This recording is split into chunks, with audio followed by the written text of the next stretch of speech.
Yeah, it's locked. Maybe the university changed what you can broadcast or whatever.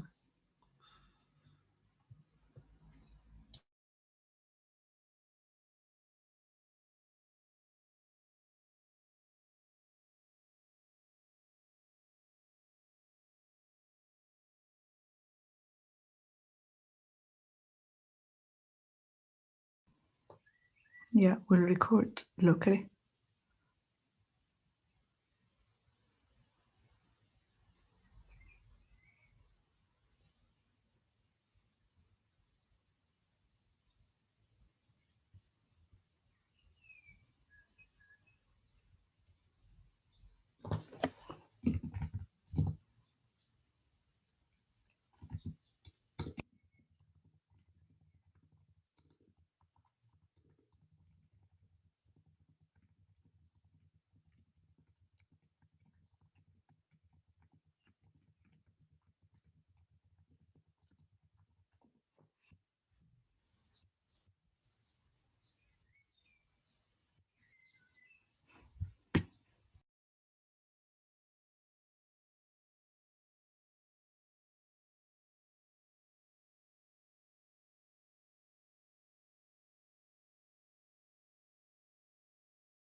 Hi all, ciao Dima, ciao Mike.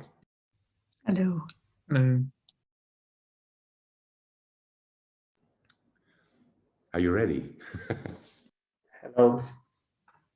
Good question. I think we still have time to be ready. Yeah, we've enabled this live transcription. That's what was advised by the workshop chairs. Seems to work. Don't know whether it gets saved with the recordings.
Hello, everyone. Welcome to the EPIC workshop at CVPR 2021. This is the 8th edition of the workshop series, and we've got a very exciting day planned. But first off, I want to thank the organizer of the workshop for helping make this possible. So here's the program. Next up, we will have the Epic Kitchen's 100 challenges and results for this year. And then we'll have 2 invited keynotes, some invited talks from the main conference before lunch, and then another invited keynote from Davide Scaramuzza, some extended abstracts, followed by a keynote from David Crandall, and one more thing from Kristen Grauman introducing Ego 4D. So without further ado, I will hand over to Dima to present the Epic Kitchen's 100 challenges.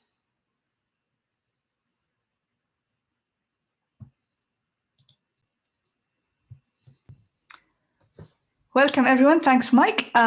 We are here to announce the winners of the third round for the Epic Kitchens 2021 challenges.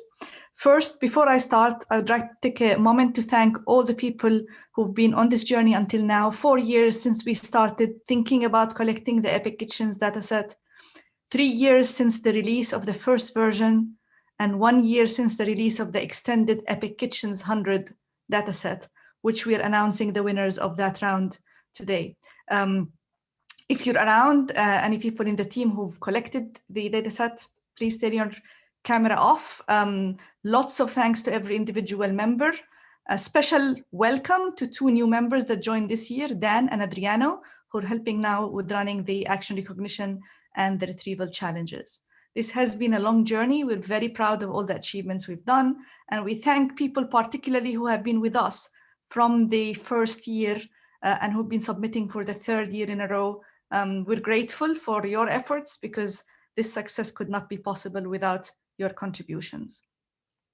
While I present the background and the dataset of the challenges, if you are here to receive an award or to deliver a talk, and you're currently in the attendees, Mike will be turning you to panelist if you raise your hand. So if you're here to receive an award or to give the talk on one of the winners, it's time now to raise your hand so you can enable your camera.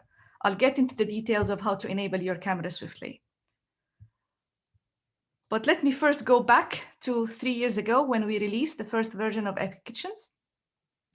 And then the notion of the dataset is to collect audio-visual recordings in people's native environments. We gave people very limited instructions saying, please record everything you've done in your kitchen for 3 full days. And that gave the dataset a very different feel than all the that had appeared before. There are lots of natural interactions, errors, things a lot less scripted than before. And importantly, the data is completely untrimmed. The recording would start as soon as you walk into the kitchen and would stop as soon as you come out. Naturally, the dataset is unbalanced, and that introduces both an opportunity and a challenge to people working in all aspects of computer vision, from recognition to anticipation, etc. Again, also importantly, we have introduced this notion of doing narrations and then parsing these narrations into their part of speech, from which we automatically extracted verb and nouns, which we then filtered in a combination of automatic and manual effort to come up with the classes you're currently using. The dataset is released with the original narrations as well as the parsed clusters. And this idea, of course, comes from the background of people who've worked in movies and have used all these rich narrations. We wanted to transfer that into other types of activity-based datasets. The dataset is audiovisual. Lots of success has been done in actually using the audio aspect of the dataset.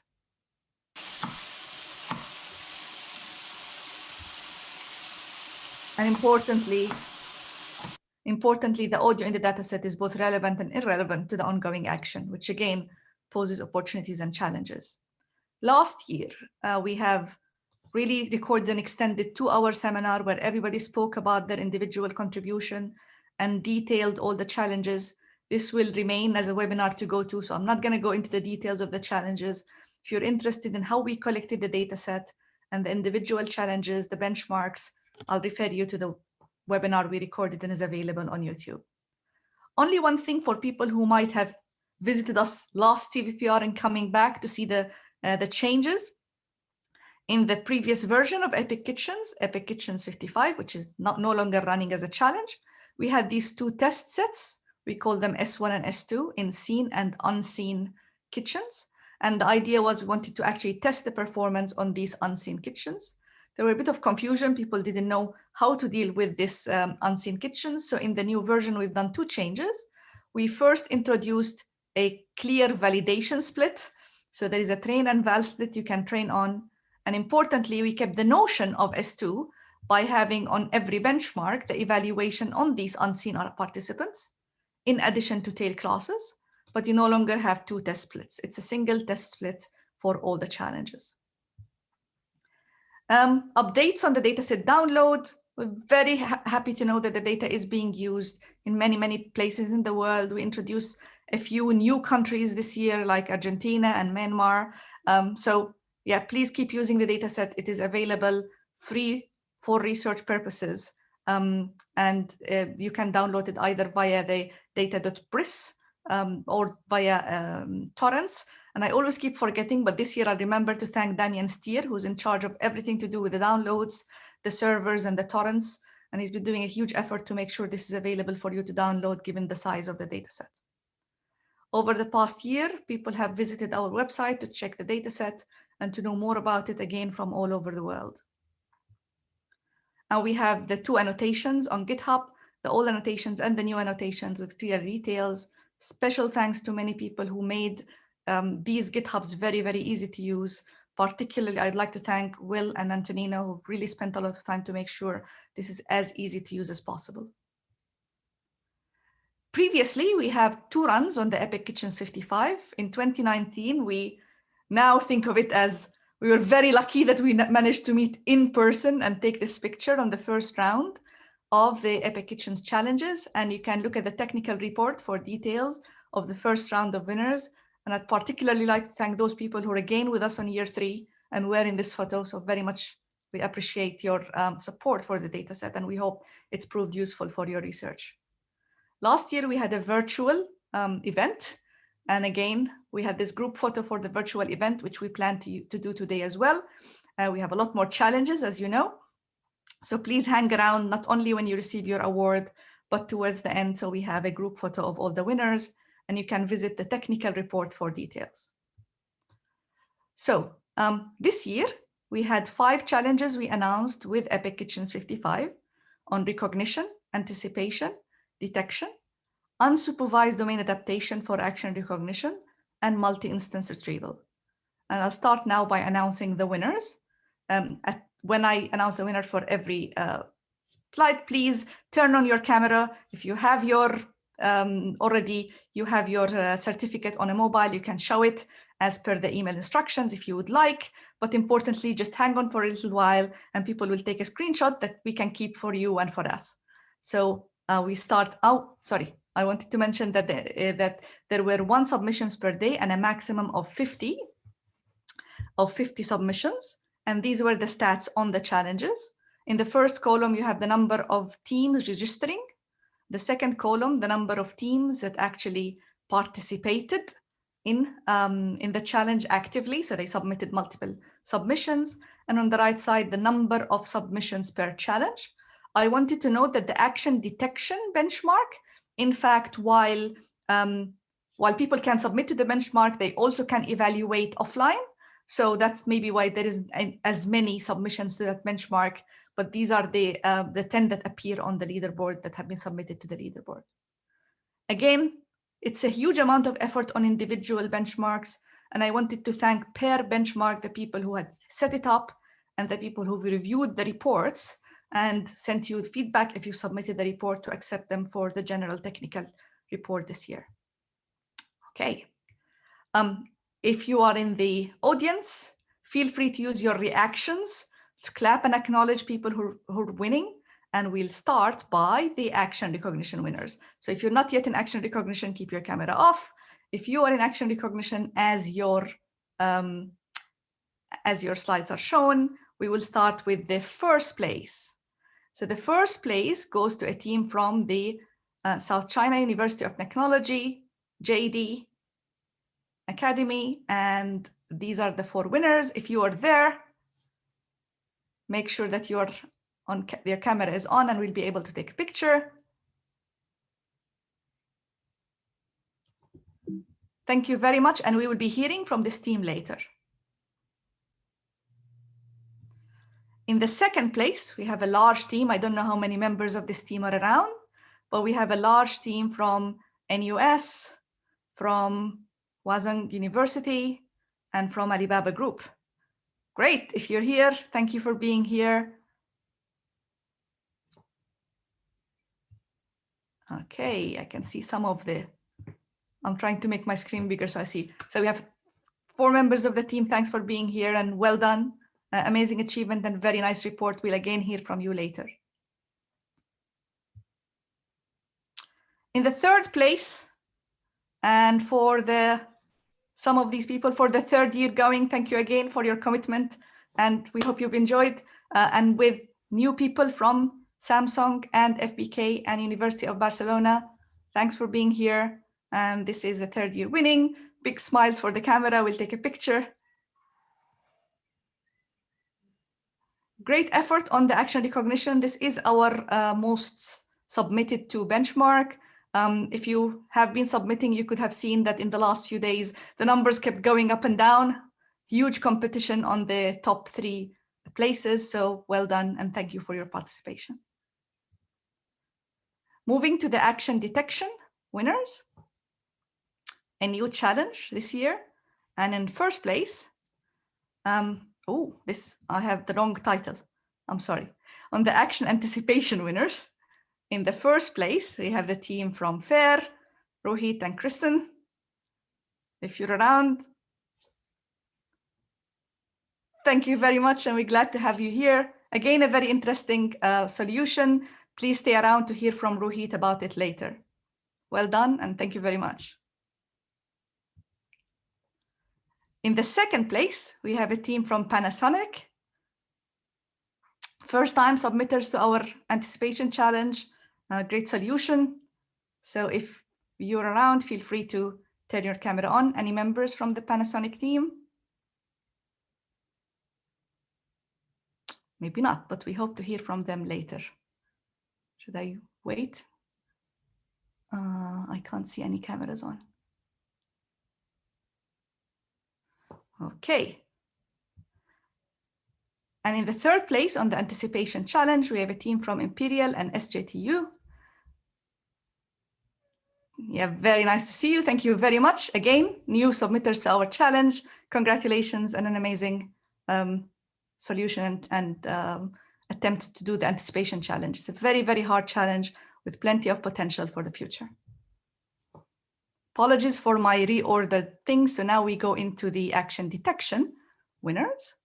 And in the first place, second ranked on the recognition, first rank on the detection, we again welcome and thank the team from HUST, NUS, THU, and Alibaba. And we thank you again for a very well-written report, and we'll hear from you later. I'm hoping Mike and Antonino are catching up with the screenshots. I'm kind of relying on that. And in the second place,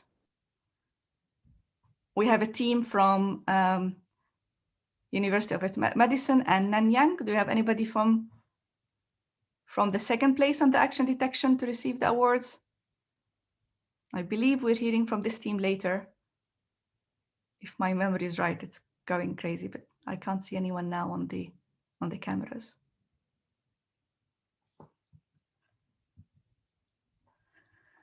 We move into the UDA, the Unsupervised Domain Adaptation Challenge for Action Recognition. We're very grateful for the number of submissions on this challenge, very new, very different. And the number of submissions shows that there is a need for a domain adaptation challenge in video. Lots of submissions, great 3 winners, and the top prize go to the team from A-Star Singapore. Thank you very much. Oh, a female-only team. I can only be happy. Thank you very much for the submission, and we will be hearing from this team later. In the second prize, we have a team from the University of Tokyo. If you're around, feel free to turn your camera on. Thank you very much for your contribution. Well done. And we will be hearing from the UDA second place later. And in the third place, we'll be hearing from the team from the University of Torino later. Very interesting solution, and we will be asking them to also present their solution later. Congratulations and very well done. Last but not least, we have a single submission to the multi-instance retrieval, a single submission that won over the baseline. I like the fact that we acknowledge our baseline might have been too strong, but for the multi-instance retrieval winners, the place goes to the team from Institute of Information Engineering, Chinese Academy of Science. If you're around, it's now the time to turn your camera on. I acknowledge it might be too late for some people. Oh, yeah, it's coming on. We can see your hand. Hopefully we can see your camera. Ooh. Ah, great. We'll wait. Don't worry. No rush. Thank you very much for attempting this challenge, and we'll hope more people will attempt it also next year, and you can come back and still win over a lot more submissions. Congratulations. With that, it's time for a group photo. If you're still with us, keep your camera on. Let's all try to do a group photo. I will stop my share. Also, the team from Epic Kitchens, if you're around, take your time, take your camera, turn your camera on. And we'll try to take a few pictures. Last year, I managed to kind of mix and match a few of these to keep as many people with big smiles as possible. So this.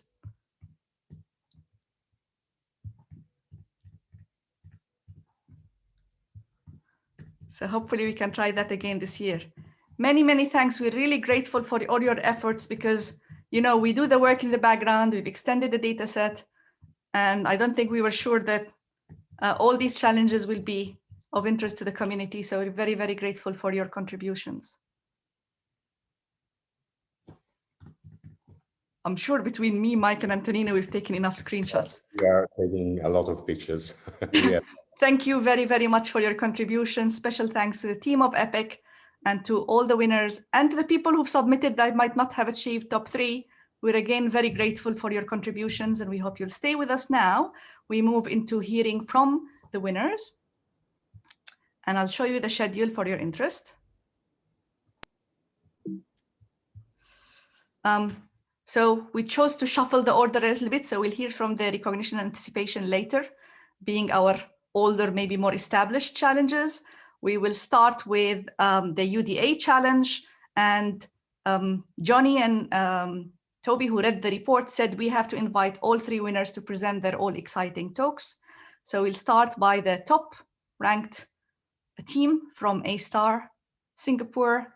And I can invite you now to give your 5 minutes talk. As you can see, we'll stop by the end of the 3 and we can have time for questions. So we're over to Yi Cheng. Hello. You're very welcome to share your screen. Okay. Oh, sorry, I think I'm not able to share my screen. Okay, let me see the, I think I have done that now. Oh, okay, now. So can you see my screen? We certainly can.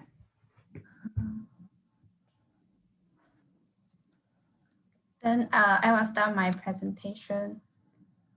Hello, everyone. This is Yi Cheng from A-Star Singapore. Today, I'm here to present our hand-centric approach for unsupervised domain adaptation challenge for action recognition. This is a joint work from me, Dr. Fang, and Dr. Sun. Here is the outline of my presentation today. The goal of this track is to learn an action recognition model on a labeled source domain and adapt it to an unlabeled target domain. There are many tool challenges in the Epic Kitchen 100 dataset. The first one is the presence of distracting objects. As shown in Figure A, for the action wash forks and wash plate, we can see that the action class are highly dependent on the active objects. The second challenges are visually similar actions. For example, in Figure B, the crack egg and open egg are quite visually similar, so it's quite hard for us to distinguish these 2 actions using only the appearance information. Our motivations are as follows. Active objects are generally located around the hand regions. Capturing the subtle difference among hand motions are essential to accurately recognize the target actions. Based on the motivation, we propose to use the hand-centric features, which help to reduce the distraction from background, as well as facilitate domain-invariant feature learning.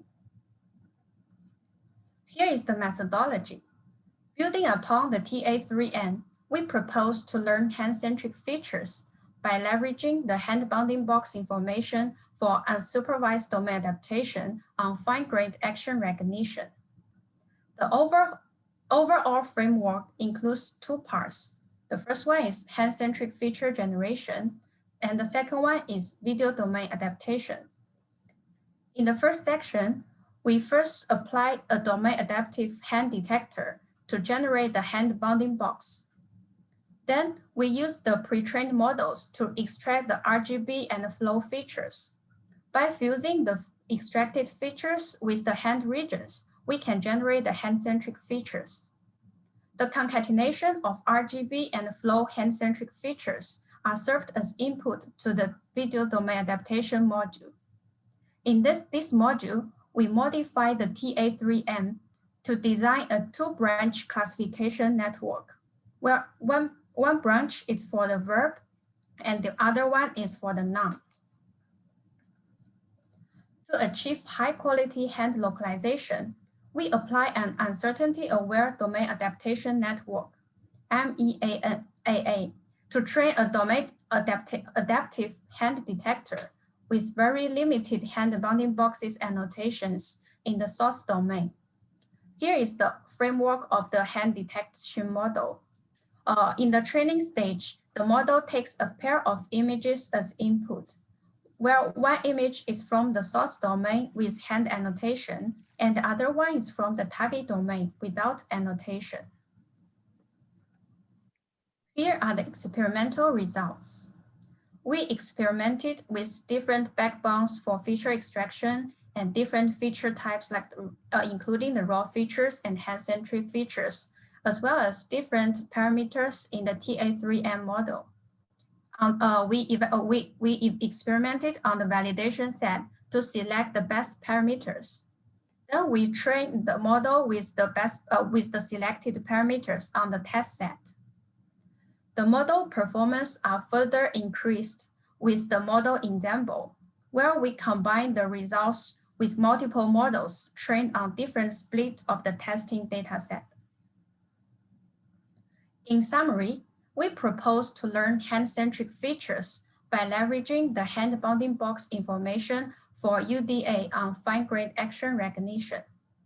To obtain high-quality hand localization, we apply MEAA to train a domain-adaptive hand detector with very limited hand bounding box annotations in the source domain. With further performance improvement from the model ensemble, our final submission ranks first on the leaderboard in terms of the top one action recognition accuracy. So that's all for my presentation. Thank you for your listening. Thanks for sticking to the time. We'll take questions on the three speakers of the UDA challenge, so we'll move directly to the University of Tokyo. Okay, thank you.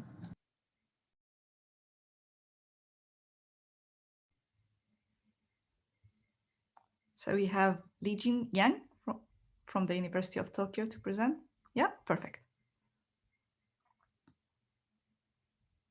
I think you're muted.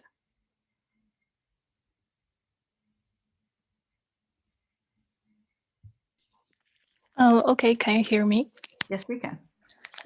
This is Team M3EM from the UDA Challenge, and I am Li-Jin Yang from the University of Tokyo.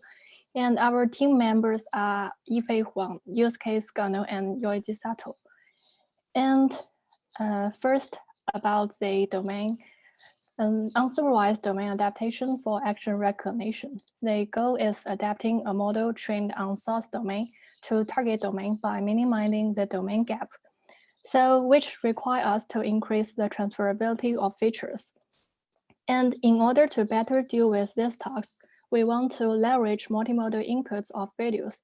However, from the GradCam visualization, we can find if we only use the RGB modality, they will focus on objects frequently appear in the source domain keychains, such as the oil bottles, And if we only use the flow modality, they will focus on regions which have similar patterns across domains.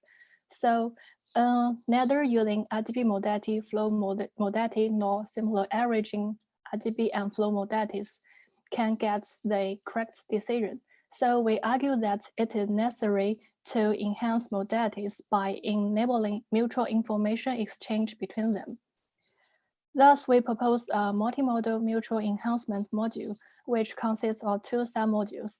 And the first submodule enable information exchange across modalities and refine features using strings of other modalities. And the second one highlights the regions that are transferable constantly in all modalities. In detail, the first submodule, namely semantic mutual refinement submodule, refine features from two perspectives. Take modality M as an example. The first part is self-refine. Modality M will evaluate the semantic transferability of its channels using its own knowledge, and also a cross-refinement.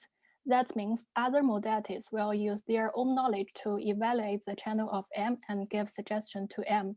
So giving features of M as an input, we will first use global average pooling and then use the gating operation to get the self-evaluation. And similarly, we can use features from other modalities to get the re-evaluation of channels. And then we can get the self-refined features and cross-refined features. Then we can concat them to get the final refined feature for modality M. Similarly, the feature of M can also be used to refine other modalities. However, after the first SMR submodule, sometimes regions that are similar across domains but irrelevant from the actions may be emphasized. So we use a cross-modality consensus submodule to highlight regions that both modalities think are important. First, giving the RGB features and flow features, we will compute the correlation from different scales to deal with the variety size of transferable regions, and then we will sum them as the final spatial weights. To be noted, our CMC contains various number of parameters, so that will encourage SMR to learn a better representation. And here we show our experimental results. We use the TBM as the feature extraction backbone and use RGB flow and audio as the input modalities. And we can find, after combined with our proposed module, we can improve the UDA performance compared with TS3M baseline. Here we also show some Grauman realization results of activation map before and after refinement with other modalities.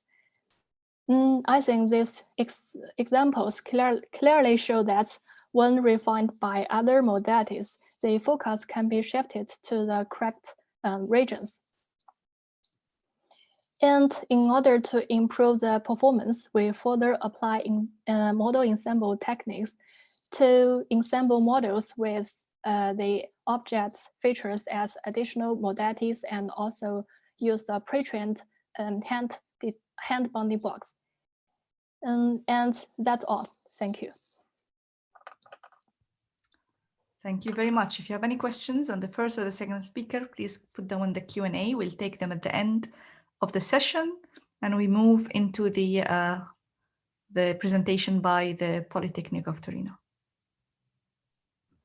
Hi. Hi. Can you hear me? We can? Okay, I share my screen and me and Mirko split our presentation. So I will start and then I leave the work to Mirko.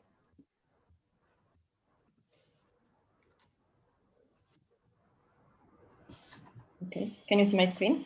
Yeah. Okay.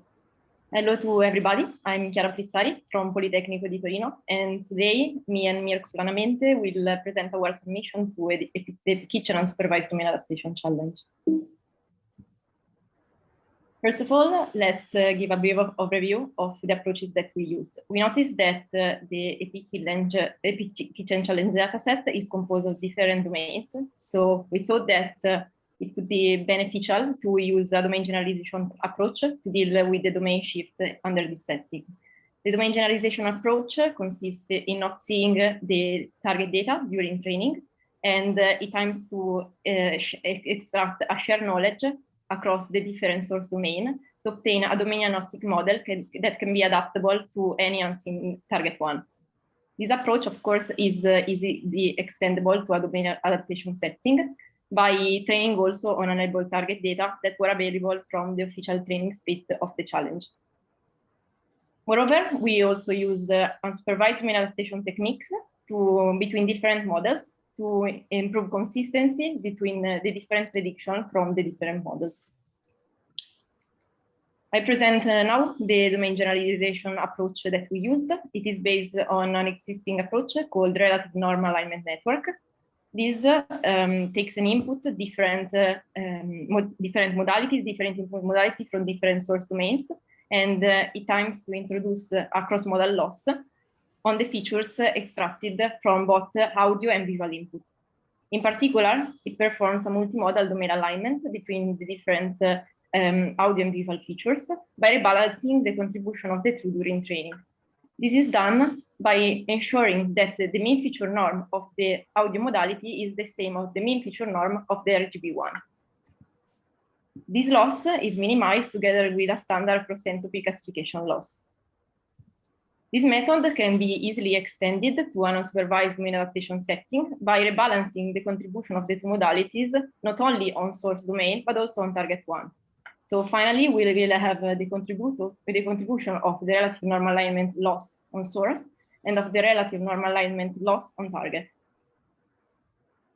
Our final architecture is composed by different well-known feature extractors, and the scores are summed together with the RNNet prediction for both verb and noun.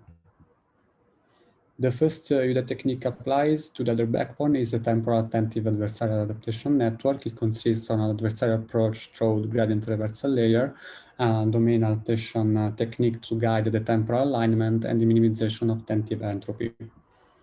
Starting from the concept of rebalance proposed by RNNet, we extend it in order to rebalance the contribution of other backbones in order to avoid that one backbone dominates the other.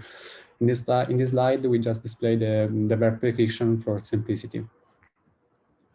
And so we integrate in the temporal relation module the concept of norm rebalance and among the source and target data, and among from the different backbones. And the loss introduced is called temporal normal alignment.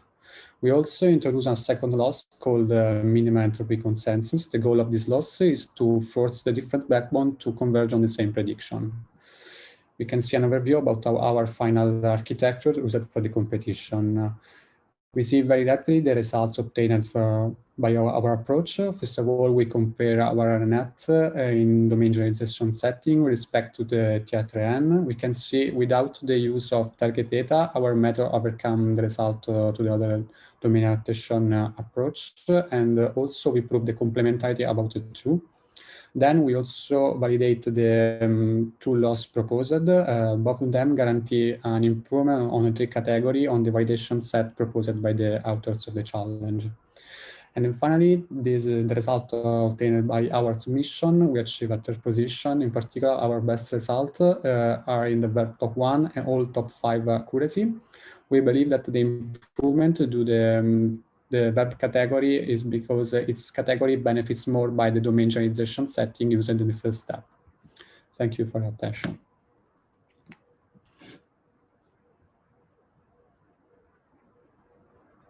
Thank you.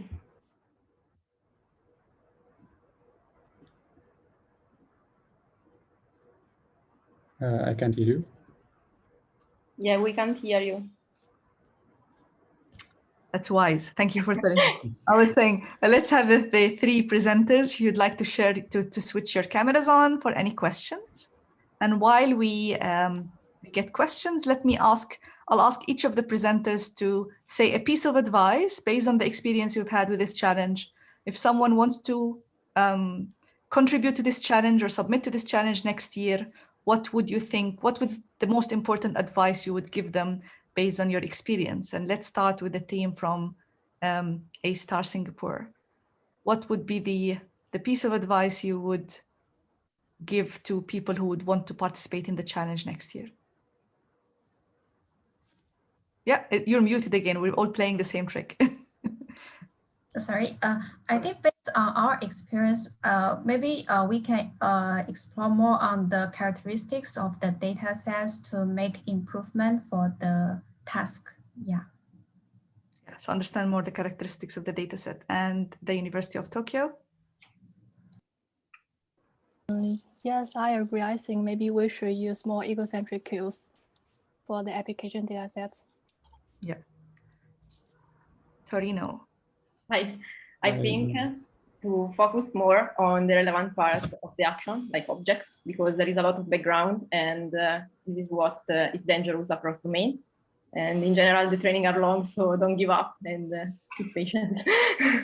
Yes, and I don't know if, yeah, I don't know if Mirko wants to add something.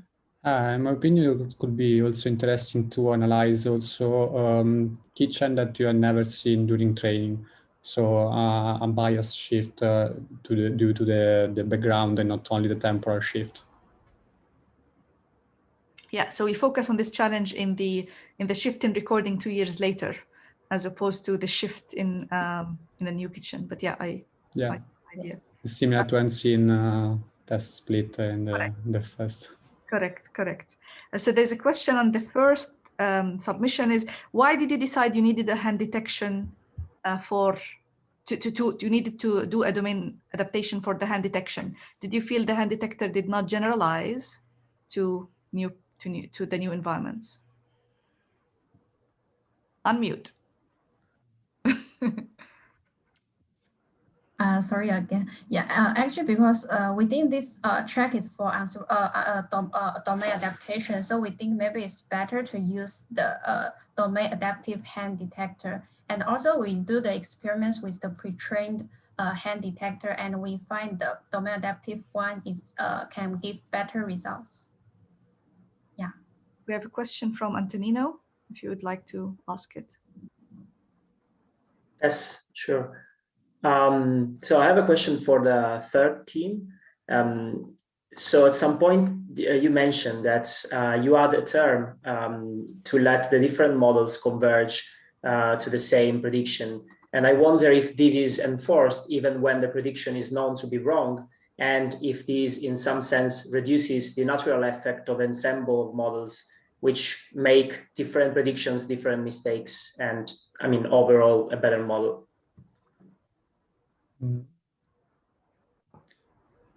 I don't know if Chiara wants to answer, but in general, since it considers the probability for the prediction, it tends to maximize the agreement for those classes whose probability is max. So in general, it should minimize those cases where the probability to predict wrong classes is less. So I think our loss should take into consideration also this aspect. Yeah, and also I think that the temporal hard normal alignment give the opportunity to rebalance the contribution of each backbone in order to have a good comparable prediction from the three backbones, in order that the backbone that are more useful for each class, we believe that is the prediction that guide the other two predictions.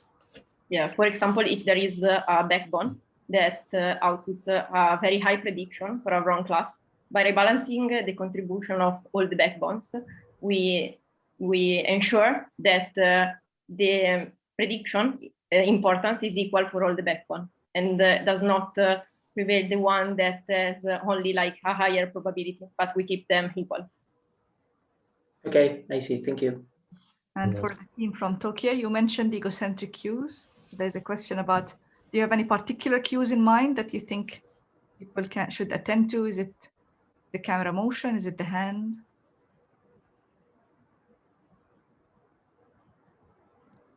I think maybe other than hands, maybe we can also use some gaze prediction models trained on other egocentric data sets to use on navigation data sets and to use gaze and as an additional information.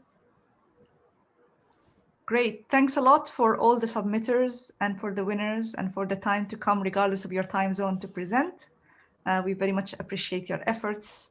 And you'll always say we were the first winners of the UDA challenge of Epic Kitchen. So I hope this proves useful for you in the future, and we will see submissions from you next year. Thank you very much.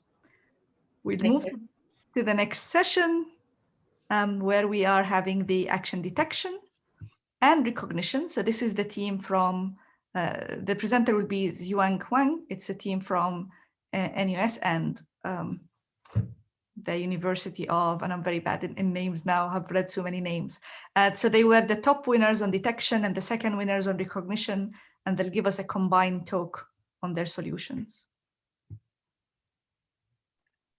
We can see. Hello. Okay, thank you. So hello everyone.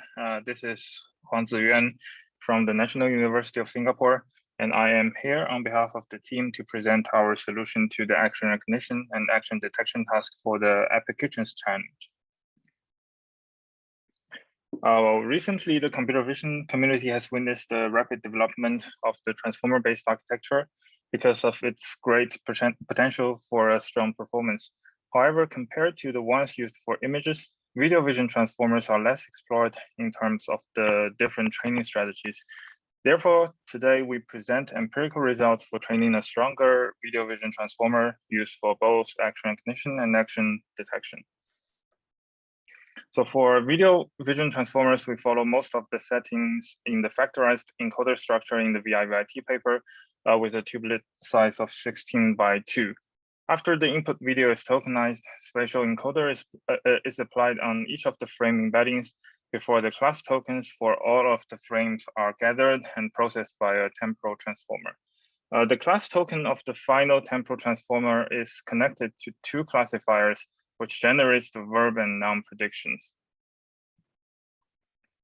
For action recognition, our explorations include different initializations, augmentations, data sources, as well as the action prediction strategy after the noun and verb predictions are obtained.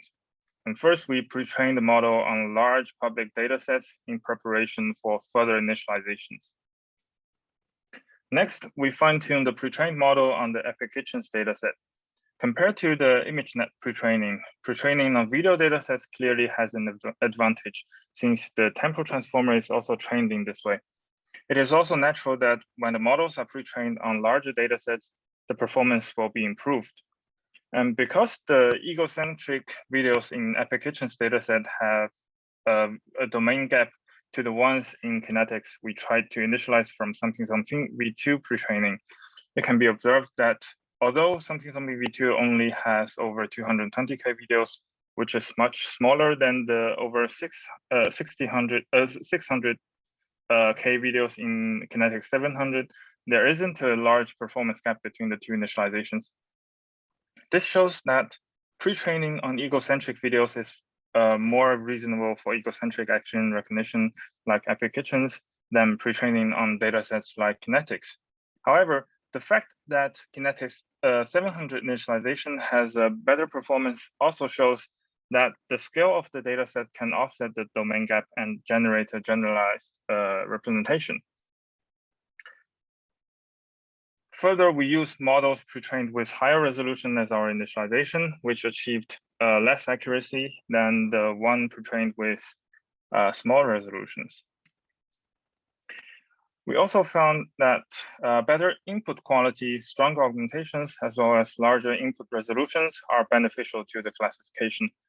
For the input resolution, raising it from 224 to 320 achieves an improvement of 2.4%, while 384 is only better than 320 by 0.6%, which means the performance gradually saturates with the increase of the input resolutions. In addition, a usual approach for calculating the action score is to first calculate a video level verb noun prediction for each video by aggregating predictions over different views before calculating the video level action predictions. We found that if we altered the sequence by first calculating action predictions for each view before aggregating the action scores for different views, a notable improvement in the performance can be observed. This improvement is cheap as this process can be simply altered in the evaluation process without the need to retrain the model. When compared to the original paper, an improvement of 3% is observed by using our training recipe. Altering the temporal stride to match the FPS sampled in the pre-trained model can further improve the model performance. When using optical flow, the performance on verb prediction is less affected, while accuracy on non-prediction drops by around 16%. Using our training recipe, we achieved a 5% improvement on the transformer model as well, compared to the one used in the original paper. Our training recipe is further applied to convolutional models where it is also shown to be effective. And finally, we ensemble the models and achieve an accuracy of 51.7 for action prediction on the validation set and 48.5% on the test set.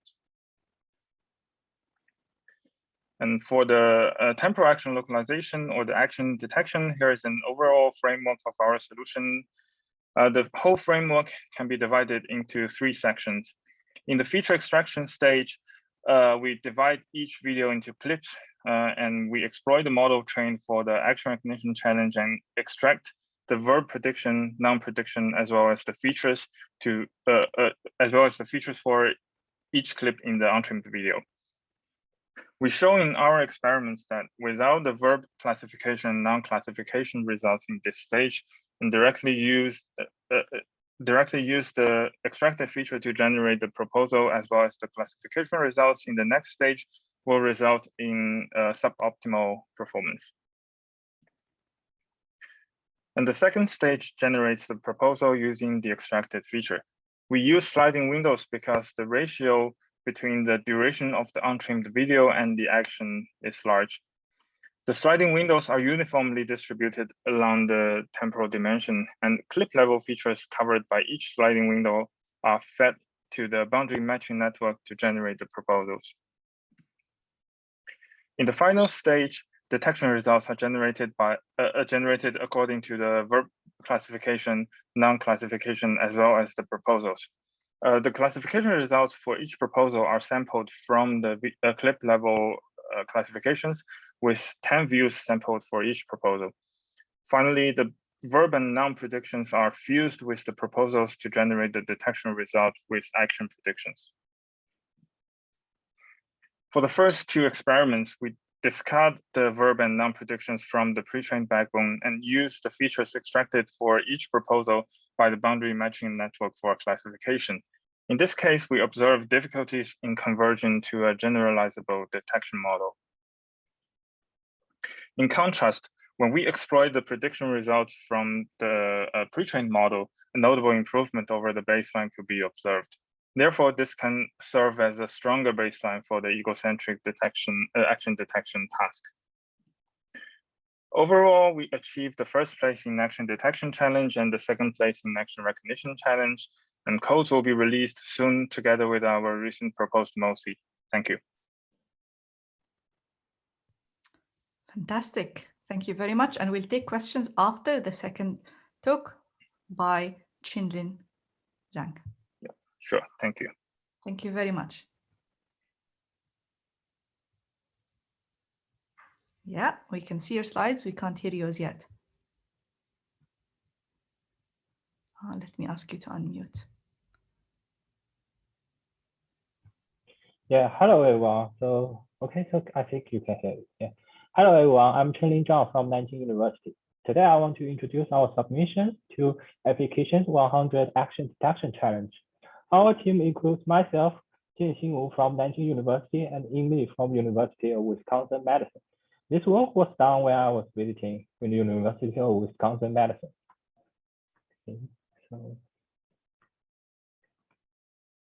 So temporal action localization is to identify onsets or offsets of an action instances and at the same time recognize their categories. Yes, so several recent work have developed deep models for temporal action localization.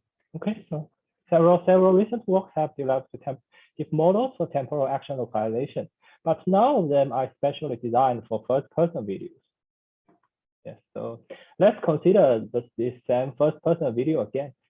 We will look at a few keyframes from clips within different parts of the video. Out of these 3 clips, which one or ones is part of the action of cutting leeks?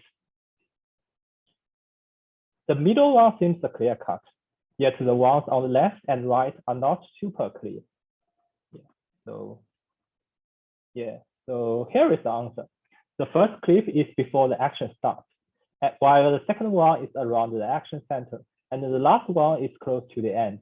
Thus, the first one is out, while the rest 2 belongs to the action. Our observation is that clips near the center of an action are less ambiguous, while clips near the action boundaries are more challenging. In fact, this is widely known in the action localization literature, and especially for the first-person videos. So if the center clips are easy to recognize, what if we only recognize these center clips? This is not a brand new idea, and now we will go next. To this end, we propose a new action representation, which presents an action into classified moments near the center and regressing distances to the action onset and offset. With the action representation, we end up with a single-stage anchor-free model for temporal action localization. The proposed model is flexible because it doesn't need manually designed anchors.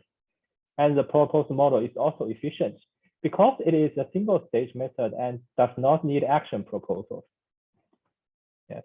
Now we introduce our model architecture. Our model consists of 3 key components. The first component is the center-based representation. We represent action as center moments plus starting and ending distances. The second is a multi-scale transformer encoder that converts video into multi-scale features. And the third is the feature pyramid, designed to capture temporal dependencies at different scales. More details will be included in our archive paper soon to be released. Yeah, so, okay, so now let's look at our results. We first present our results on applications 100 validation set. In this experiment, our models use slow-fast RGB features. The results are in the right feature. We list the baseline methods, include BMA and GTAD for comparison. Our results are in green. Yeah, compared to, okay, so that's this side. Yeah, our results are in green. Compared to published baselines, our model have a significant performance boost over all 3 subtasks. Our model achieves 13.7, 12.3, and 7.2 MAP on verb, noun, and action subtask. Next, we show our results on applications 100 challenge. The results are in the right feature. In this feature, BMA and our method both use slow-fast RGB features. The top-ranked method from Qing et al. Uses stronger backbones just as they said VIVIT models. Thus, our method perform better than BMA, but have a major gap with Qing et al. And our next step will be using stronger video features and incorporating object detection outputs. And to conclude, we propose a new action representation. We propose to represent action as center moments plus offset. We explore using transformer for action localization, not just for action recognition. And our model achieves strong empirical results on major benchmarks. The paper and the code will be released. Thank you, and I welcome all the questions. Okay, I think, yeah, this is my presentation. Thank you very much. Let's have we can stop your share screen and then have the 2 speakers, if you'd like to turn your microphones or cameras on, and we'll start by the same question we asked the last session. What is your advice to the people who might be wanting to attempt the action detection or the action recognition challenge next year? And let's start with the first speaker. Yeah, one of the greatest suggestions is probably to use our released codes and models, which will be released soon, because we have trained some strong baselines. And if you start with our codes and models, it will be easier to get started. And second, maybe explore more training techniques for the existing models, because this data set is, although it has been proposed for several years already, but the Epic Kitchens 100 is only being proposed for less than, I think less than a year, right? Yeah, just less than a year. It's 1st of July when we released it, yeah, last year. Yeah, so yeah, maybe more explorations on the training recipes for existing models will be of better benefit than proposing some new networks to solve the task. So you think better training on the current benchmarks. Anything else that you think people should start from? Also start from examining all the data given by the data set, because we only used RGB modality. I think the hand positions or maybe the interactions with the objects are also provided, but we didn't use that. I think that will provide a stronger signal for the interactions, which we currently lack in our approach. Thank you. And Nanjing University, yeah, the second. Yeah, I think it is essential to have stronger action recognition backbone for this action detection challenge or action recognition challenge. I agree with the Ziyuan Huang's idea that according to his experiment, and it is grateful to, it is good to use the stronger backbone. And besides the strong backbone, I think also a major part is that we can apply object detection feature as I just illustrated in our slide, that using object detection, something like hand object detection will be. Yes. Sorry, there was yeah, go ahead. Yeah, so I think there are two major steps for this challenge. Yeah, so I think for this action detection challenge, things we are not doing well as we are as other action recognition methods on ActivityNet. I think a major issue is the action recognition performance. Yeah. Great. There is, before I ask the next set of questions, there is a question on the Q&A about the experience and suggestions for evaluating the action segmentation task on Epic Kitchens. And it was directed to the University of Tokyo that had attempted that.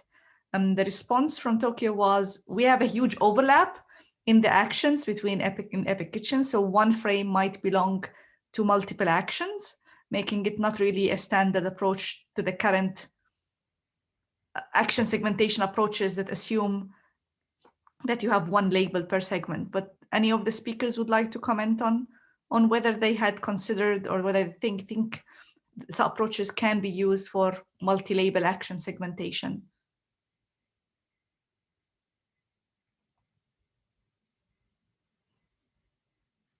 Not necessarily. So that, yeah, so the action segmentation tasks really take an offline video.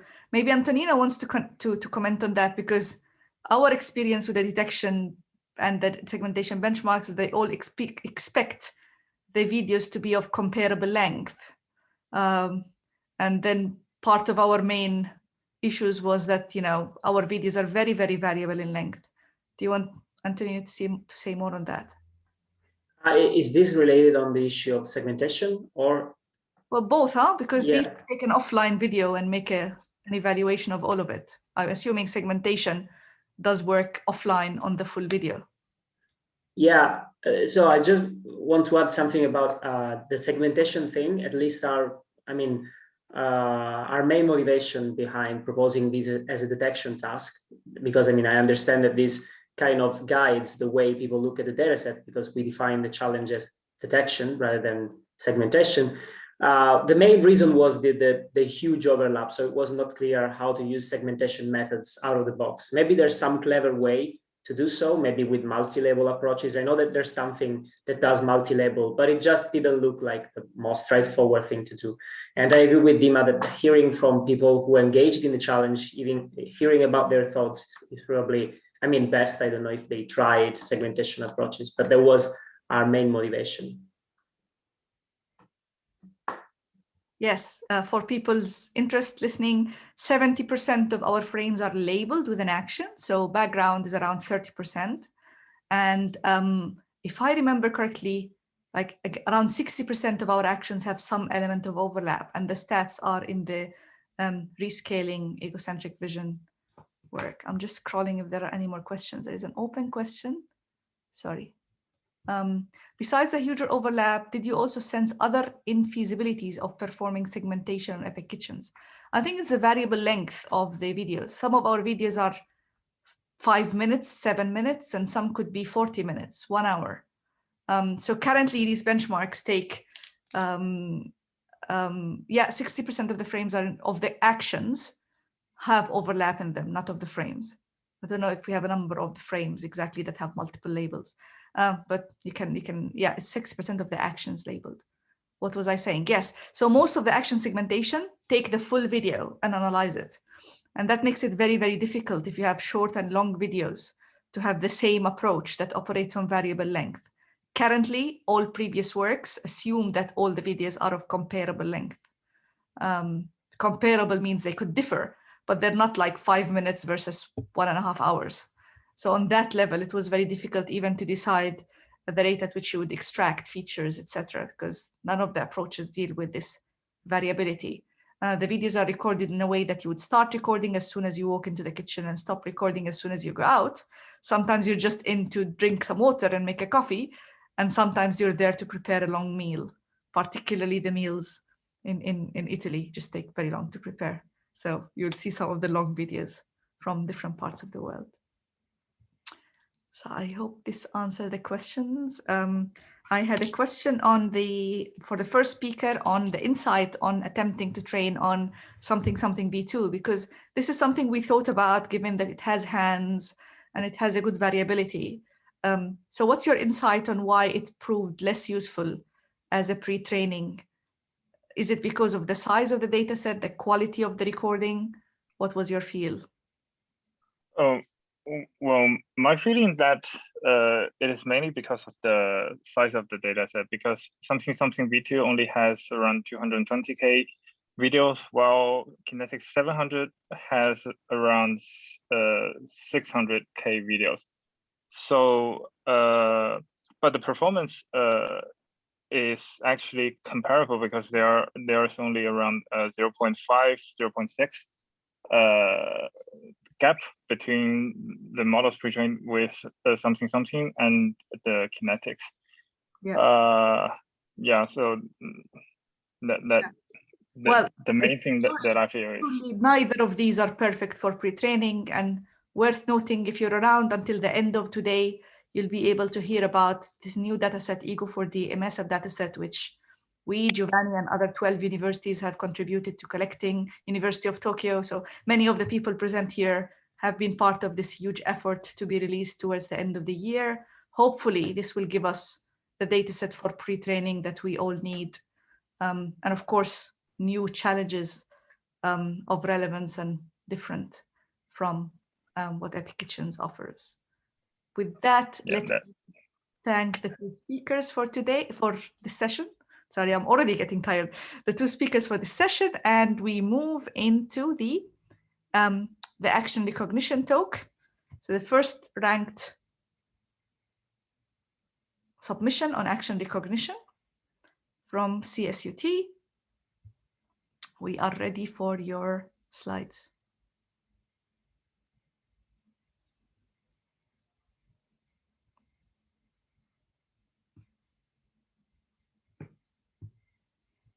Great, we can see your slides. We can't yet hear you. Hello? Now can we you hear can. Me? Yes, we can. Oh, yeah.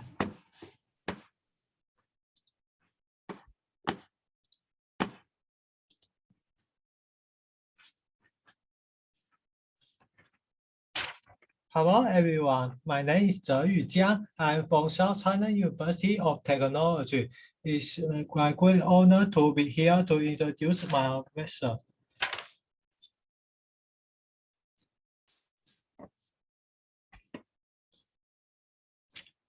During the challenge, we define a simple fusing architecture to fuse the features extract from different backbones, different video clips, and different prediction tasks.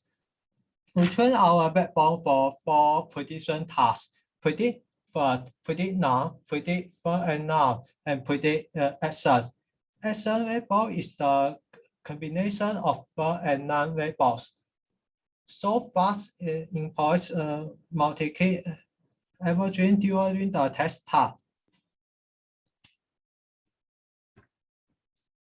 Before our method, we train 4 types of so fast with different pre-trained models, different number of the input fed, and different training and validation speed.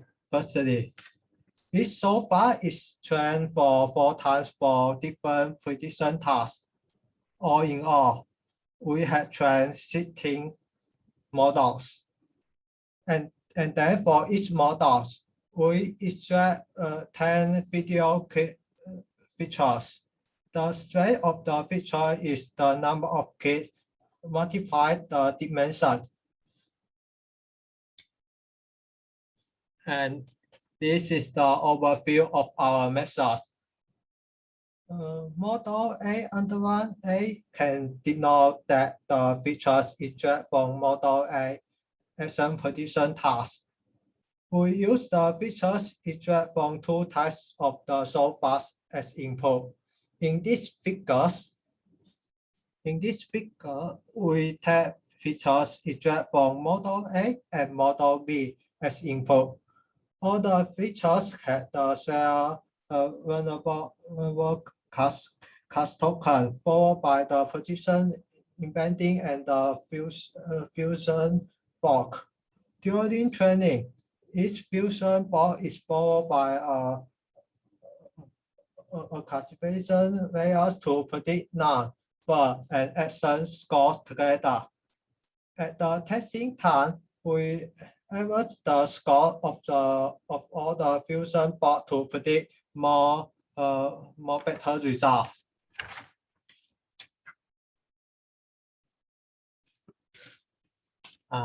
This is our fusion block. The fusion block is based on the transformer. In this figure, for example, that feature model A extract from model A. Action prediction task as input 1 and take the feature extract from model B as input 2. And this fusion block can fuse those features. All in all, our method is very simple and effective. And let's see the result. We use an ensemble of a set of 6 models as the final result for testing set, which are trained by the combination of extract feature from different so fast as input. Final result can achieve the first place in terms of top one access.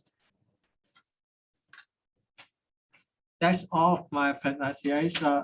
Thank you so much for your attention.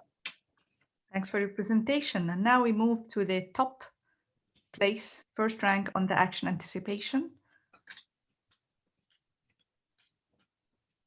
We'll take questions on the 3 talks at the end.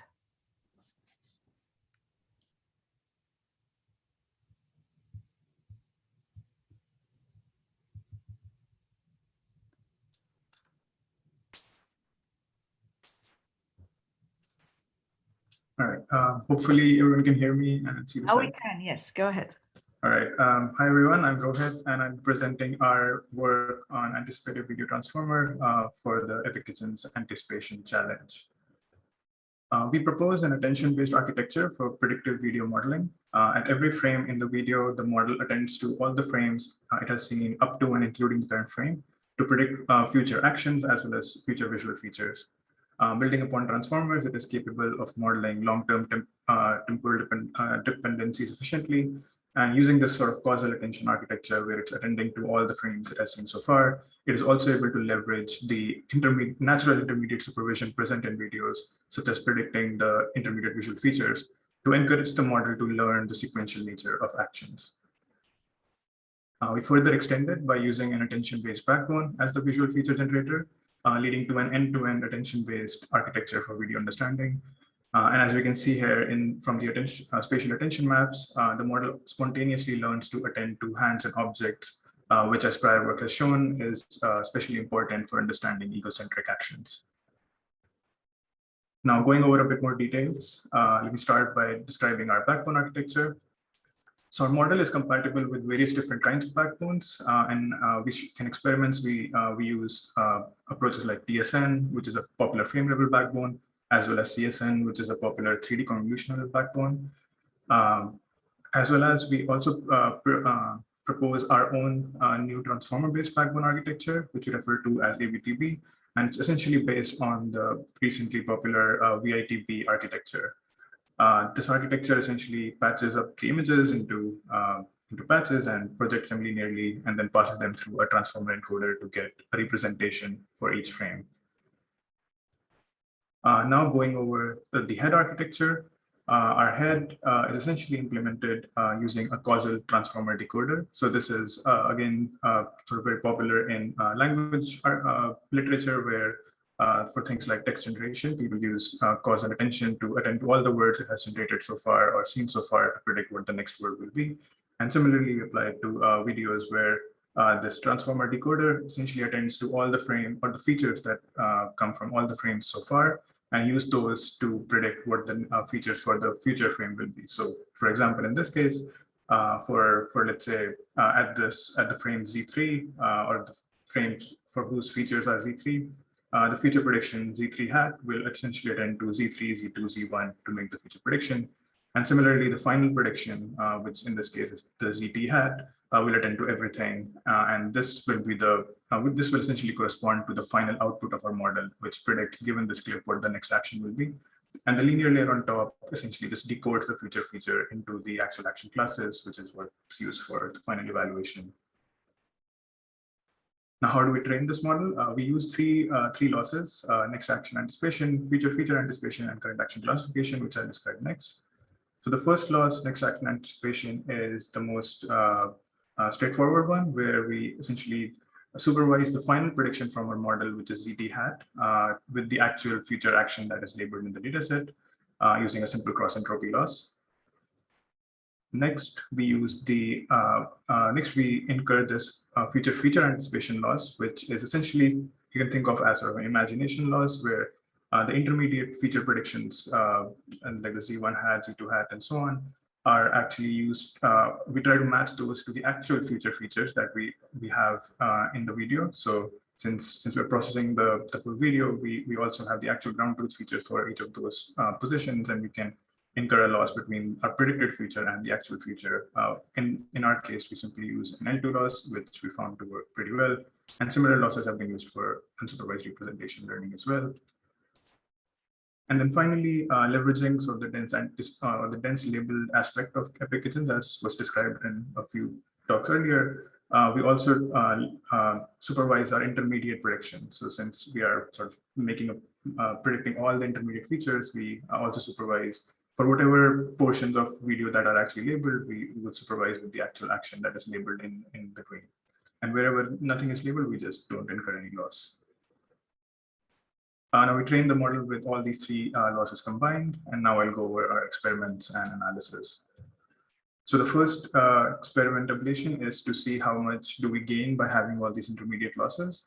And here I'm showing numbers on Epic Kitchen, 100, and these are averaged over two backbones. So a fixed TSN backbone, which is just TSN features as used in prior work, as well as an end-to-end AVT, or the attention-based end-to-end model to get a more robust estimate of the performance. And as you can see, compared to just using the LNext, which is just predicting next action, leveraging these intermediate losses of predicting intermediate classes and regressing for the intermediate features leads to an improvement over that. And then finally, using both of these losses together gives us the best performance. Now going over our overall performance. So we start by first comparing our RGB only models, and we start by comparing it to the baseline and prior work, our RealSTM. And as we can see, our model, just the head model applied to the exact same features from TSN is already able to perform comparably or slightly better. Next, we also tried replacing these features with features from a model trained on weakly supervised videos, specifically I65M. Interestingly, we found that this by itself was not super helpful on the Epic Kitchen 100 task. And we believe it's partly because of the sort of metric used here is recall at 5 as opposed to, let's say, the top 1, top 5 accuracies used in prior versions of this data set. And we found that once you're equally weighing all the tail classes, like these pre-trained models were not as effective. Next, we have all the results with our end-to-end attention-based backbone using different kinds of initializations. And here we found that having better initialization gave a clear boost. So having ImageNet21K initialization was quite helpful. And then finally, we also tried training the model for on even longer videos and for longer, more number of epochs. And we found that that was actually also very helpful. And this is another observation we have. Our model is quite good at leveraging long temporal context. And this is an example of what we saw that gave another 1% improvement.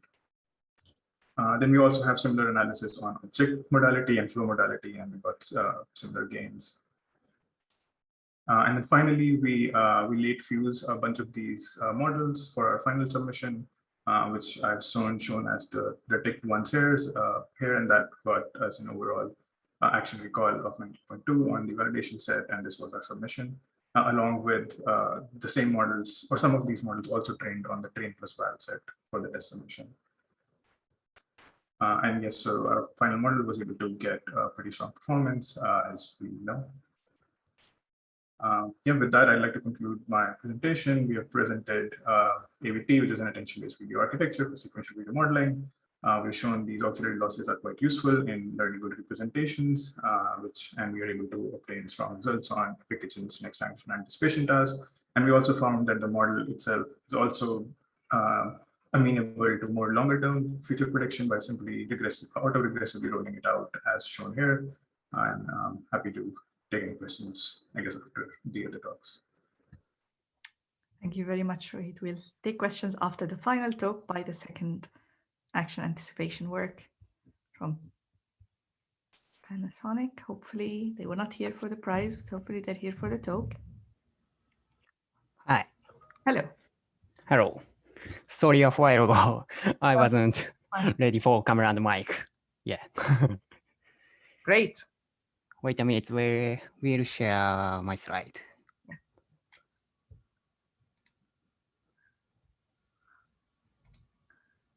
Can I take a picture of you with the mobile phone? I'll then edit it and put it.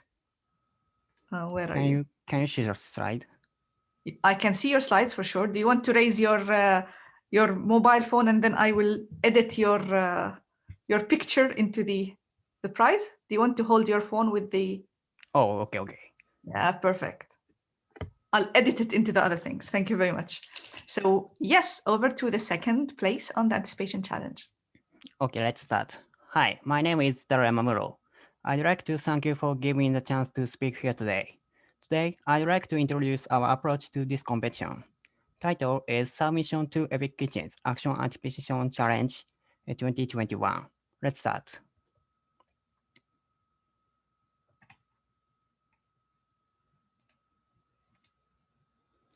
In this slide, I describe our base model. We use rolling and unrolling LSTMs and modality attention because past work have shown it to be effective.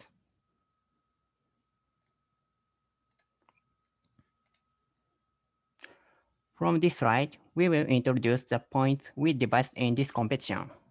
We added 3 optimizations to base RSTM.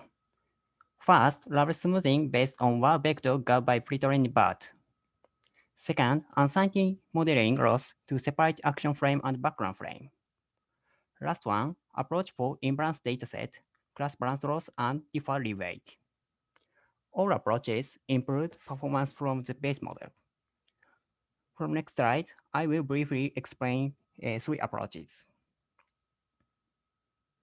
First, our level smoothing method in past work, level smoothing using word vector is effective for action anticipation task. Mostly, word vector is got from Grove. Then, to get a better vector than Grove, we try to get a vector using pre-trained BART. I think this approach has 2 strong points. First, get a vector that considers the relationship between verbs and nouns. Second, assign higher value to labels which are similar to correct labels. Next, uncertainty modeling loss. We think that current past action contributes to prediction of future actions. However, annotation of an action frame takes a huge amount of time and effort. So we adapted a technique that allows us to separate the action frame and the background frame without annotations. Please refer to the original paper for details of error function. In short, cell learning is performed on the extracted features, and optimization is performed by maximizing the norm of action frame and minimizing the norm of the background frame. This method can also be used in combination with the level smoothing mentioned above. Next, class balance loss and default reweight. As you all know, the Epic Kitchen dataset is very unbalanced, like this image. Therefore, we adapted this method to improve the prediction accuracy of the tail class. Class balance loss defines and weights the effective number, which is actual number of data for each class. Beta is a hyperparameter, so it needs to be tuned for the dataset. Default reweight is a simple training scheduler that starts waiting after some learning has processed. For example, if we train model 100 epochs in total, it will be well to start waiting after 50 epochs. As a result, this approach was very effective in this competition.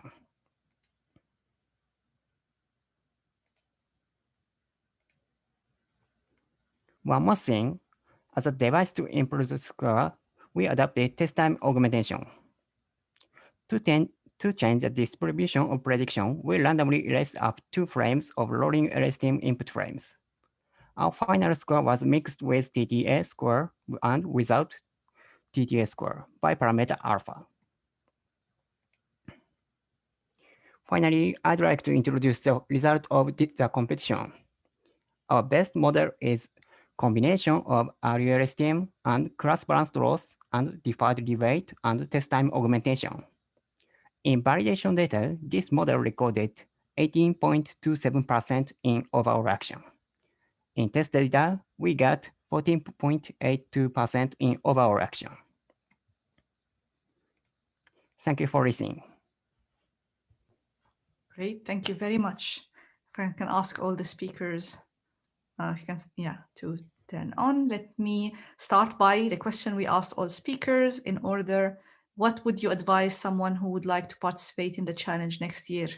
What is your main advice? And we'll start with the first speaker, so that's Ziyu. You're muted.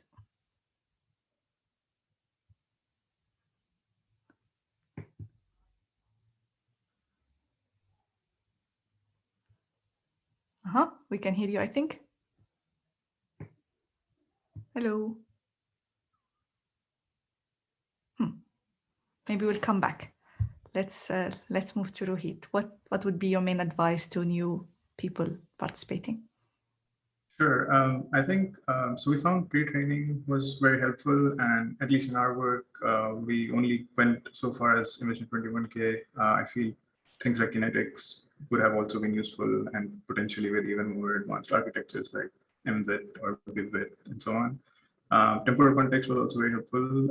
I don't think we have like plateaued that part. Like I think like we could have pushed it further potentially, so that would be something else to look at as well. And also other modalities. So for our method, the object and flow modalities were trained on fixed features, which I think could also put in end-to-end and potentially get better performance. Thank you. And Yutaro? Hi. Would you like to advise people who would like to participate in the challenge next year? What would be your main advice? Oh, I think this task is very difficult. That's why we need you.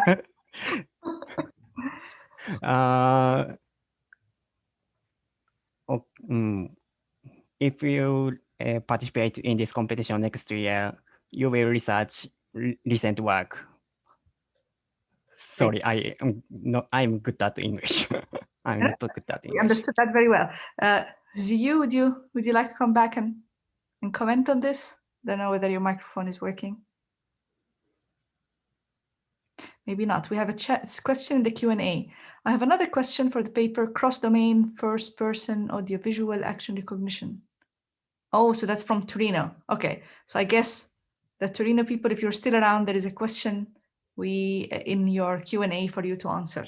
I had a question on the for Rohit about you talked about the context being 10 second and 15 second. So in this case, are you changing your sampling, but so you have the same number of inputs, or actually increasing the input? And what is the input, as in how many inputs do you have in the 10 second? Right. So we use 1 FPS, so it's 1 frame. So 10 seconds is 10 frames, and 15 seconds 15 frames. So we did not change sampling. We did not see a big difference by the sampling. And also, since our model is sort of designed to predict the next feature along the video, and then since the problem setting is set up as you have to predict 1 second of the future, so 1 second seems to fit well with the problem setting. And I noticed your comment about the IG 65 million, which was useful for training in the first round. I think because the data set is now bigger, I think we haven't had the same advantages on these data sets, because the Epic Kitchens 100.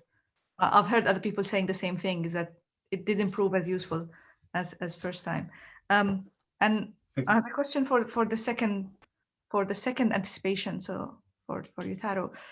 So you said that there were very hard actions and long tail, and currently some of the long tail is different between verbs and nouns.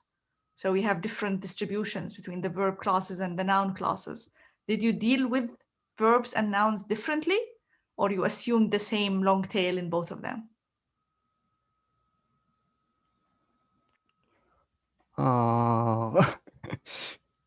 Did you get my question? Was it hard? Sorry, one more, please. I'll try again. So the verb classes distribution, the long tail, is different from the noun class distribution, the long tail. Yeah. Did you deal with them differently or in the same way? They're not exactly the same long tail distribution. Okay. I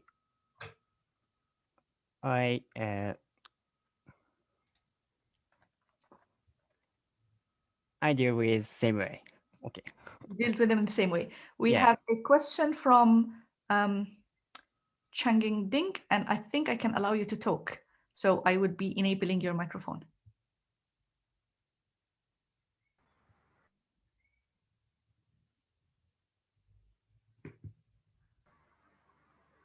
Okay, can you hear me? We can hear you now.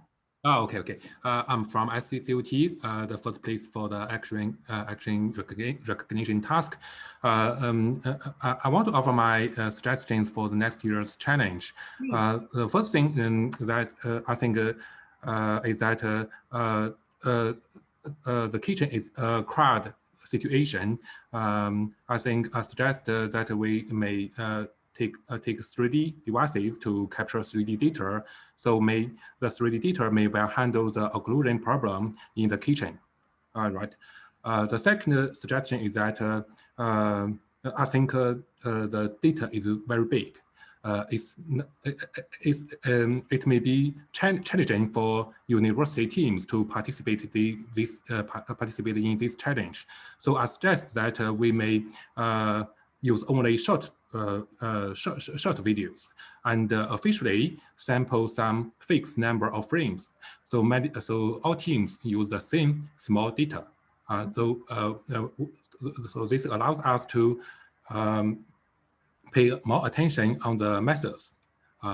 Another suggestion is that we may consider multiple people are in the same situation.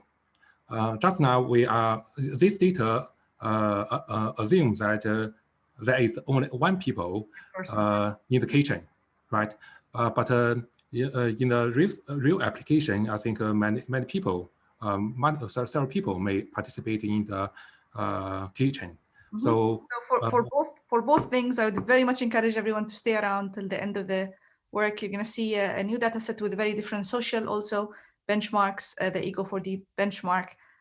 So that's not something we anticipate Epic Kitchens to extend into. Our main idea with Epic Kitchen is that there is one person, so we don't have to do any anonymization or any privacy. People are not talking, etc. But yeah, there are upcoming data sets with similar interest. And thanks to people from Torino for answering the question. With that, I would like to thank very much, we just ran out of time, thank very much all the participants and congratulate all the winners. We have done an embargo, so we haven't announced the winners. I believe Giovanni had just put that on Twitter, so you can feel free to tweet your certificate, and we will do an official announcement sometime tomorrow. Hang on, this is the end of the Epic Kitchens challenges, but the Epic workshop continues, and we will be having speakers on all egocentric related works, not necessarily with using Epic Kitchens, and I'll hand over to Mike for the next session. Thanks everyone and congratulations. Okay, thanks Dima. So next up we have the first of our keynotes from Lorenzo Torresani. So Lorenzo is a professor of computer science at the Visual Learning Group in Dartmouth College and a research scientist at Facebook AI Research. Unfortunately, he was unable to present the talk live today, but has kindly pre-recorded the talk. So I will set the video running momentarily.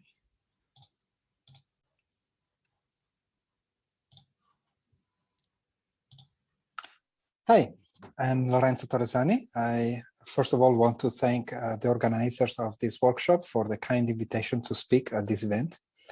So today I'll be introducing video understanding models that adopt designs from the language domain.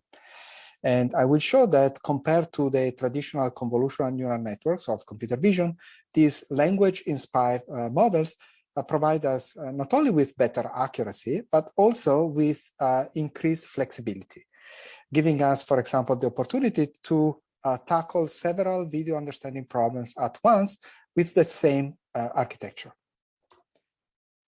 I will begin, first of all, by introducing the X2Text, which is a general framework for multimodal video understanding, where in addition to the raw video, we also have accompanying modalities of, say, speech or audio. The X2Text maps all modalities to a common language embedding and formulates the task as free-form language generation.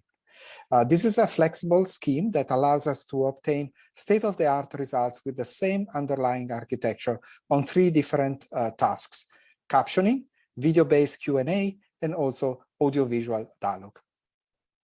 Then in the second part of my talk, I will present Timesformer, which is a convolution-free architecture based solely on the self-attention operator of language. I will show that Timesformer achieves state-of-the-art results on several video classification benchmarks, and it's also more efficient than popular 3D CNNs. Let me start from the first project, the X2Text. This is the result of a summer internship at Facebook AI by Shudong Lin from Columbia University, and it also involves the work of several collaborators at Facebook. So the motivation for this work stems from the observation that most video comes with accompanying modalities of audio and also automatically transcribed speech. And these modalities often provide synergistic information about the video. For example, take a look at these short snippets of audio from Epic Kitchen, where you can see actually that the audio itself provides clear information about the activity being performed.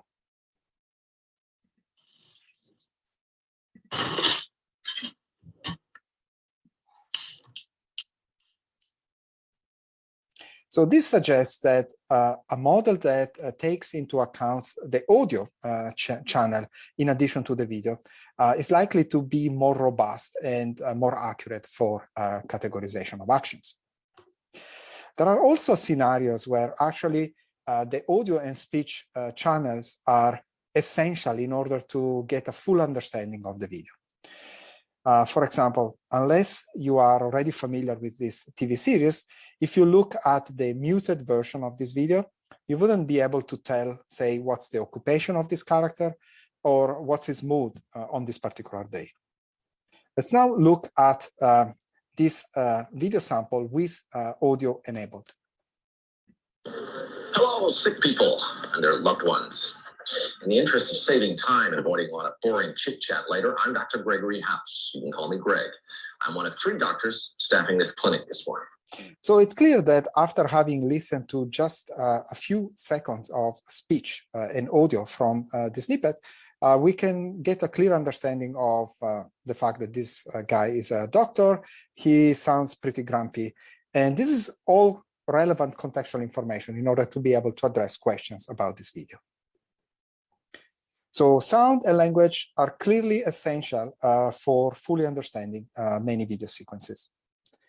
The other observation I want to make is that modern or near future applications of video understanding are likely to require the agent to answer questions in language form. For example, say an AI assistant on smart glasses should be able to warn us in free-form language about the danger of an incoming car as we cross the street. And similarly, it should be able to tell us, again, in free-form language, about the landscapes that are in front of our eyes as we go about city touring. So this suggests that many video understanding problems are actually better posed when formulated as taking video plus X as input and generating text, where X here denotes one or more accompanying modalities. It turns out that actually the vision community has started paying more and more attention to this kind of problems, and we can actually identify 3 different instantiations of this task. The first is captioning, where we are given as input a raw video plus the accompanying audio and optionally also the transcribed speech, and the agent must generate a free-form caption that fully describes what's happening in the video.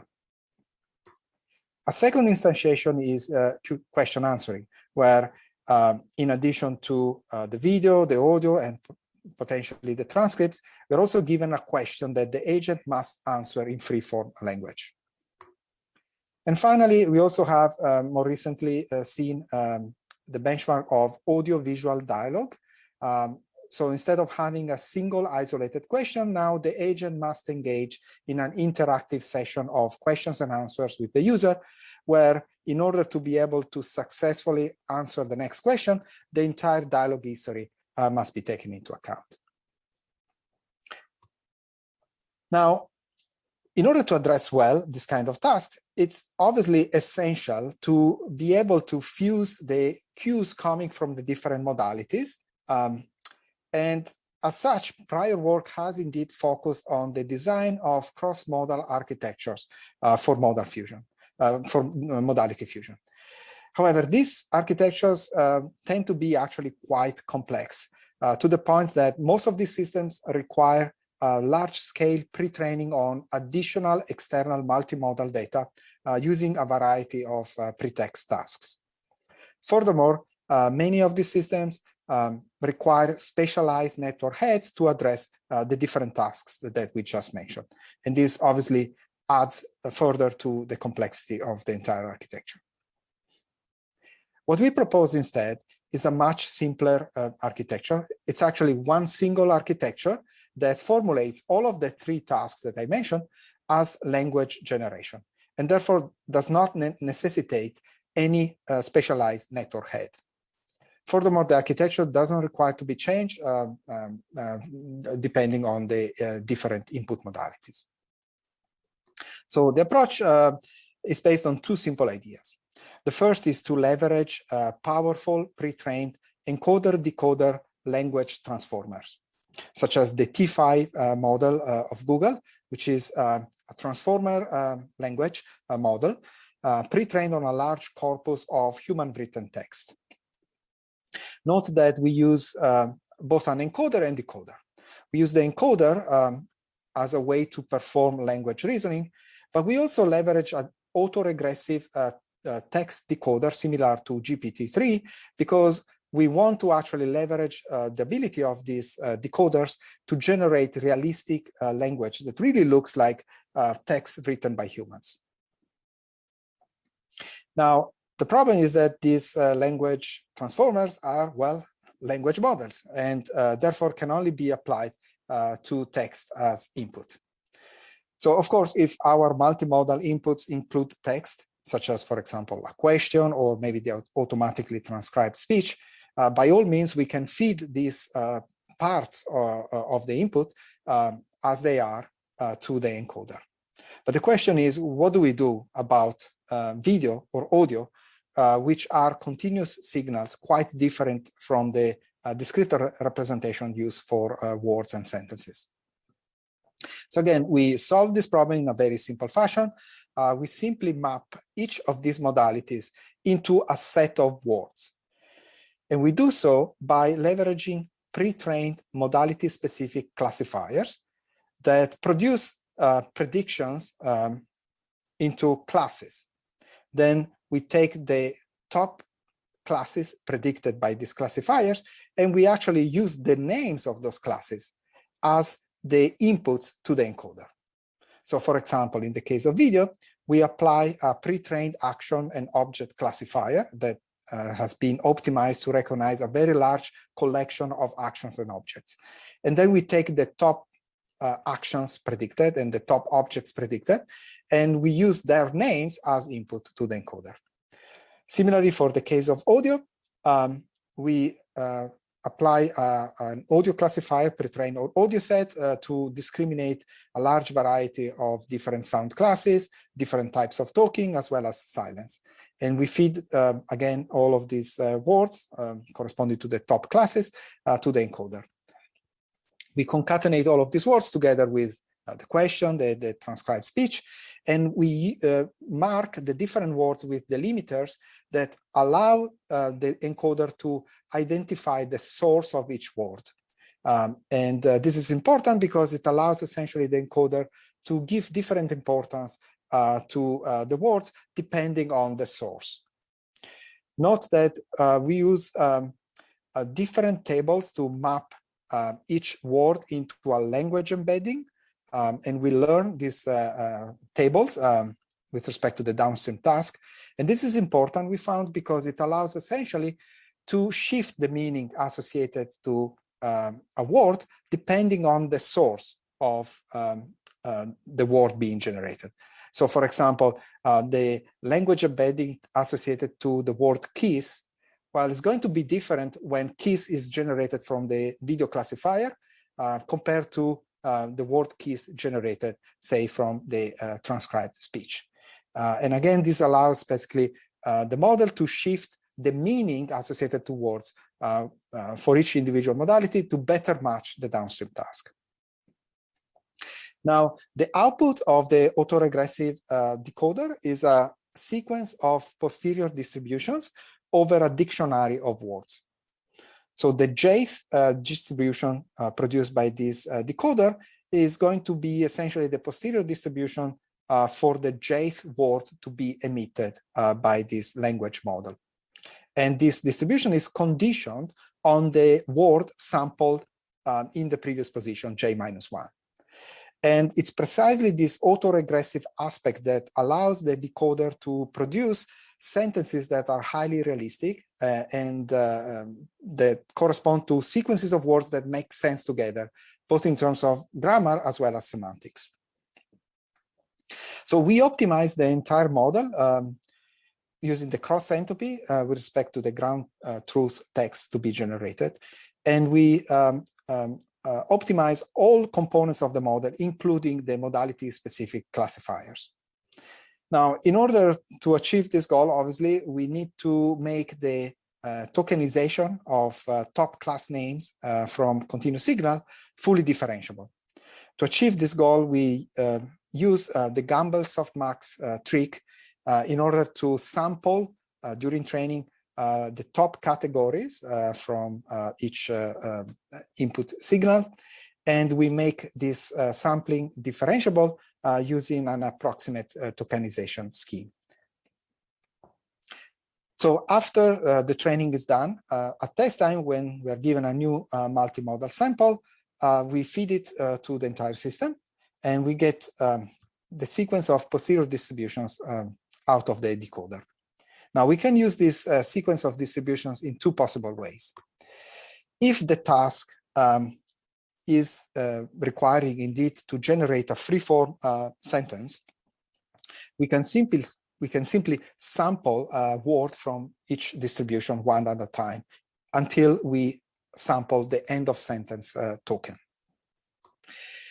If instead the task requires choosing one sentence out of a set of candidates, like for example in video QA, where we are given a fixed candidate set to choose from, then in this case, all we do, we simply evaluate each candidate sentence under our probabilistic model, and we select the sentence having higher probability. So in a sense, our model allows us to tackle both discriminative as well as fully generative tasks under a single scheme. So let me move to the results. I'm going to first present results of audio-visual dialogue on the AVSD dataset. So here, performance is measured according to the matrix of text generation, blue, cider, meteor, rouge, and so on. So the different plots that you see at the bottom indeed correspond to performance under this different matrix. And then within each plot, you see a bunch of colored bars. So each colored bar represents the performance achieved with our system using a subset of the input modalities. So for example, the blue bar represents performance achieved with a baseline that uses only text, and specifically uses the question plus the dialogue history. And as expected, this baseline doesn't do too well because, well, it clearly reflects the fact that in order to achieve good performance on this benchmark, you actually need to also listen to the audio and also look at the video. In fact, you can see that the orange bar, which corresponds to replacing the dialogue history with the video as input, achieves a much higher accuracy. And all subsequent bars corresponding to additional modalities provided as input produce increasing performance. And again, this tells us essentially two things, right? The first is that this benchmark is truly multimodal. It requires looking at multiple signals at once. The second is that our approach is indeed quite effective in fusing together all of these modalities. And it does so in a very remarkable, in a very simple fashion. It essentially maps all of these modalities into text, and then it lets the language encoder to fuse together these cues coming from the different signals. We found that our simple scheme actually achieves much better results compared to the state of the art on this benchmark. Some of these other systems actually include highly complex architecture for cross-modal fusion, but our simple strategy actually outperforms all of them by a large margin under both standard settings of using caption as well as not using caption as input. This other slide gives an insight about the importance of end-to-end learning. So our end-to-end learning is achieved, as I mentioned, through the mechanism of differential tokenization that corresponds to the magenta bar in these plots. We compared this strategy to a variant of our model where instead we freeze the tokenization to the top categories provided by the pre-trained classifiers on each modality. So the classifiers are not updated with respect to the downstream task. And you can see that frozen tokenization does considerably worse than differential tokenization. And again, this hints to the fact that it's important to adapt the modality-specific classifiers to the downstream task, and also to let, as I mentioned, the language embedding of each specific modality to be tuned to the downstream task. We also consider an end-to-end learning variant, which is obtained by attaching a small network on top of the predictions from each modality-specific classifier. This is a strategy that has been often used in prior work, but you can see that actually this multimodal feature embedding is actually inferior even to frozen tokenization, which is this simple strategy of simply mapping each modality into the set of words coming from the pre-trained classifier. This is an illustrative example of a dialogue generated by our AI agent. And it's quite interesting because it reflects the fact that our system can actually generate language that really looks like written by a human. So for example, when the system is asked if the person is a man, it answers, no, the person is a woman. For the question, does she have a long hair? It says, yes, the woman's hair is long. When asked, what is she holding? It says she's holding a bag of food. And the last answer is even more interesting, because when asked what's on the table next to her, it says, I can't tell what's on the table. And this is the kind of answer that we may expect from a human, especially given the low lighting conditions in this scene. But our model actually captures these prototypical human responses because it's being trained on human written text at large scale. This slide gives results for another task. This is video question answering on the TVQA dataset. And note that this is actually a discriminative task because for each question, the system must select one out of 5 possible candidate sentences.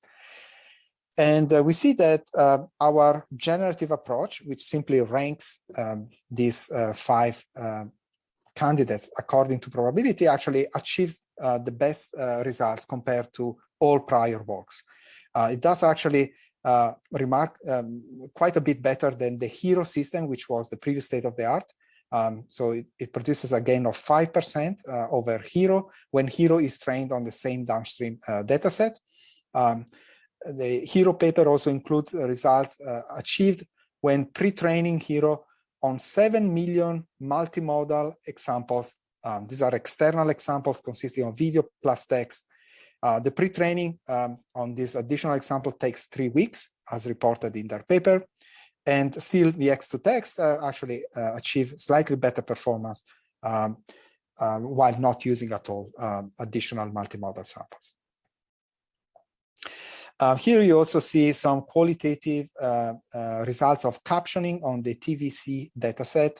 And again, these sentences show that our model can generate realistic language and also sentences that clearly show that the model was capable of recognizing the important activities in the scene. So for example, it talks about helping to get up from the hospital bed for the scene on the left, and the action of answering the phone for the scene on the right. Also note that the model correctly grounds the characters, and it does so by leveraging information contained in the transcribed speech. And so it effectively fuses together information from the video and the other modalities. Let me now switch gear and move to the second project that I want to present today. This is joint work with Gatas Bertasius and Heng Wang from Facebook AI. And this is work that will be presented later this summer at ICML 2021. And so the motivation for this work stems from the success received or achieved with self-attention architectures in the NLP domain. As we all know, transformers have produced state-of-the-art results pretty much on all tasks of NLP.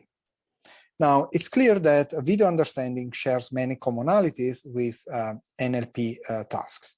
First of all, both videos and sentences are fundamentally sequences.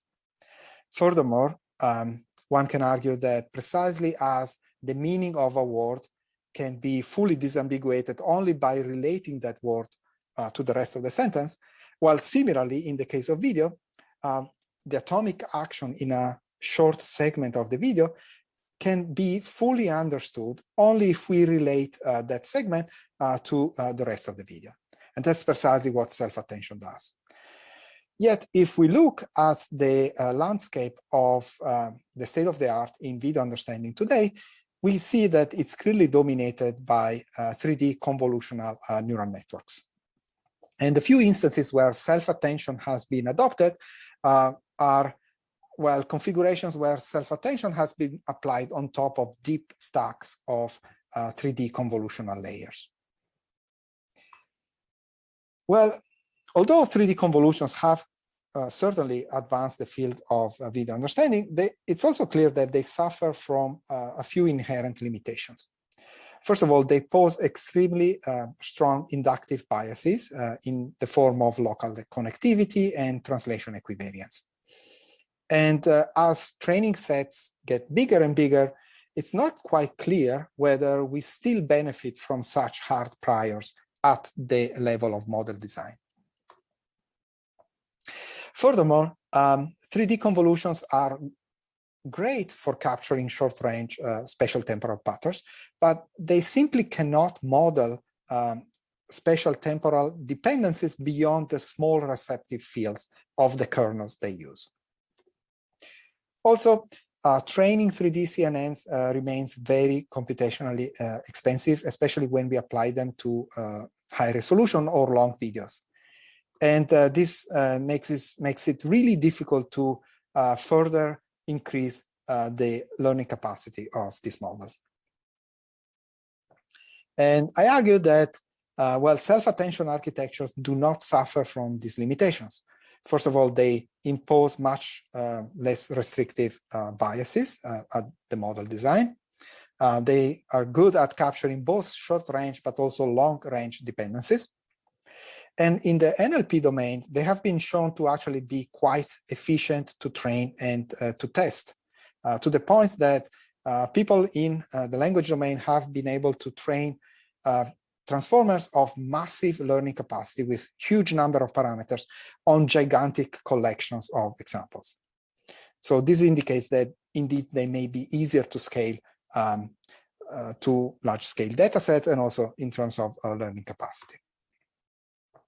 So based on all of this, we pose the question, well, can we actually build a convolution-free architecture purely based on self-attention?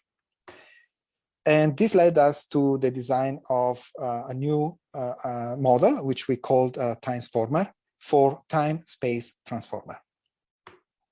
So to explain the Timesformer architecture, I'm going to first review the Vision Transformer, which is a model for still images introduced recently by Google. So the key idea behind the Vision Transformer, or VIT, is to decompose the input image into a set of 16 by 16 non-overlapping patches. The patches are flattened into vectors and then linearly projected through a learned linear transformation. Then these embedding vectors are augmented with a positional encoding, which essentially capture the individual spatial location of each patch. Then this sequence of embedding vectors are fed to a traditional transformer in raster order. The sequence of embedding vectors is actually prepended with a special embedding called the classification embedding. This classification embedding is passed through the self-attention blocks together with all the other embeddings.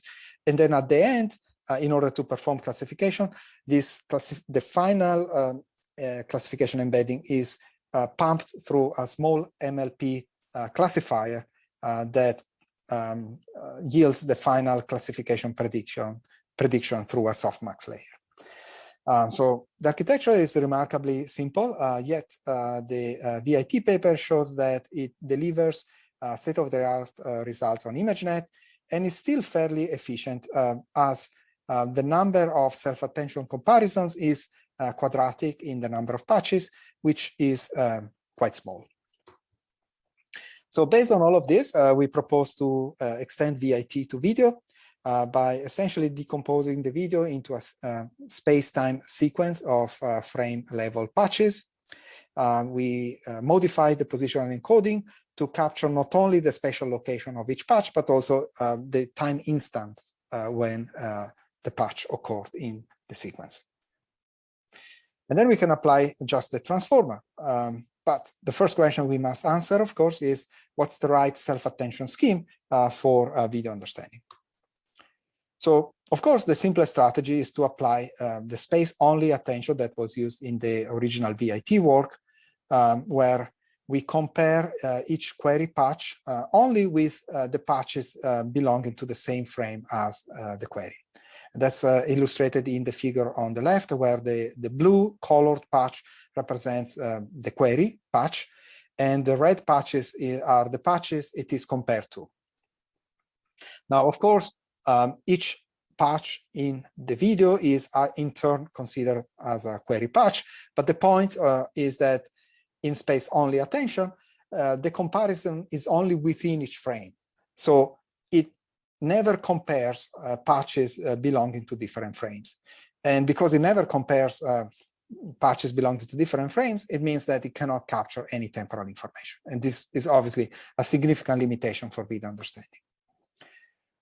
So of course, on the other end of the extreme, we can say, oh, let's actually compare the query patch to all the other patches in the video. That's what we do in the joint space-time self-attention scheme illustrated here. And of course, the problem is that this becomes very expensive because if T is the number of frames in the video and N is the number of patches in each frame, then this means that we need to carry out T times N comparison for each query patch, and this becomes prohibitive. So we propose a more efficient scheme that still retains the ability to capture long-range temporal dependencies. We call this divided space-time attention because, well, it splits the attention into two separate steps, temporal attention and space attention. In the temporal attention layer, we compare the query patch only to patches in the same spatial location in the other frames of the video. These are the green colored patches in this illustration.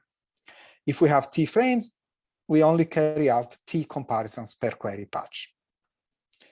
Then we take the embedding vectors produced by the temporal attention, and we use them for the subsequent step of space attention, where again, we compare now the query patch only to the patches belonging to the same frame.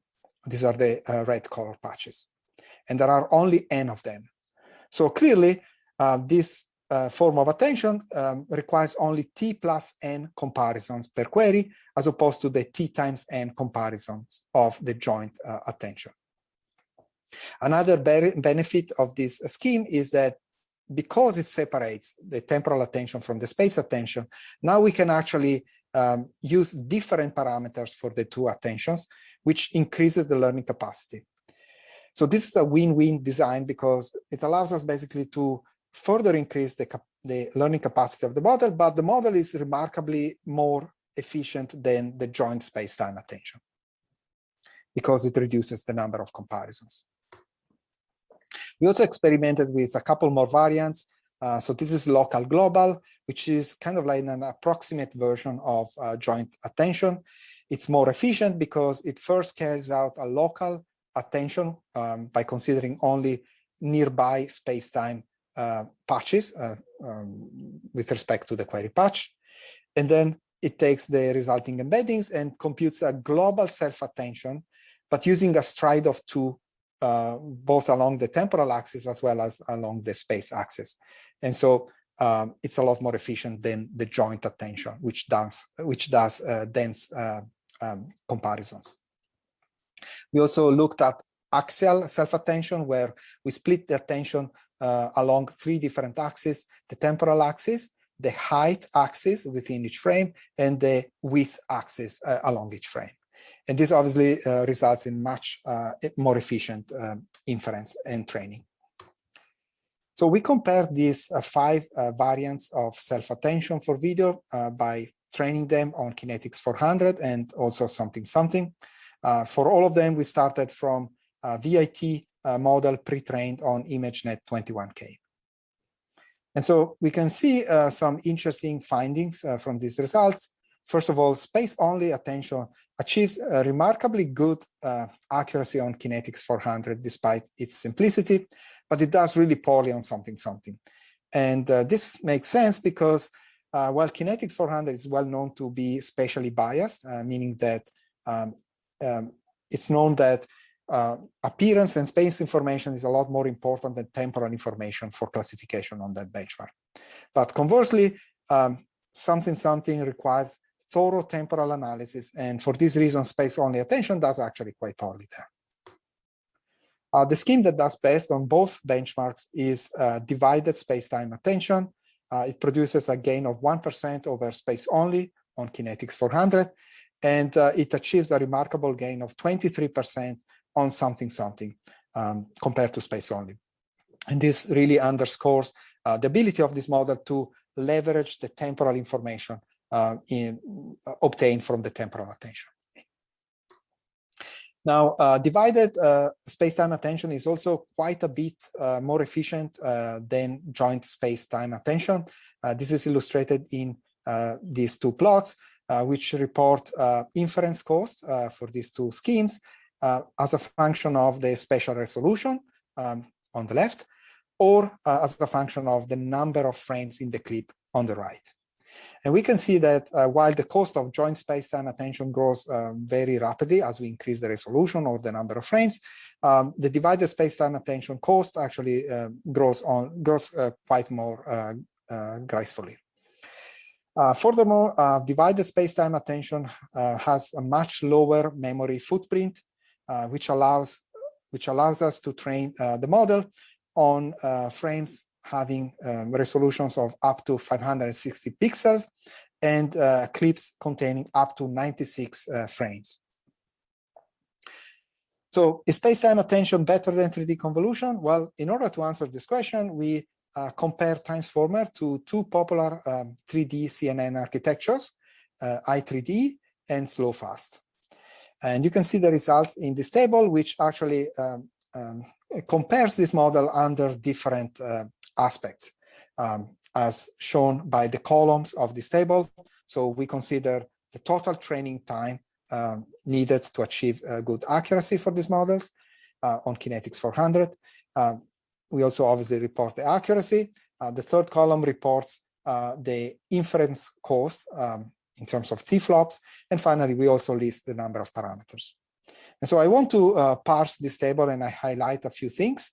The first is that compared to 3D CNNs, Timesformers has actually much lower inference cost, even when using many more parameters.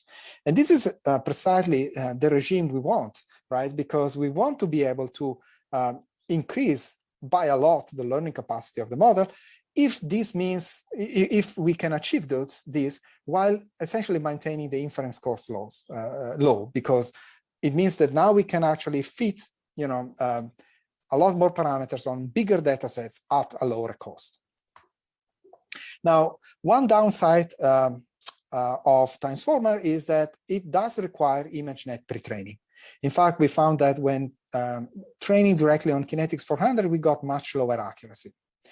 And we even found that For example, pre-training on ImageNet 21K actually provides us with a boost of about 2% compared to pre-training on ImageNet 1K.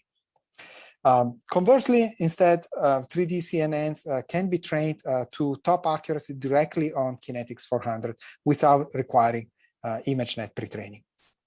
However, I argue that a positive aspect of ImageNet pre-training is that it allows Transformer to be fine-tuned very efficiently on video data, and even having access to a reasonable amount of GPUs.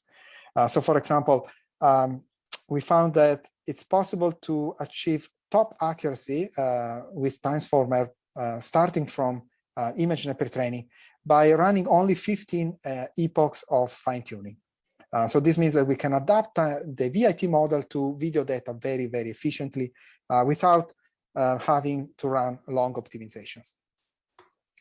Conversely, the 3D CNNs instead require much longer optimizations, even when starting from ImageNet pre-training in order to achieve good accuracy. And this is especially the case for slow fast, which requires more than an order of magnitude longer optimization to achieve top accuracy.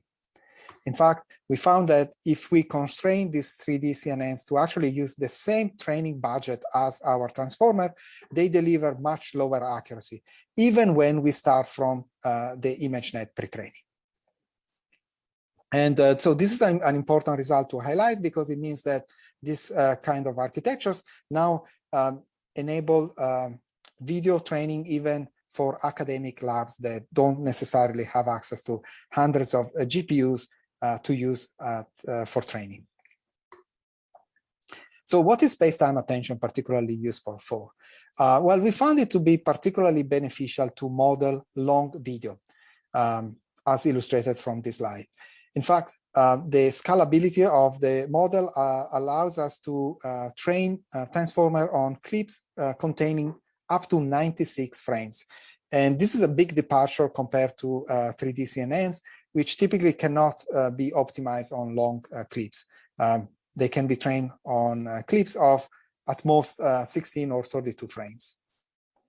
Now, as you can tell from this accuracy plot, training on longer clips results in higher clip level accuracy, which is what we plot here, but it also results in increased accuracy for video level classification. And in fact, we found that this long range version of Transformer delivers state-of-the-art results on both Kinetics 400 as well as Kinetics 600 at the time of submission of this work. But the experiment that I find more revealing is actually the study that we did on the How to 100 Million dataset. So this is a collection of videos showing people performing complex activities such as baking, making arts, fixing motor engine, and so on. And the videos in these data sets are order of magnitude longer than the videos that we typically use in action classification benchmarks. So on average, each video is about 7 minutes long. And recognizing the activity demonstrated and performed in these videos is actually quite challenging because these activities consist of many steps that are demonstrated by the narrator. And so recognizing the full activity, the complete activity, requires obviously recognizing the steps, but also recognizing the order in which the steps are being executed.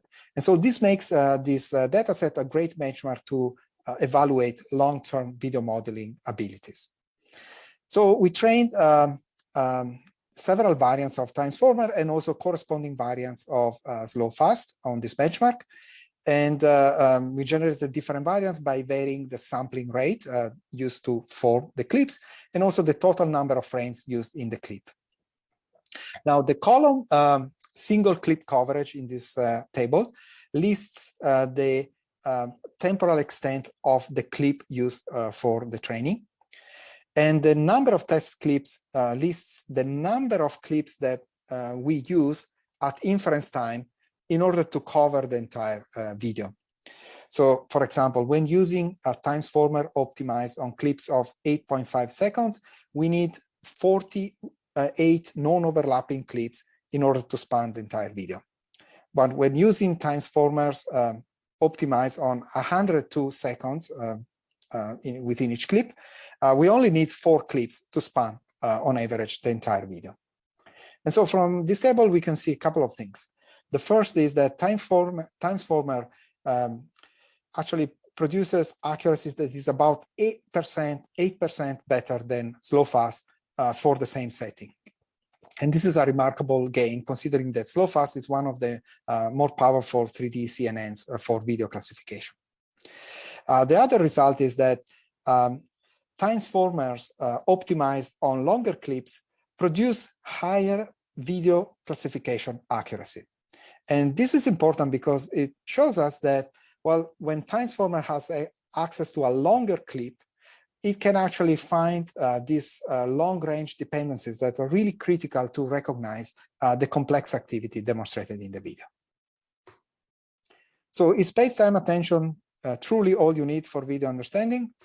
Well, we can certainly say that this transformer-based architecture have more efficiency for the same number of parameters compared to 3D CNNs, which means that it's easier certainly to scale them to larger capacity and also to train them on larger data sets. Also, I've shown that our transformer can be trained on video data very efficiently, much more efficiently compared to 3D CNNs. And also, transformer can handle much longer videos, which makes it particularly suitable for long-term video modeling. Now, one downside is that transformer requires image level pre-training on ImageNet to achieve top accuracy. But we just posted actually a new paper on arXiv that introduces a self-supervised strategy for video transformers that effectively eliminates the need for training on ImageNet. Using this strategy, transformer actually achieves better accuracy just using kinetics for 100 videos compared to the transformer pre-trained on ImageNet 1K. Now, one area that still needs improvement is performance of transformer on motion-heavy datasets such as something v2, where it doesn't quite reach state-of-the-art numbers yet.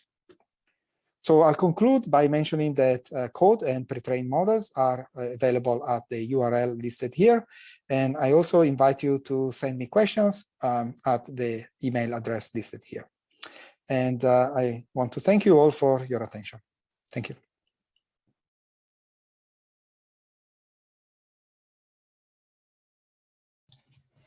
Okay, so thank you to Lorenzo for giving that talk and recording it for us.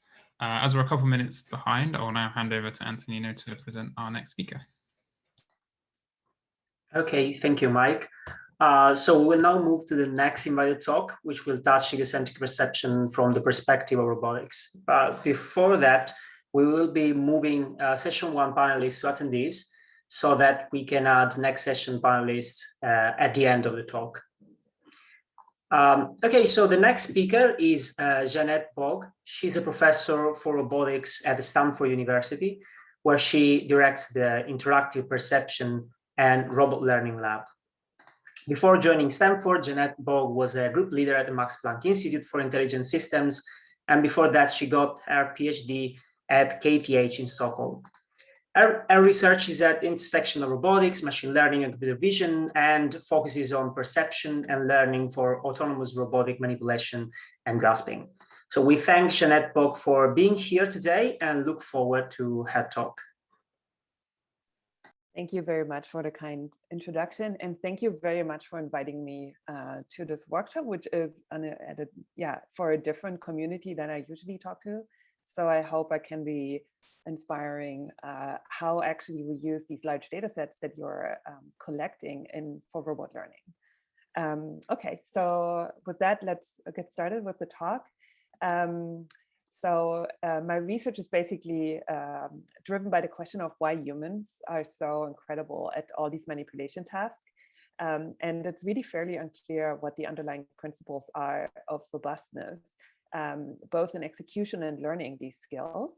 And it is even more unclear how these principles can be transferred to robots that have a completely different embodiment. And so in my lab, we've been working a lot on low-level sensory motor skills. And there has been a lot of progress, not just by our lab, but also by other labs on this. So here are just two examples. The first one shows the Apollo robot grasping the Pringles box with the chips without bumping into obstacles that are being moved around here by Jim Mainprice, who you see in this robot is really quite reactive and can perceive really quickly and then decide what to do. And the second example shows another robot that uses vision and touch perception to just do like a context-rich manipulation task while being perturbed by my student, Michelle Lee here. So these are kind of two examples for low-level sensory motor skills that are always used to be quite hard. But what I'm recently very interested in is actually to go beyond sensory motor skills and enable robots to do tasks that require reasoning over a much longer horizon. And so example tasks in this kitchen here, for instance, are emptying the dishwasher and putting the plates and everything away into the right places, preparing different meals, or stowing groceries. And so for a robot, these kinds of tasks require both symbolic and continuous plans. And here's an example for the Tower of Hanoi game, where we show like two symbolic solutions with the associated continuous actions that the robot actually needs to do. And so the symbolic task plan here consists of symbolic actions like pick and place, transport, and so on, that then each have to be realized by this robot motion. And the challenge is to find a valid symbolic plan, or the challenge is that a symbolic plan may not necessarily be kinematically possible, and therefore has to be checked by planning the robot motions for the entire task plan. And this can be really quite an expensive search to do. And the field of task and motion planning in robotics addresses this challenge. And so for, I just want to show you how a robotics architecture for a long horizon task might look like that specifically uses this task and motion planning paradigm. So at first you have a task planner that plans kind of these symbolic actions. And then it basically runs this through a motion planner to figure out whether this is actually kinematically feasible for the robot. And so this informs the task planner again to potentially continue searching. And this is what is called task and motion planning, called TAMP here. And so once you have a motion plan, you send it to some reactive controller that executes it in the actual environment. And that environment responds in some way. And the reactive controller has to react to it and maybe has to change the motion plan or even change the task plan online to react to anything that's unexpectedly happening. And so obviously there is a lot of perception here going on as well. So the environment has to be visually perceived, and this information has to be somehow be fed to the task planner as feedback, to the motion planner as feedback, or to the reactive controller. And so I will use this graph throughout the talk to explain a little bit of how we are realizing each of these boxes and each of these arrows as well. And just for simplicity, I will take out all of this perception part here. To make this plot a little bit easier, but I'm going to come back to this. So generally, the way we implement these architectures is going to be based on three principles. First of all, people are using abstractions to basically get rid of details that are not important for planning on a particular level. And so I will show how we implement these abstractions. We will also use learning from demonstrations, specifically from these large-scale activity data sets that you guys are all collecting, and enable robots to do these low-level primitive tasks. And then one really important thing is that no matter how good we implement anything on a robot, for sure something is going to go wrong. And so what we also want to implement is a way to always keep replanning. And therefore, we also need always a way to monitor what's going on actually in the world. Okay, so these are the three principles. And so I want to start this talk by introducing task and motion planning a little bit more formally. And specifically, I want to focus on how in our work, we specifically enabled adaptation, so this continuous replanning thing that I just talked about, to deal with any kind of environment changes that are happening all the time. So this work is based on principles of symbolic abstractions, of using those in this task plan, but also on just the continuous replanning. So here's a robot that wants to put the small box onto the large box. And the problem is the small box is outside of the workspace of the robot. So it needs to basically get this hook there to get the little box smaller so that it can actually reach it and put it on that large box. And in order to do that, it needs to basically plan on a symbolic level, and it also needs to include some geometric reasoning to figure all of this out. And then what we specifically are interested in is like, oh, how can this plan that is actually quite expensive to compute, how can we adapt this to any changes, avoiding the need to do expensive replanning? How can we keep basically a computer plan that keeps being valid despite all of these different changes that are happening online? Okay, so that's the goal of this work. And so for planning this kind of continuous motion that you've just seen, we basically use something called trajectory optimization. It's very similar to RL, just that we assume we know what the robot is doing and how the world is changing, which is quite a reasonable assumption. And so just to explain a little bit of variables, where the X here basically refers to the motion of the n effector. And we basically want to basically optimize that trajectory. The way we do that is by basically sending joint torques called here UT, a sequence of this to the robot arm.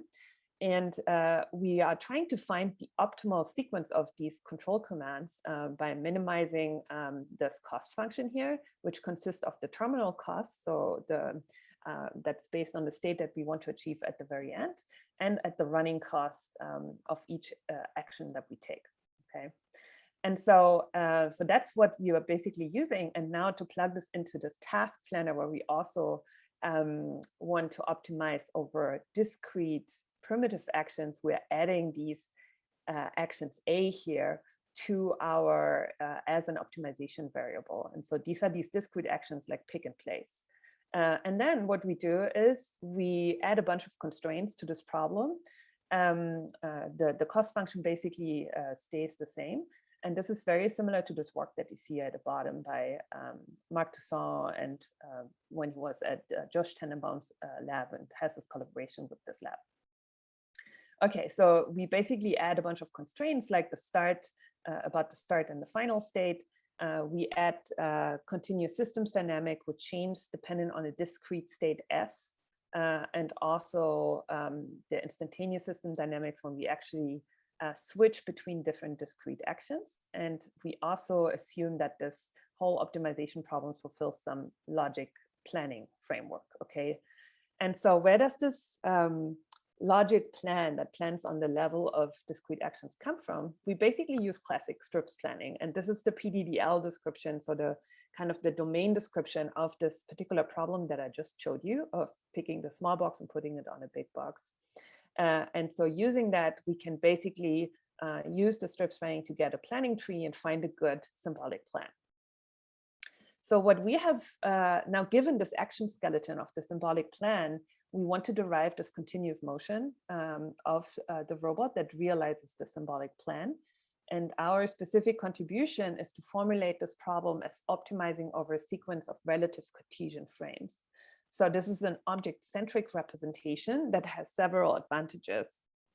And I want to explain this with this example. So let's say this robot wants to pick up this little green box here and place it on this blue shelf.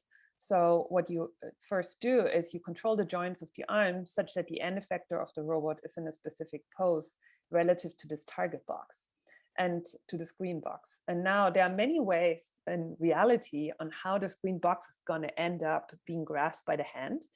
So that is what you see here on the right. So there might be small post changes relative to the end effector, and that will influence how you need to control the joints of the arm for placing the green box onto this blue box. But if you optimize the joint trajectory in that optimization problem that I just showed you, which is what is most commonly done, this trajectory would need to be replanned now. And this is very annoying. And by using actually an object-centric representation, so these relative Cartesian frames, we can just actually control this green box in whatever way it is in the hand, doesn't matter, relative to the blue shelf to achieve the desired relative frame transform of actually placing it on that blue box. So this is basically assuming that we can perceive all these things, where basically the green box and the blue box is. There's a chat message. Oh, okay, yeah, please, by the way, please feel free to interrupt me or ask any question in between. I'm happy to answer them. Okay, so that is the main idea. And so now the resulting system looks like this, right? We have a task planner that comes up with an action skeleton that looks good for some kind of problem solving. It checks with the motion planner like, oh, does that even work for the robot, or is that infeasible for the robot? And if not, it keeps going and searching until it finds a valid plan. And so this is typically done in TAMP, and we specifically do this in a way that uses an object-centric representation, and as I just explained, and we send it to the reactive controller that executes it in environment and can actually take feedback into account. So what we haven't yet done is closing this loop again, but we can talk about that in a bit. So I saw there was another chat. Yeah, I guess for both of us. Okay, so so again, like I already showed you this video, this is basically the output of our system, where for this particular Tower of Hanoi problem, you actually get multiple solutions from this task and motion planner. And here you see how both of these solutions are basically being executed with the robot. And specific or special to our method is, as I also already showed you, that it can actually just keep using the same plan without going through expensive replanning, despite all these changes. And then we also executed this particular plan on a real robot. So here we use basically model-based vision of just using a tracker that we actually augmented with these AR markers. And you can see that despite all of these things being changed or moved around by my student Toki here, the robot is still able to execute these things, even though maybe the box even changes. All right, so so just to summarize this particular part of the work, it's called object-centric task and motion planning, specifically in dynamic environment. And the main idea is that to use symbolic planning to create an action skeleton that translates into a constrained motion optimization problem. And our specific algorithmic contribution here was to reformulate this problem to optimize over relative Cartesian frames, which makes it basically able to do task and motion planning in dynamic environments online. Dima, any question? Can I ask a question? Yes. I'm curious whether this idea of replanning is similar to how humans do it. I'm just imagining someone trying to do the task and you're moving something in front of them. I don't think they will adapt that easily. I don't know whether whether there is any research or whether you're planning there is any similarity, because in our dataset, for example, people make mistakes, and observing these videos, people react very differently. Different people, of course, react differently. But it's not easy to figure out how people replan, if that makes sense. So what do you base solutions on? Right. So that's a great question. So first of all, I'm super interested in how robots can notice that they make mistakes and then recover from them. And I don't think there's like the one solution for it. And yes, and also there are many different possibilities. First of all, I want to say I'm not a cognitive scientist. I have no idea what people are actually doing, right? Like how they're really doing it. I can just tell you that in this particular work, what we have done is really to just assume that we can track these objects, and so we know their frames. And if you know, like, oh, I want my hand you know, I want my hand definitely wrapping itself around this particular box. And so as long as you can track this box, you can basically follow it around until you finally got it, right? But that only works, or let me say, this only works to some extent of the box actually moving around, right? So if there's a lot of changes, you may want to completely change the task plan on the higher level, right? And so I'm going to talk at the very end about how we do that. Whether this is what people do, I don't know, but it's a very interesting question to see in your data sets, for example. Is there a way to discover strategy for recovering actually in a particular way? I think that would be very interesting. We can talk maybe about this later. This is definitely not something we have solved, but I will show some solutions where we basically do trigger replanning for sure. Whether this is close to what humans do, I have no idea. Does that answer your question? Yes, thank you. Okay. Perfect. Okay, so now I told you now about task and motion planning, basically, and there's no learning in there, you know, like nothing. This is like classic robotics, and we made it work nicely in dynamic environments, assuming we have some vision system that gives us these objects in some way. Okay, and so what actually is very annoying about this, and this must be clear to anyone who works with learning, right, is like, or with robotics, is to actually define these actions. And, you know, maybe this PDDL description actually is not so bad. I'm going to talk about that later. This we can kind of do. But how to define or translate these actions into these constraints, these functions f path and f switch here, this is very tedious and annoying. So my student Toki, who has done this work, he can sing a song of this. And so we really want to scale it up to all of these different actions that we, for example, have in your large scale data sets.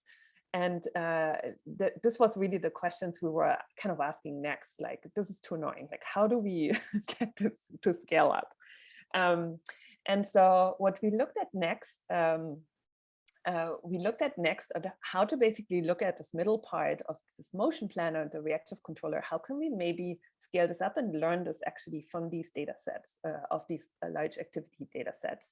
And in terms of the principles that I talked about before that we're using in all this works, here we're really looking at, again, how can we find abstractions for these actions that can then maybe be used by a task planner? And how can we scale this up by maybe learning from demonstrations, specifically from these video demonstrations? Okay, so let's talk about this work that is called Concept to Robot. And here we're talking about action concepts to robots that was published at ISS in 2020. So basically, our idea or our goal was we wanted to endow our robot with the ability to acquire manipulation concepts. And the way we see these concepts is as mental representations of verbs in a sentence.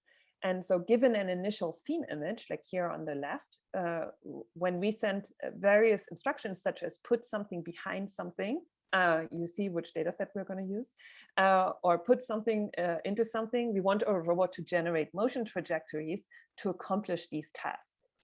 And to achieve this goal, we basically went down the route of constructing an embedding space that associates task instructions and scene images with motion trajectories of the robot.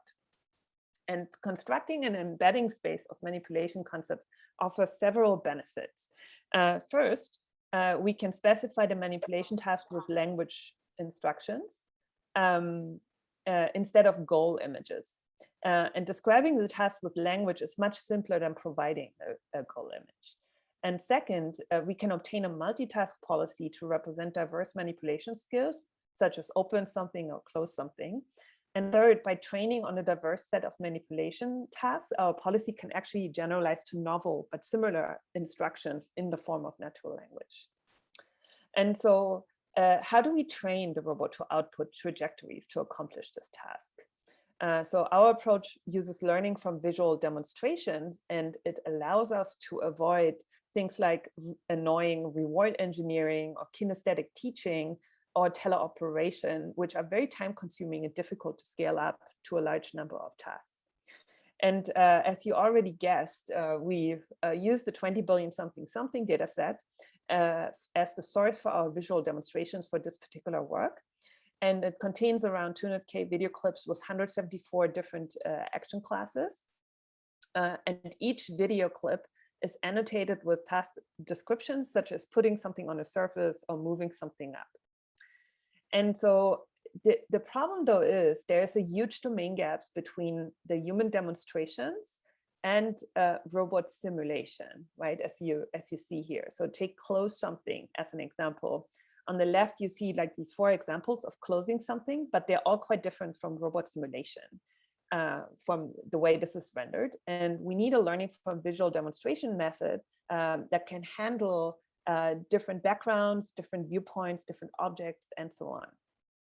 And so the main idea that we followed here is that we address this large domain gap by using a video action or video activity classifier to evaluate the robot trajectories. So the video action classifier is firstly trained to classify the action labels of each video clip in the 20 billion something data set. But then we use this classifier to score robot videos. So the score then represents how confident the video classifier estimates the robot video to belong to the corresponding action label, or to, so how confident is this this video classifier that the robot has executed that particular action. Okay, okay, so this learning from demonstration pipeline that we implemented works as follows. So first we sent a language instruction and initial scene image as the input to our model by concatenating their features to provide semantic context. And you see here the models that we use. Then a policy generation network outputs a motion trajectory specified as a goalpost. Sorry. So it's specified as a goalpost and also a series of forces to perturb the otherwise straight line trajectory. So it's kind of shaping it. And then next we execute this motion trajectory, open loop in simulation, and render it to get a video. And this video is sent to the action classifier to get a score, which is used as a reward.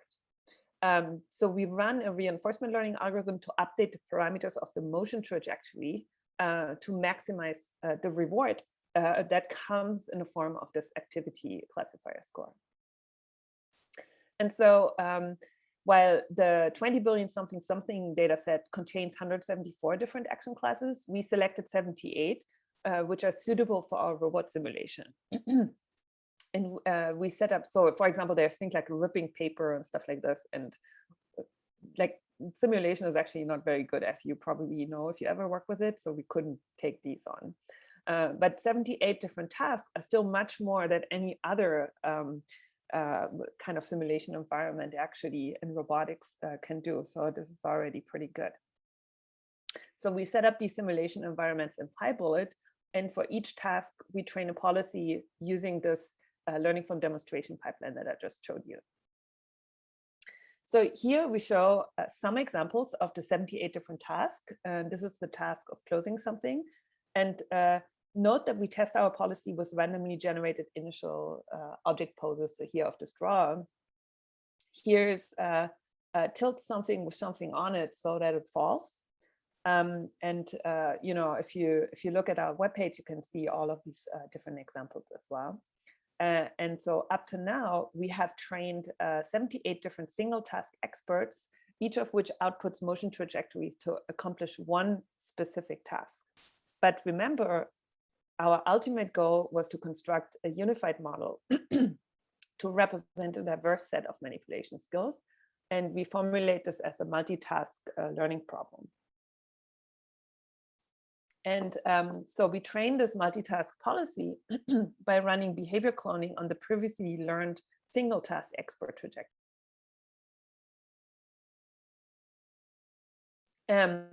So the reason for that is that now, but the single task expert have actually trajectories in form of joint angles in them, which the videos that we trained these on didn't, right? So now we can do this behavior cloning, which needs this.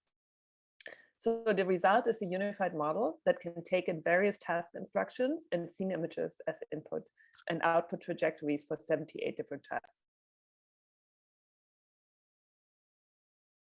Sorry, I'm losing my voice today. Okay, so here we show some examples of the multitask policy on the diverse set of tasks. Here are some more.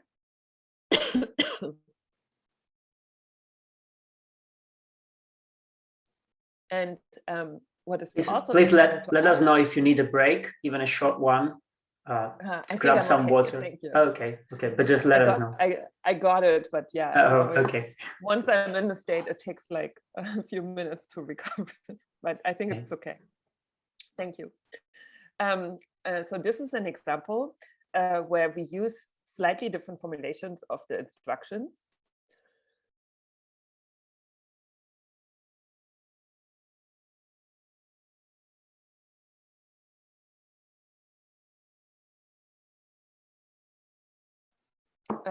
And you can still see when we feed these in, the output policies that the robot actually executes, they are very similar, or they are actually doing the right thing. So this is more like a qualitative thing we've done. We haven't done this systematically, but we are very excited about this as well.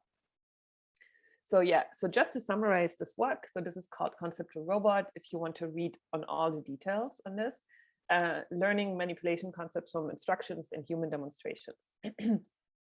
And the main idea is to learn this embedding space for manipulation concepts indexed by natural language instructions. And as an algorithmic contribution, we propose this whole framework of imitation learning from human video demonstration using this activity classifier to provide reward.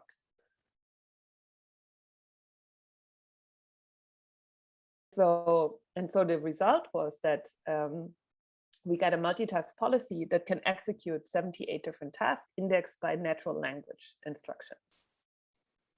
Okay, so now we have a system that takes as input natural language and produces the corresponding motion primitive. And this is, in this entire system, this is where this fits in. But of course, we have now these primitives. We still want to sequence these primitives together to achieve a higher level goal, like some long horizon task that maybe requires multiple of these. And so remember, in our TAM framework, we use the strips logical planning to search for a symbolic action plan based on pre and post condition of these discrete action primitives.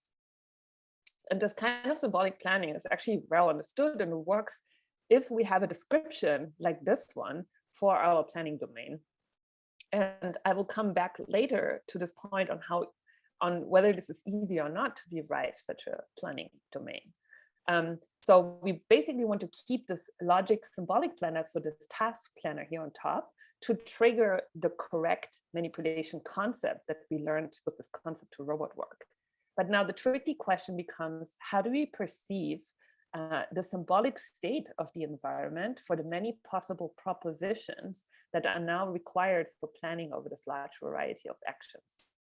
And besides grounding these abstract symbols, we also want to enable continuous replanning, specifically continuous task replanning. So in this last part of the talk, I will talk about our work on grounding symbols through actions in large-scale activity data sets. And this is really hot off the press. We literally submitted this 2 days ago. So also, I'm presenting this for the first time. So recent examples of actually, so these are some recent examples of works that use symbolic planning for enabling a robot to do these long horizon tasks. And all of these works require some way to perceive symbols in the environment. Also our own work does that, right? And perceiving symbols in real world environments is currently an unsolved problem. Without a way to perceive symbols in the real world, all of these works are currently limited to simulated environments where symbolic states can easily be obtained, or in simple known environments where visual heuristics for symbolic states can be kind of coded up by hand. So in the computer vision community, I think you call this problem of perceiving the symbolic state visual relationship detection or scene graph generation, basically. So you have all these interesting data sets here as well. But annotating symbols is actually very expensive. So this is an example from Visual Genome. And here you see for this one frame, all the symbols that are actually annotated. But then here are all the symbols that are actually not annotated, right? So because it's so expensive to annotate these symbols, you still cannot do the full state, right? Like, so all of these things are actually missing. So what our core idea for this approach was to actually exploit that we know how actions are changing the symbolic state and use that to annotate frames with partial symbolic state that is relevant to that action. So let me give you an example. So here we have an action, put something into something. And specifically, it's about putting an egg into a bowl. And we know basically from a description of this action that before the action is successfully executed, the preconditions for these actions are that the egg is in the hand and the egg is not yet in the bowl. And we also know that after the action has been executed, the symbols change to basically the egg is now in the bowl and it's not in the hand anymore. There are also states here that we cannot really annotate with actions, like, oh, the egg fits into the bowl and is reachable by the bowl, right?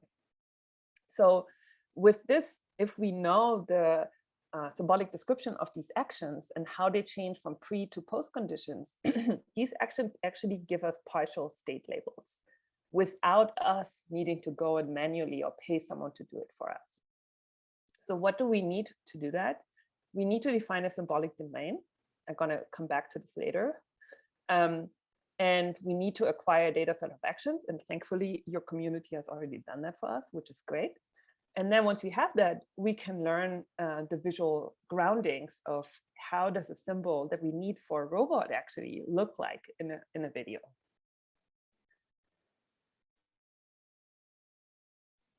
All right, so let me give you an overview of this method that we're thinking about. Let me first talk about this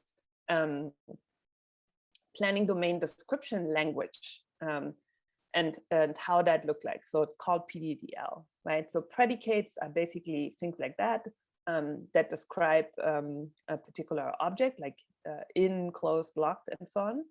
So in itself is a predicate, and it has here in this case 2 parameters.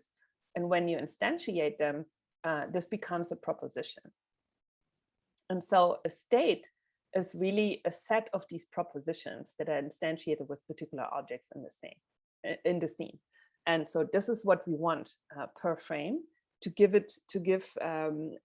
label basically a data set with this state so that we can then train state classifiers that are useful to a robot.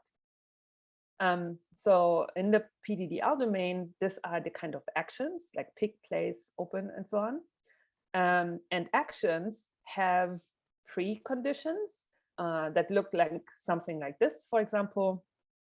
And I don't want to go too much in detail this, but they also have post conditions, right, that we can define. And we, in our specific case, to make this all feasible, we flatten these preconditions and post conditions into disjunctive normal form. Doesn't matter right now what this means. It's just easier to deal with. So once we have this form, we can actually train a predicate network as well. So this is how this predicate network basically looks on a high level. It takes an RGB frame as input, and it also assumes there is some object detector that gives us basically bounding boxes around all the objects in the scene. So here a cup and a hand. And then we basically process the frame like this. And finally, the CNN here on the right takes all of these different inputs. Okay, so this predicate network now can basically classify different propositions. So like this one, for example, these are all the propositions that are just in relation to the cup that has been detected and just have one argument as input. Here it's the same proposition or prepositions, but now with the hand as input. And here we have the prepositions that are actually taking 2 arguments as input. And this is basically what the numbers or the probabilities that these propositions are true are output by this predicate network. So how do we train this now, this predicate network, with our labels that we obtained from this trick of using the actions to get these partial labels for us? So at train time, we sent before and after image of an action being performed to the network, along with the bounding boxes of the object. And the network then outputs predictions for the before and after states. And we compare these predictions to the partial state labels obtained from the pre and post condition DMFs that we defined before. And again, these are partial labels that we got from the actions. So we cannot basically evaluate all of the predictions that the network makes. And we take the ones that we have information for, compare these, and then update the predicate network based on this. Okay, so we tested this whole idea as a proof of concept on the 20 billion something data set, because we worked with this before. It's a large scale data set, as you know. I already explained that, what it's like. And it's actually quite a difficult data set. I think Lorenzo Torresani also mentioned that it's actually difficult for their method. For us, it was difficult because it has this huge variety of environments. And our hope was that by training this predicate classifiers on this data set, we can obtain something that is useful for identifying symbolic states in real world environments. And yeah, and again, like this data set is not annotated with these symbolic states, right? With these predicates that are useful for us doing task planning on a robot. Okay, so just coming back to one point about like doing this, what we're doing with this trick of the actions, how much better is it actually than doing these manual annotations, right? So for this particular data set, we have 171 actions. We actually removed 2 of them that had like some numbers on them, which were difficult to model.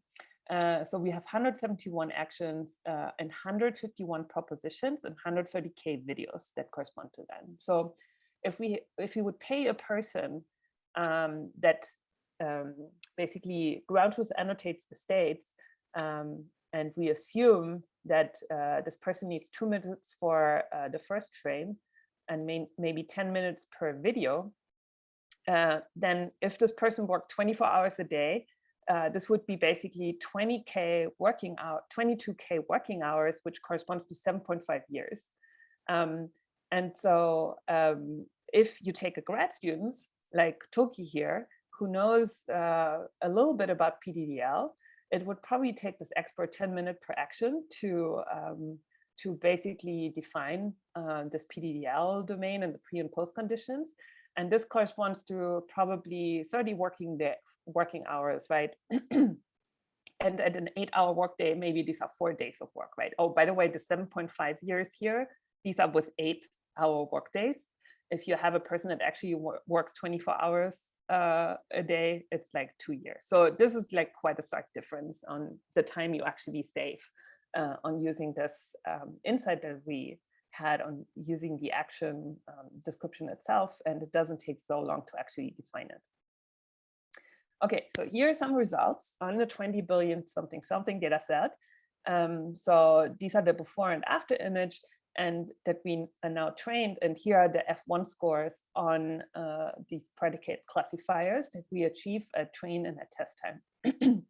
And so here's some examples of how this looks like on these videos. So again, like the predicate network outputs a prediction for every proposition for every frame, but because there are so many, 151 propositions in total, it's a bit overwhelming to watch all of them in a video. So instead, we only show the propositions that are relevant to the particular action being performed, which is here approaching something with your camera. And so we also show here when the pre and post conditions of the actions are satisfied on the top. And at test time, the network actually has no knowledge about what action is being performed or what pre and post conditions are associated with it. The only input to the network is the image and the bounding boxes, and the output is the predictions for all the propositions. And all of these examples I'm going to show come from the test set. And so here it starts off with a pretty confident prediction that the doorknob is not closed. And somewhere in the middle of the video, it gets a little fuzzy. And by the end, it recognizes that the doorknob is closed. So here we have, in this video, we see that the book starts off as not closed and open and ends closed and not open. So you also see the hand go off screen at the end, so it becomes not visible as well. And so here we have the action of bending something until it breaks, specifically on this toothpick. And you notice that the post conditions never get satisfied. And that's because the way we defined this action was the object would be deformed or bent during the action. But after the action, the object would be broken and not deformed. That's just how we defined it. And the network seems to interpret deformed in a different way, where the object is still considered deformed after it's broken. And perhaps this means we should change the post condition of the bend break action to match this particular interpretation. So one limitation of using this the pre and post. Yeah, we have just a few minutes because we should move to the next session. We are a bit behind the schedule also because of the last talk. Yes, yeah, I'm almost done. Okay, that's great. Yeah, thank you. These are just like a bunch of examples. So I think I need maybe 2 minutes, if that's okay. I think so. Yes. Okay. So here's one limitation of using the pre and post conditions that is that you can't specify propositions that are true while actually performing the action. So before and after poking the flashlight and the hand aren't touching, and this is stated in the pre and post conditions, but there's no way to say that the flashlight and hand are touching during the poking action, at least with this PDDL way that we use. But then when you watch the video, you see that the network actually does pick this up. And this is because it learns the touching predicate from other actions in the 20 billion something data set that are now basically moved here. Okay, so now how do we plug this into our entire system is the question.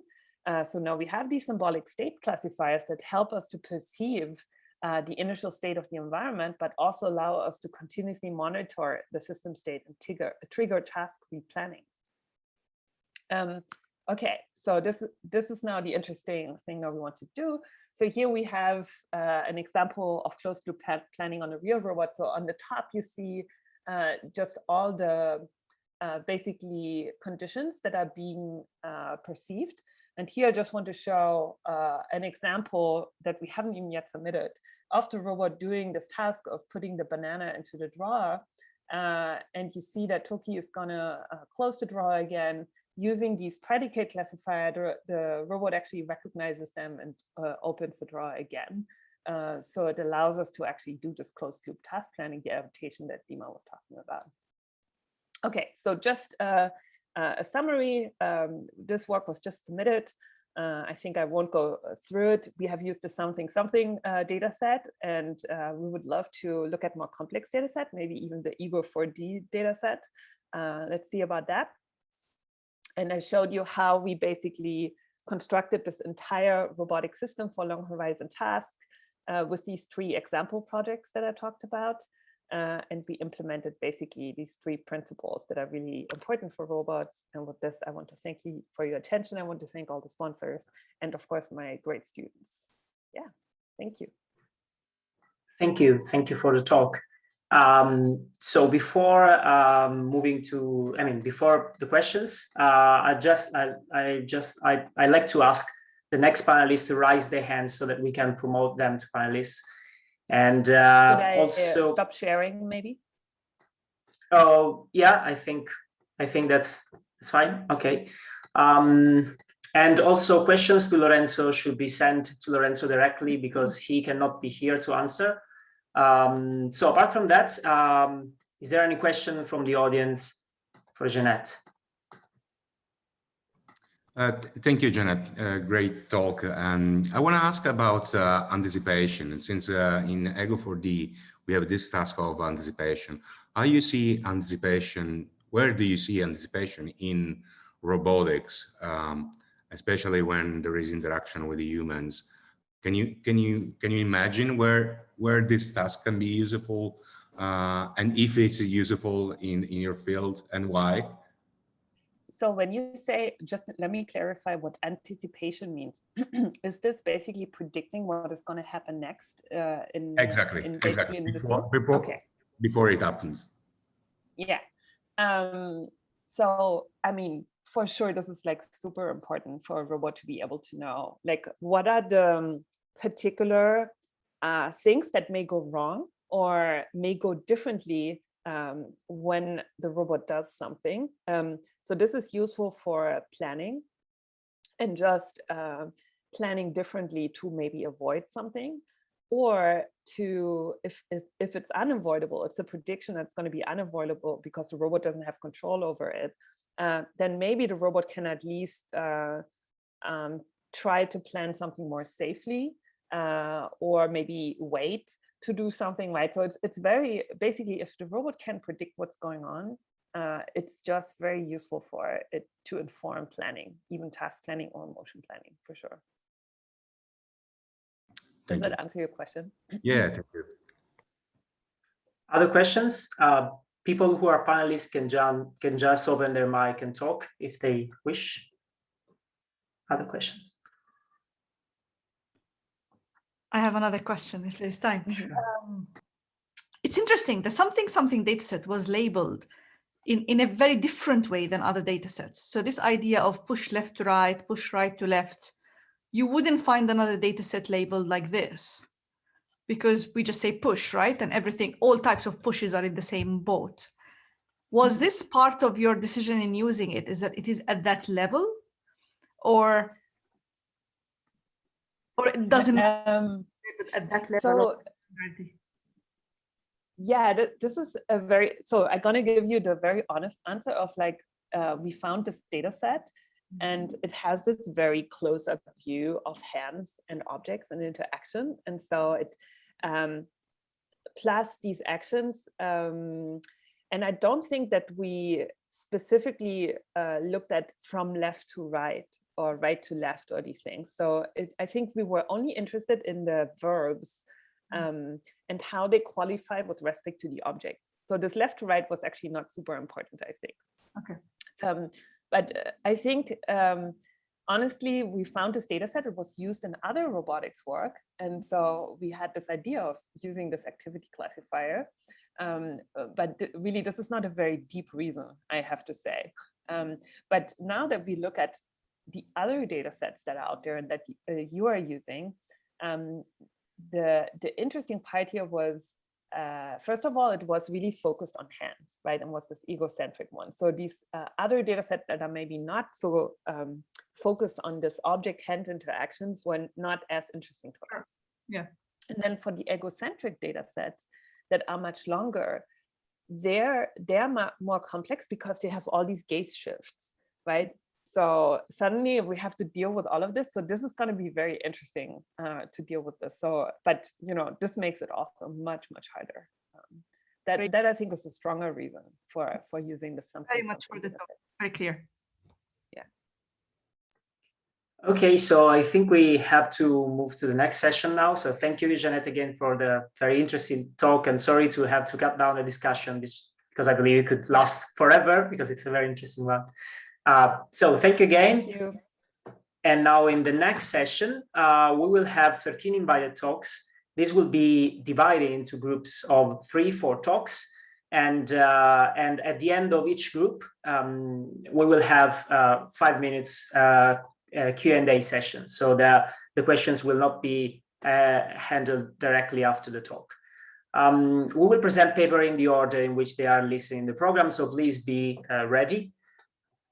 And let's start with the first group and the first talk, which is recognizing actions in videos from unseen viewpoints. Is the speaker? Yes. In the audience? Yeah. Let me share my screen.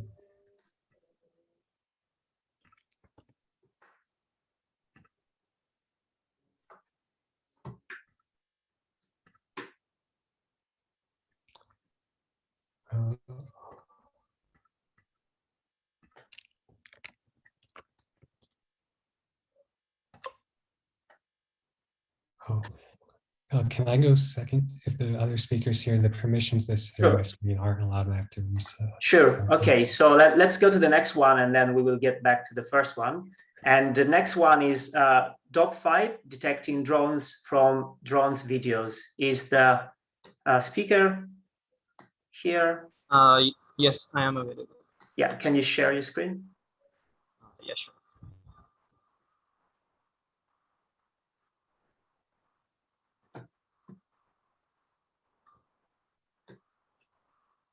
Okay. Okay. So starting with, yes. Were you saying something? I think I interrupted you. Just, you can go ahead, just that. Thank you. Okay. Thanks a lot. So starting with my introduction, my name is Muhammad Wasim Ashraf. I am from Intelligent Machines Lab, Information Technology University, Pakistan. So title of our paper is, as apparently can be seen, dogfight detecting drones from other drones videos. Dr. Waqas Sultani in this is my supervisor. Actually, this was work during this was work of my thesis as well, MS thesis as well. So this was a joint work with Dr. Mubarak Shah from University of Central Florida. So moving with the motivation, drones are ubiquitous and are actively being used in agriculture, entertainment, military, surveillance, sports, wildfire fighting, cinematography. So it is very important to detect drones. Why it is important? To avoid collisions and to avoid drone attacks and to have safe multi-drone flights. In Pakistan, we have history with some drone attacks. So kind of this was my inspiration. So problem statement for our work was, we aim to address the problem of detecting drones from other flying drones. We actually presented two-stage approach. I will talk about that in a little while. So there were multiple challenges involved in this. First off, one of the most one of the most important and worst challenge you can say was erratic movement of source and target drones and the movement of the background, etc., causing parallax effect. And the actually size of the drone was very small, extremely small, to be honest.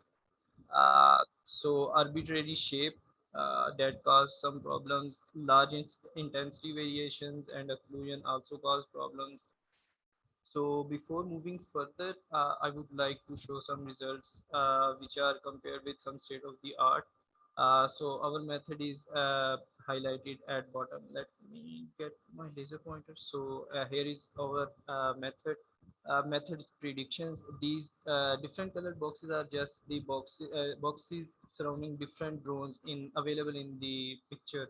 So every row is representing a different method used to detect those drones, trying to detect those drones. So regarding the existing approach in literature, low detection, there are some drone detection, object detection related works, but they have very low detection and localization for small objects. Other than that, there are some small object detection related works, but they are actually unable to capture sufficient foreground or background information. Uh, they are mostly based on region proposal networks. So actually they suffer all similar problems. Other than that, video object detection related works involve feature aggregation techniques, which are not very good technique for which is not very good technique for extremely small objects. So actually they are tested on pretty large objects and they are not tested on small objects. That is a case as well. So other than that, there are some drone detection related works, but they are computationally expensive, noisy, and costly. So moving with our proposed approach, as I said, we presented two-stage approach.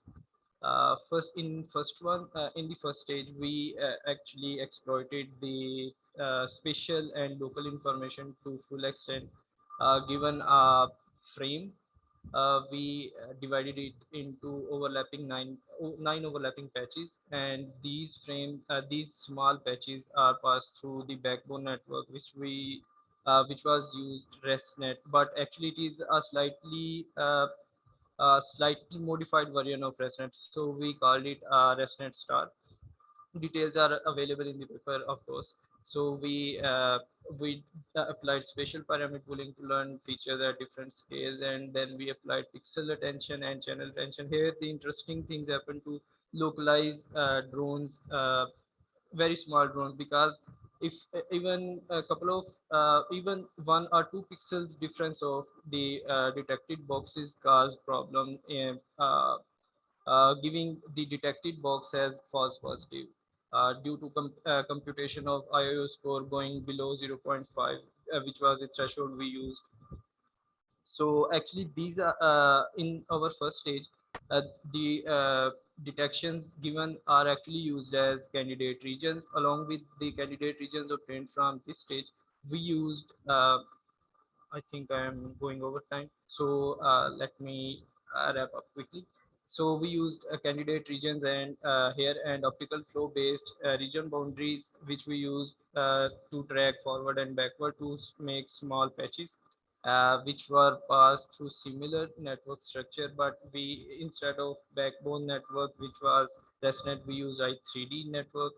So other network details are pretty similar to stage 1. So attention network, two attention network were introduced. One was channel-wise attention and other was pixel-wise attention. Channel-wise attention network learned how to upweight the channels which had appropriate features for the drones and downweight the other ones. And the pixel-wise attention did similar for the spatial dimensions. So before going for experimental results, I wanted to show some dimensions of the drone, but you can see in my slides, we use 2 data sets. So these are the dimensions of the drones in both the data sets. So quantitative results are given here. For NPS drones dataset, references are available in the paper. So the other dataset we used was FL drones dataset, which we call it FL drones dataset. So we did component-wise analysis as well, and it showed our proposed approach, different components of our approach actually worked quite well. So here was a quick ablation studies regarding attention and without attention, which was kind of thing for actually getting us localized detections. I wanted to show some visualizations. So because I am going over time, this one I included this one. So on the left side, one stage shows using only one stage to detect the drones. The right one shows we use both stages, and the arrow shows there are some extra. I think there were lots of extra detections that we obtained, due to which the recall and precision were improved. Precision was improved because of removing lots of false positive, which first stage gave. So in conclusion, we propose two-stage segmentation-based drone detection approach. We use attention modules. We used spatio-temporal cues, and we showed that 2-stage performs better than 1-stage, and we showed impressive detection results on the competitive baselines. So paper details are available. That's all from my side. I think thank you. That's all my side. Thank you. Thank you, and thank you for wrapping up so quickly. We will have questions at the end of this group, so let's go. Sure. let's go to the next one, and then we get back to the first one. So let's go to distilling audiovisual knowledge by compositional contrastive learning. And so if the speaker is here, they can share the screen. Yes, wait a moment. Maybe the last speaker should stop screen sharing. Let me stop.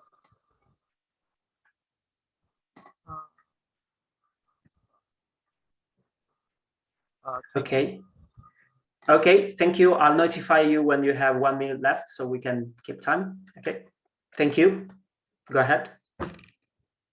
Hello, my name is Yanbei. It's my pleasure to have this opportunity to present our work on distilling audiovisual knowledge by compositional contrastive learning. This is a joint work with Yongqing, Sophia, Ying, and Jeannette.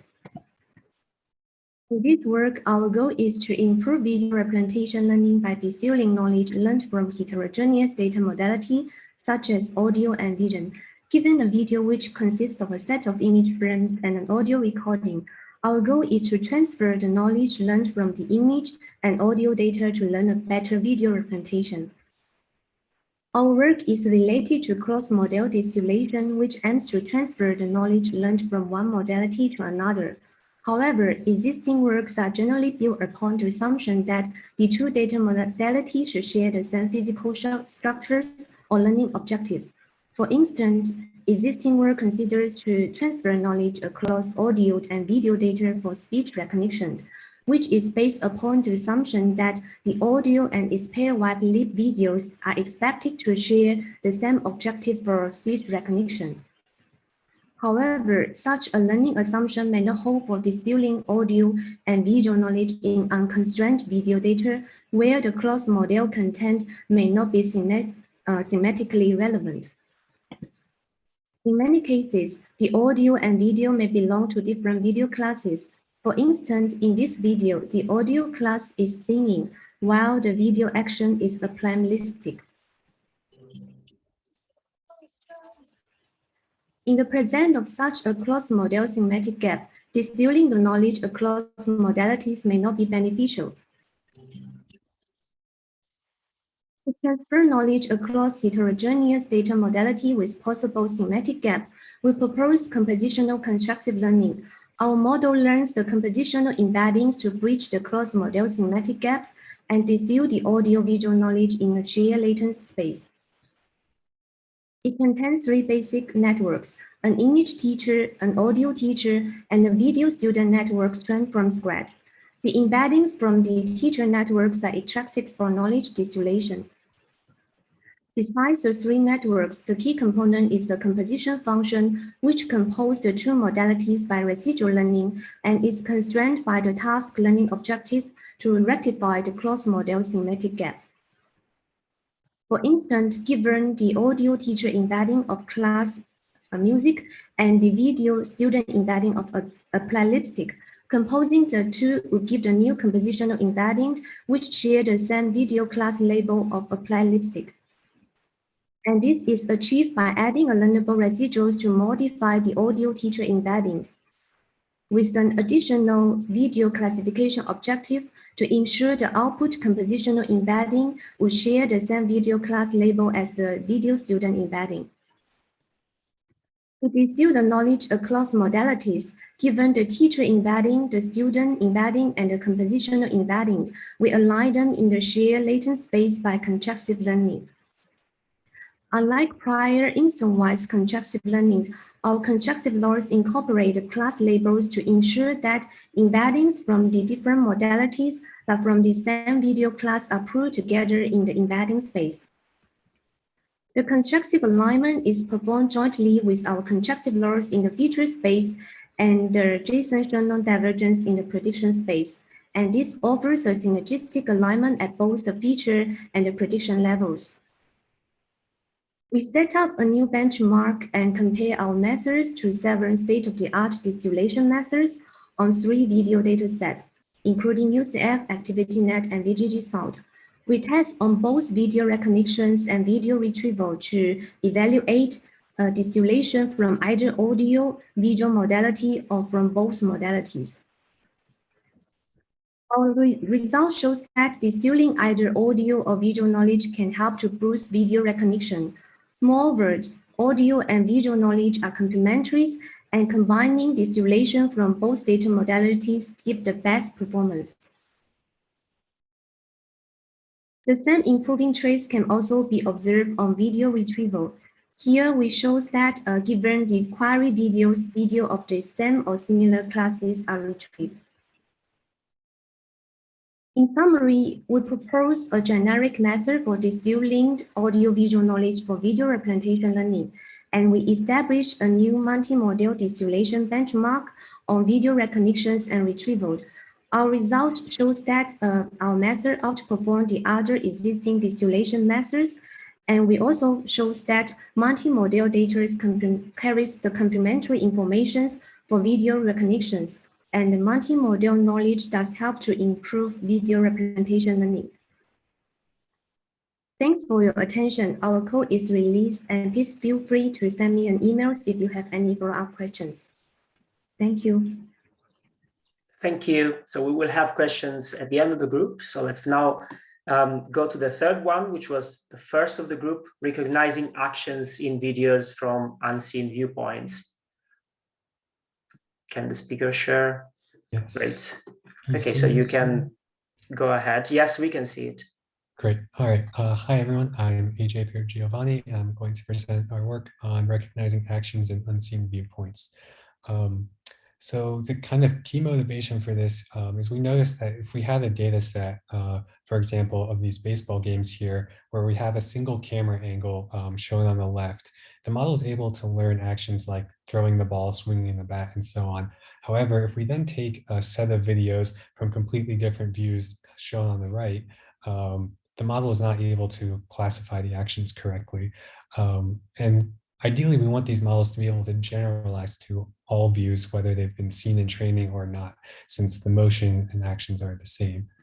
So as a simple example, we use the human 3.6 million data set, which has, it's relatively small. There's only like 5 or 6 actions in it. But the nice thing is the actions are filmed from a set of cameras from all different angles around the room. So this allows us to evaluate like directly the same action from different cameras.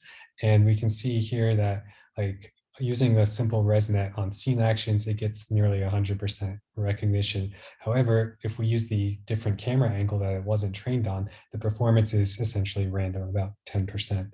But if we use ground truth 3D pose, it's able to recognize actions since pose or 3D pose is kind of invariant to the camera itself. So what we want to do is come up with a way where we can kind of learn these invariant representations to recognize actions, but we don't want to use ground truth 3D pose since that's very difficult to obtain.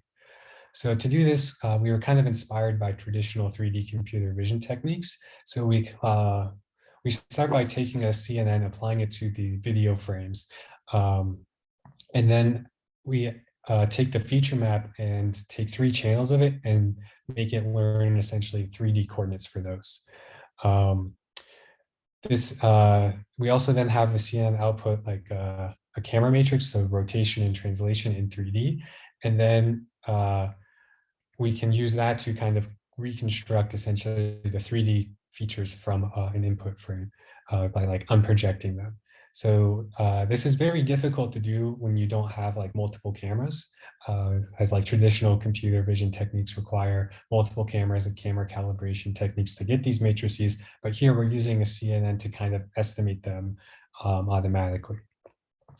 We can then, once we have these 3D representations, we can then use 2D camera matrices to make multi-view 2D projections of them. And then we have standard like 2D feature maps to use the rest of a neural network to classify. For more details on all these steps, you can check the paper. We also have the code available.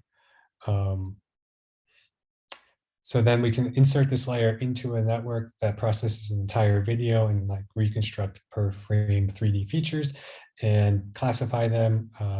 And then the important part of this is how we learn this 3D representation. So to do this, we found that if we take a large data set, like say kinetics, which naturally has different views, we can kind of place this distance constraint on a representation from 2 videos of the same action after we've done this 3D on projection. And then we found this is actually a very good learning method to get the 3D representation and learn invariant viewpoint representations. So we evaluated this on several different data sets. So we did on the human 3.6 million data set, and again, ground truth poses perfect, but in the very last row, we get about 87% on unseen actions just by using this method. For the MLB data set, so seen is a set of videos all from the same viewpoint. If you're familiar with baseball, this is like the standard TV broadcast angle. And then unseen is a set of videos we collected from YouTube of like little league games and kids playing in their backyard. So very different views, very different actions. And you can see that from our layer goes from about 30% to 42%. So it seems it's helping learn these invariant representations. And then we also evaluate on the Toyota Smart Home data set, which has similar seen and unseen view splits, and we get a benefit there. We also conducted or tested out the various components of this approach and found they were all kind of helping in different ways. So I think that is it for my presentation. So thank you. Okay, thank you. So we now have the Q&A session for these 3 papers. So I see no questions in the question and answer box. Is there any question from the audience? I do have a question for the 3rd paper, for the last presentation. So what about data sets which kind of have different views for actions because they are not normalized, for instance, epic kitchens? So you have a lot of different views, but it's not like you have 3 views or 4 views because you have different way, just a bunch of ways to place the camera. Would your method work there? Or? Yeah, so we used human 3.6 million as like a good example because it's clearly explains it, but when we tested it, like our main training was on kinetics, which is similar to epic kitchens. You have multiple views, but you don't know what they are. Mm-hmm. And we are able to use that with the loss function to learn these invariant representations that can then generalize to all these different views. We haven't tested like 1st person and 3rd person translations yet. That might be more difficult because that's very different, but it might still work there. Okay, thank you. Other questions for the other talks? I have a question for the distillation paper. So for your, when you're doing training, did you do anything specific for the negatives? Did you do any like hard mining or anything like that?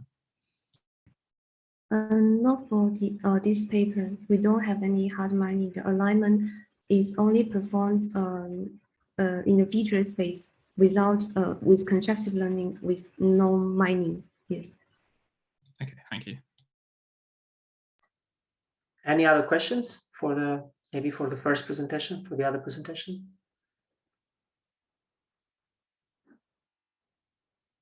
Okay, so if there is no question, in the interest of time, since we are a bit behind the schedule, we will move to the next group. And thank you to all presenters of this group.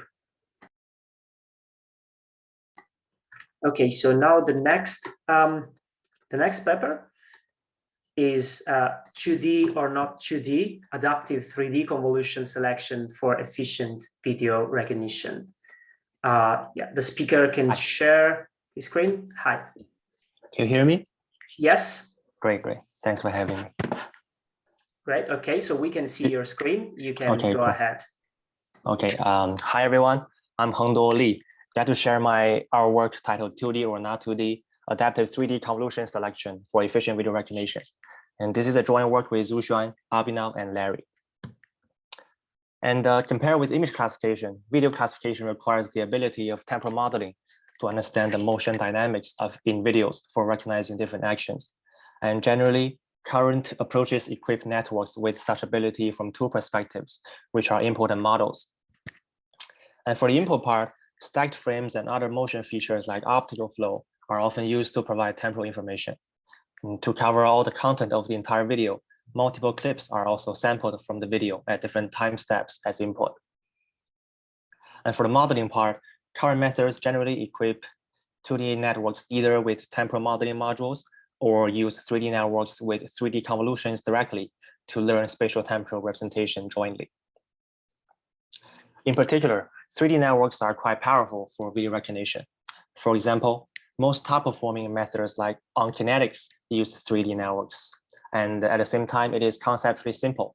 So thus, it has attracted a continuously growing attention. And while being conceptually simple and powerful, 3D networks are computationally expensive in three folds, which are the expensive 3D convolutions, the stacked RGB frames as input, and the large number of clips needed to cover the entire video. It is a common observation that large temporal variance exists in videos. In particular, appearance clue would suffice for correct predictions when actions are easy and static on the left, but richer temporal information is needed for recognizing motion-intensive actions, like which is shown on the right.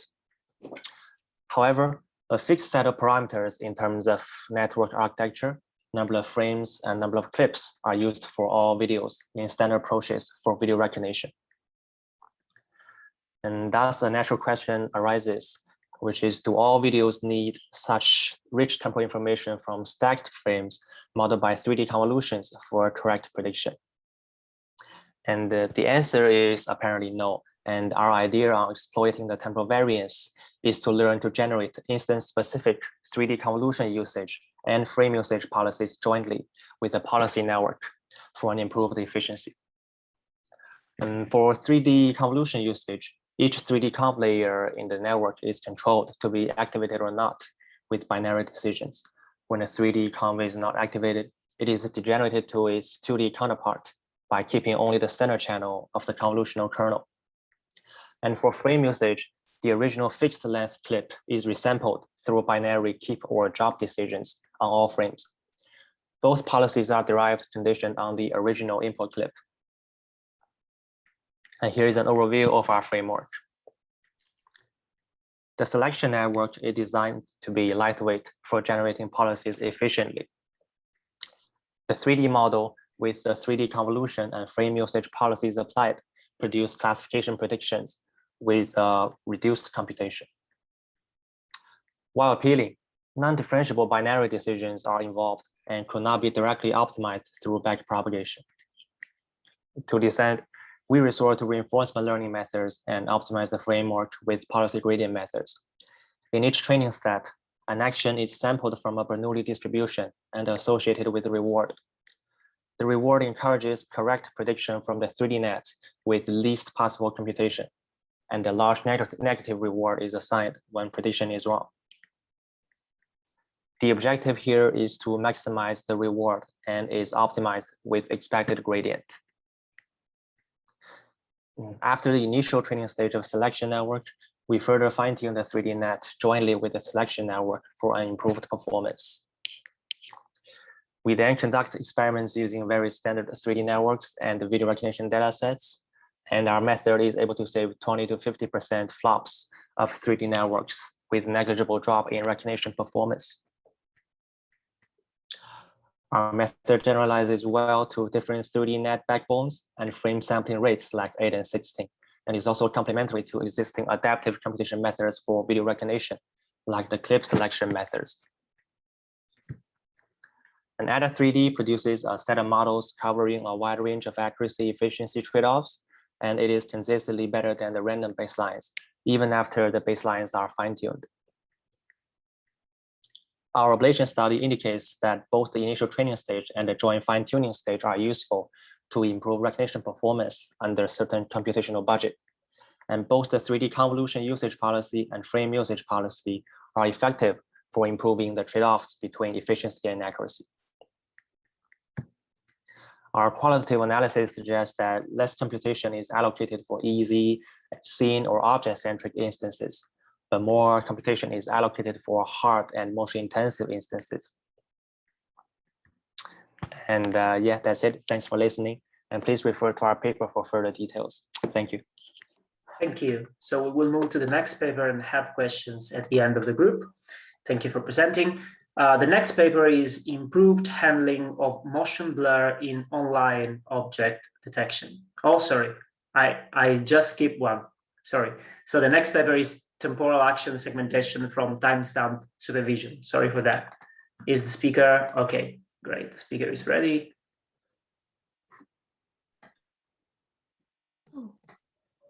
I cannot see your screen yet. Not sure if it's just my issue.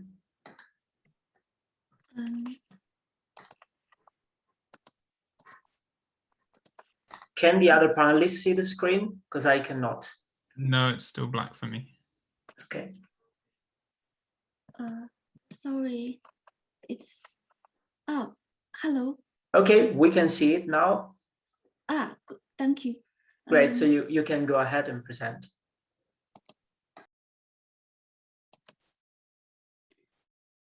Hello, everyone. I'm Li Zhe, and our work is temporal action segmentation from timestamp supervision. The goal of action segmentation task is to predict an action label for each frame in a video. Some approaches in full supervision is already successful. However, the annotation is a time-consuming work. Although weak supervision with the transcript can significantly reduce the annotation effort, but the performance is not satisfying. Inspired the timestamp supervision in action recognition, we propose to use timestamp supervision in action segmentation task. There is only one frame is annotated in each action segment. This kind of annotation can be obtained by comparable effort to transcript. Besides the action order, it also gives a partial location information of each action. In the framework, the segmentation model input the video frame as features and predict classification scores. In timestamp supervision, we don't have the fully supervised action label. There is only one label. One frame has an action label in each action. We proposed an approach to generate the pseudo-ground truth as the target of the loss function. The approach is to detect action changes. This is the definition of the timestamp and the action changes. After detect action changes, we can assign the frame with the same action label of its timestamp. To detect the action changes, we use the output of penultimate layer as the feature. The goal is to find the time TPI that minimizes the following stamp-to-stamp energy function. D denotes Euclidean distance. For example, if we want to find the action change TPI, we iterate all frames from Ti to Ti plus 1. If the T hat is the current estimated frame, it divides the frame into two clusters. For each cluster, we calculate the average vector Ci and Ci plus 1, and then calculate the sum of the Euclidean distance between the feature and its average vector. The idea of forward-backward action change detection is to use the previous action change TPI minus 1 and the next action change TPI plus 1 to detect the TPI. In forward estimated, we calculated the TPI between TBI minus 1 and the TI plus 1 because if we have TBI minus 1, this frame already have a same label ATI, so we can use it to detect the TBI. In the backward estimated, we detect the TBI in reverse order. We have three losses: the classification loss, the smoothing loss, and the confidence loss. The confidence loss penalizes the confidence when we deviate from its timestamps. We design two baselines, the naive baseline and the uniform baseline. The naive baseline only use the sparse annotation, and the uniform baseline assume the center frame is the action change. And this is the result. The unique baseline has good accuracy and but low F1 and edit score because it has severe oversegmentation error. The uniform baseline reduced oversegmentation error but have inferior accuracy. It also can be shown in the quality result. This is a test video from breakfast dataset. Here is the action label in prediction and the ground truth. This is from 50 salad dataset.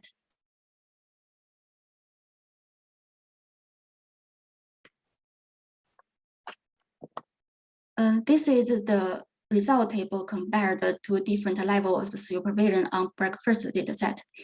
And our result can achieve comparable performance to the fully supervised learning. In conclusion, we proposed to use timestamp supervision for the accuracy segmentation task.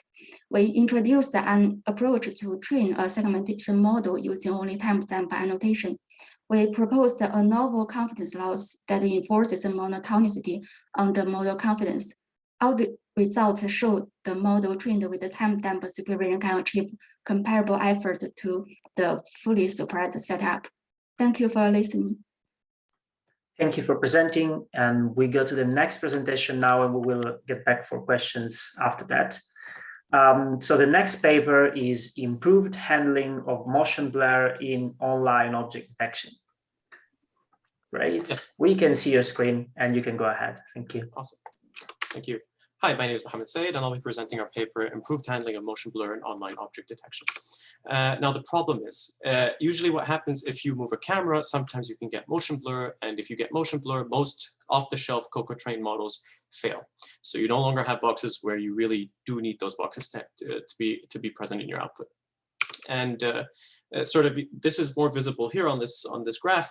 On the x-axis, you have exposure. On the y-axis, you have accuracy. And of course, as you turn up this exposure, these networks, these COCO-trained networks, tend to miss out on detections. Now, in this paper, we explore this problem. We set a benchmark for the problem. And we also explore remedies already existing in the literature and propose our sort of own favorite mix of these remedies to propose a final model.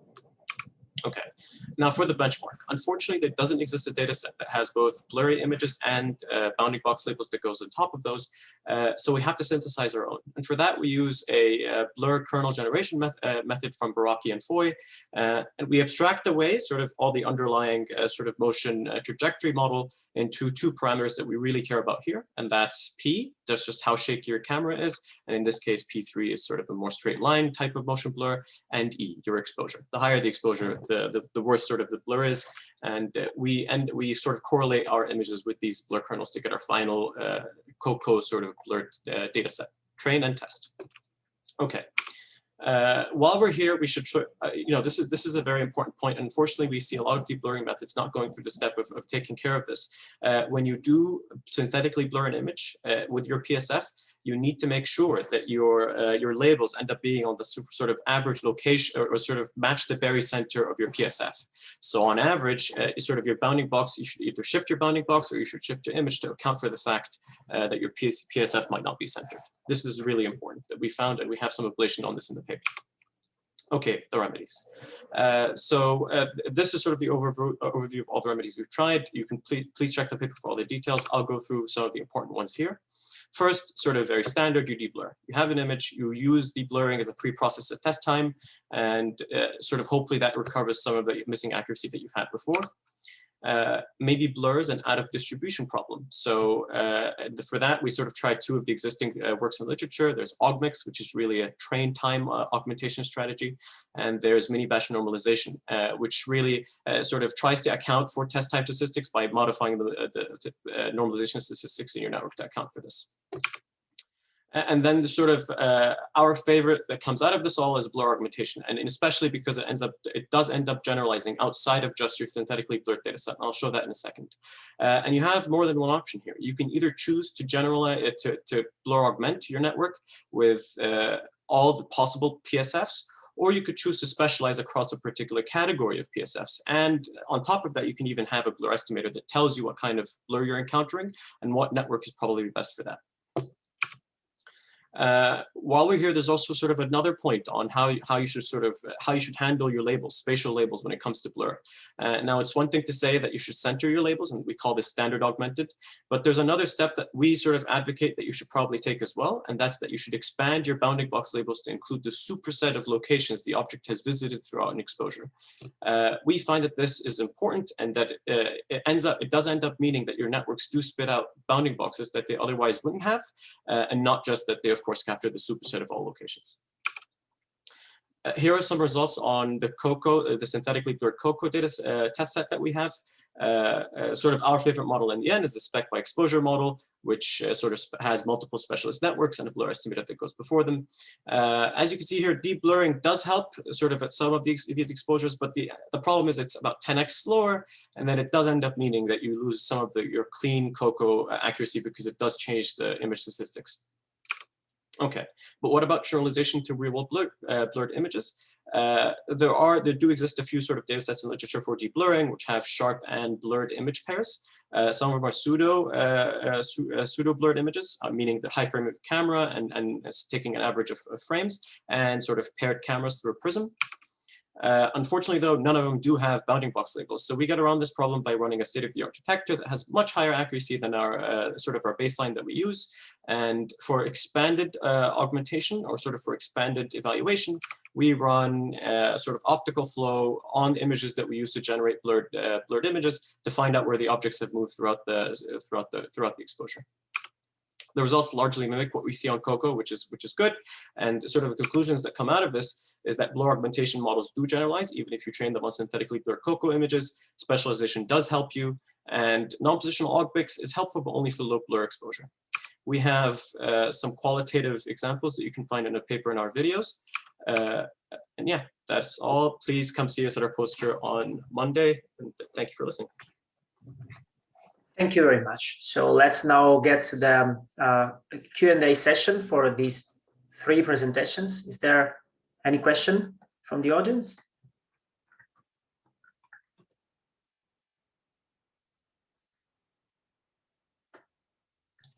Okay, so yeah, go ahead.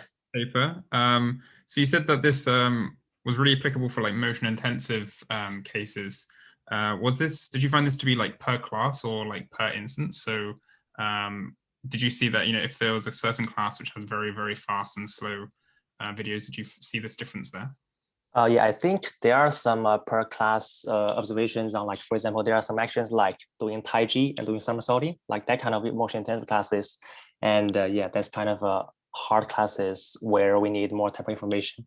And there are also many classes like doing barbecuing, playing guitar, where an object would suffice for correct prediction. So yeah, there are some per class observations on that. There are some difference between classes. And for instance, I think it is kind of weaker than the per class pattern, because like mostly for a class, it is either pretty static or pretty dynamic. So yeah, that's our observation. Great. Hi, I also have one question for the first paper. So there is a series of like spatial temporal model in which they have separable spatial temporal operation. So, and with the skip connection in between, they can choose whether to look at the spatial information or the temporal information. So how does your model compare to like performance from those models? Those kind of models, do you refer to? Yeah, I'm not quite. From like S3D to GST and all like transformer, which were introduced in this workshop before. So how does it compare to those models? Okay, I think our method is mainly like being inserted directly to most popular 3D networks, and where there are some, like, actually for the baseline we're using a i3D with the R2+1D design. So I think for the baseline, there is some case, like you mentioned, there are some decoupling between the spatial and temporal modeling, where they have a lightweight 3D convolution and some normal 2D convolutions. So I think even in that case, dropping the 3D convolution is bringing us reasonable computational savings. And I'm not quite sure for the other types of models, which are like maybe transformer based or F3D. For F3D, I think it's pretty similar to the baseline we use, but for transform, I'm not quite sure what would be like. And it's interesting. Yeah, thanks for the advice. It'll be interesting to compare our method with these lines of methods as well. Yeah, thank you. Thank you. Okay, so I see there are other questions in the Q&A box, but in the interest of time, we have to move on. So maybe the speakers can answer this question directly on the or via chat. So let's now move on to the next group, and I'll hand over to Michael for the remaining papers. Yeah, thanks, Antonio. So next up, we'll have another set of 3 with temporal query networks for fine-grained video understanding next. I'm sharing my screen now. Can you see it? Yeah, we can see it fine. Yeah, so hi, I'm Chuhan Zhang. I'm from VGG Oxford. Today, I'm going to introduce our paper in CVPR this year, which is called Temporal Query Network for Fine-Grained Video Understanding. So in this work, we introduce temporal query networks. It is a model which enables questions of various granularity to be answered for a video. It takes a video and multiple queries as input and output a set of responses. And in order to answer these queries, the model should learn to recognize compositional and fine-grained actions. So what is a compositional action like? And here's one example. Here's one like action clause from gymnastics, where one action clause is a composition of many sub-actions at different time steps. It is different from traditional coarse-grained action recognition as in kinetics, where the atomic action clause can be classified by looking at only a few frames. The fine-grained action recognition is challenging because in order to classify one action class, the model needs to recognize the sub-actions by looking at the whole video. Second, although those sub-actions, we know that they are present in the video, but we don't know where they are exactly. So the alignment between the text description and the actual video segments need to be learned by the model. And third, because some sub-actions, they're very rapid, usually of like 0.3 seconds in a 10 seconds long video. So dense sampling over the whole video is needed to do the recognition. However, it consumes large GPU memory and sometimes can be a problem. So in this work, to overcome these challenges, we propose temporal query networks, which enable query response functionality on untrimmed videos. And by doing this, we cast the action classification problem into a query response task. And we also propose a new training method called statistically updated feature bank, which enables end-to-end training on densely sampled features within finite GPU memory budget. So first, I will introduce the query response functionality in our network. Based on the text descriptions of all the classes, we predefine a set of learnable queries per dataset. Each query corresponds to a high-level action category like takeoff, turn, and twist. By inputting these queries, we're asking the network questions like, is there any takeoff in this video? If so, what type of takeoff it is? The model predicts a corresponding action attribute to each query by attending to the whole video. The classified responses are then used to determine which action class it is. In terms of architecture, we use a visual encoder followed by a transformer decoder. So the video is broken into densely sampled non-overlapping clips which are encoded by the visual encoder. And these features are then passed into the transformer decoder as keys and values. A set of permutation invariant vectors are learned for the queries. They attend over keys and values and output response vectors, which are finally classified into attributes from corresponding attribute sets. The query response mechanism is able to align sub-actions with attributes without supervision for temporal localization. In addition, it enables efficient data use by sharing training videos across common sub-actions. However, training this model end-to-end with densely sampled frames usually require large GPU memory, as mentioned before. So our second contribution is the statistically updated feature bank. It is designed to overcome the GPU memory constraint. So we use a feature bank in which features from clips are cached over the course of training. In every iteration, only a randomly selected subset of these clip features is computed online and updated in the feature bank. The temporal decoder takes these online clip features together with other cached features as input for the temporal decoder. Classification loss is propagated end-to-end up to through the visual encoder. Using a fixed number of online clips decouples the length of video and the GPU memory budget. As a result, it enables TQN decoder to be trained jointly with the visual encoder. And the model is able to see dense visual information and extended temporal context. And we conduct our experiments on 2 fine-grained action data sets, namely FineGene and Diamond48. They contain diverse action events ranging from half a second to half a minute.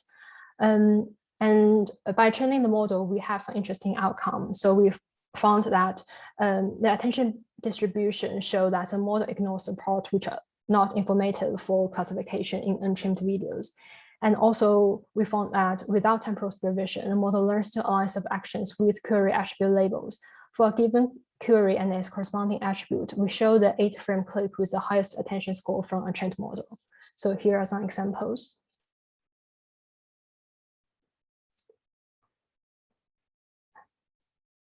Our model outperforms various traditional action recognition models on those 2 data sets. And we also find that the advantage is more obvious as the length of video increases.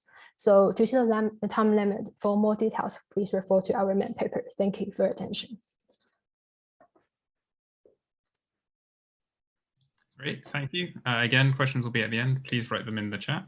Next, we'll move on to our next paper, EgoXO transferring visual representations from third-person to first-person videos. Yeah, thank you. See your screen, please start. Okay, great. So, hello everyone, I'm Yanghao Li from Facebook. So I'm very happy to present our EgoXO work, which introduces a novel way to transfer visual representations from third-person to first-person videos.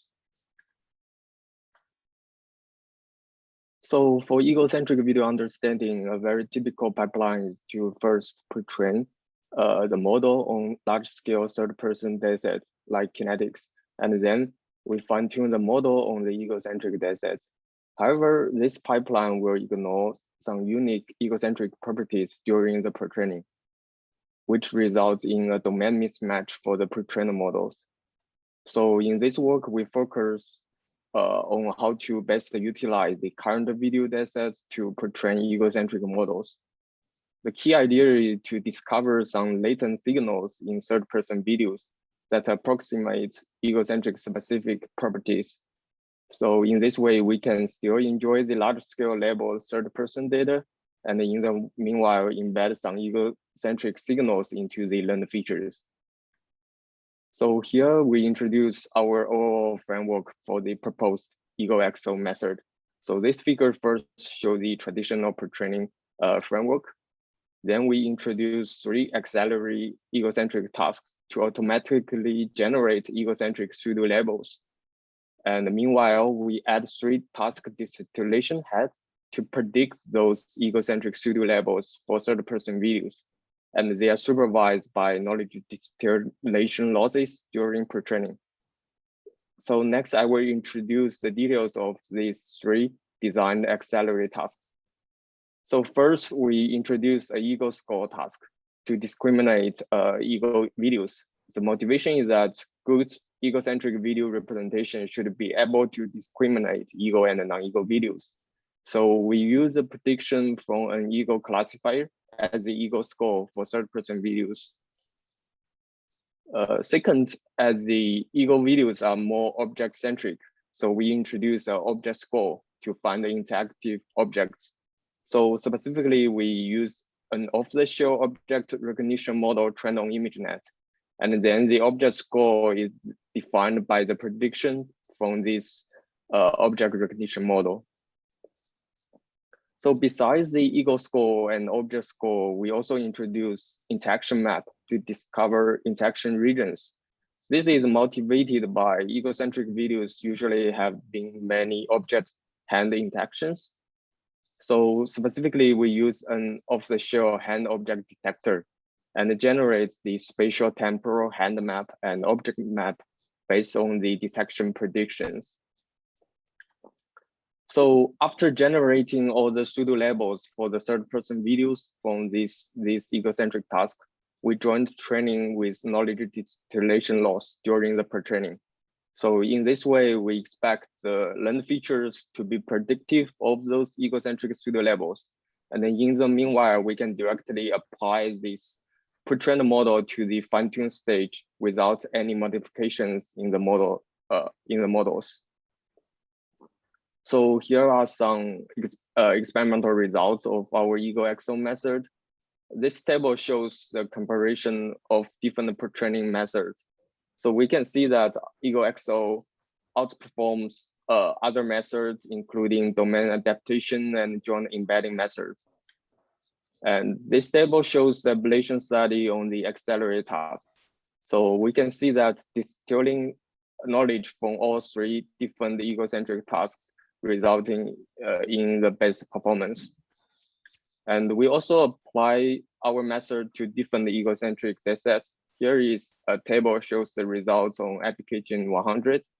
And we can see that the EgoXO outperforms other compared methods. So finally, I just want to show a video which gives some examples on the kinetics video instance with EgoXO scores. So as we can see on the top two rows, those are the examples with a higher EgoXO score, and which are usually has more object interaction or ego-like viewpoints, while the bottom rows usually have broader scene level activities. Note that all these videos are usually not egocentric viewpoint. Yeah, that's it. Thank you very much for the listening, and I'm happy to take questions later. Thanks. Thanks very much for the talk. Again, please write questions in the Q&A if you have any, and we'll move on to our next presentation, which is generative interventions for causal learning. Can the speaker share their screen? Yeah.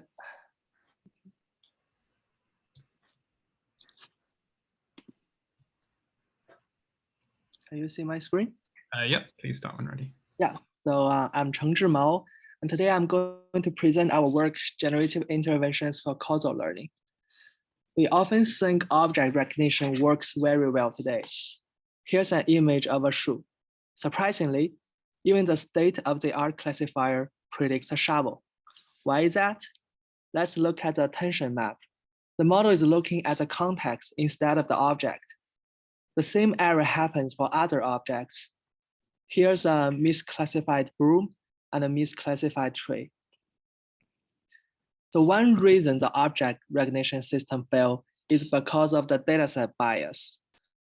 They struggle to recognize objects that are outside of the training distribution, and this has been widely reported in many studies. But let's take a step back and analyze why dataset is biased and why the models fail to generalize.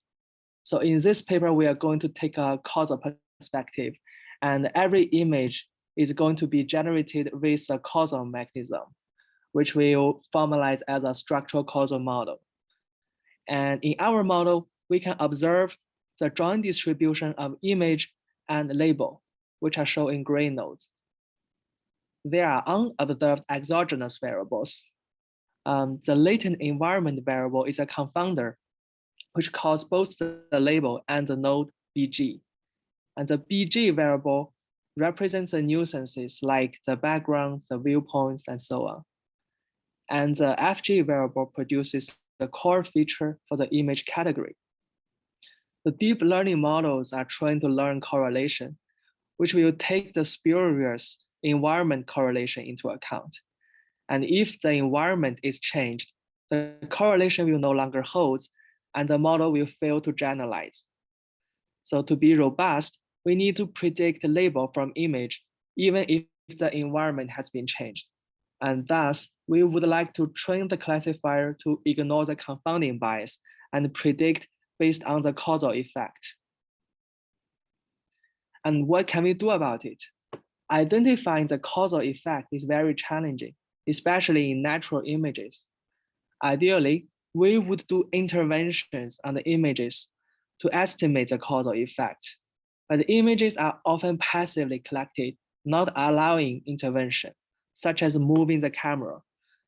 There are other techniques in causal inference we can use, but they require making assumptions about the data, which are often overly optimistic in natural images. And in this paper, we'll construct interventions using generative adversarial models.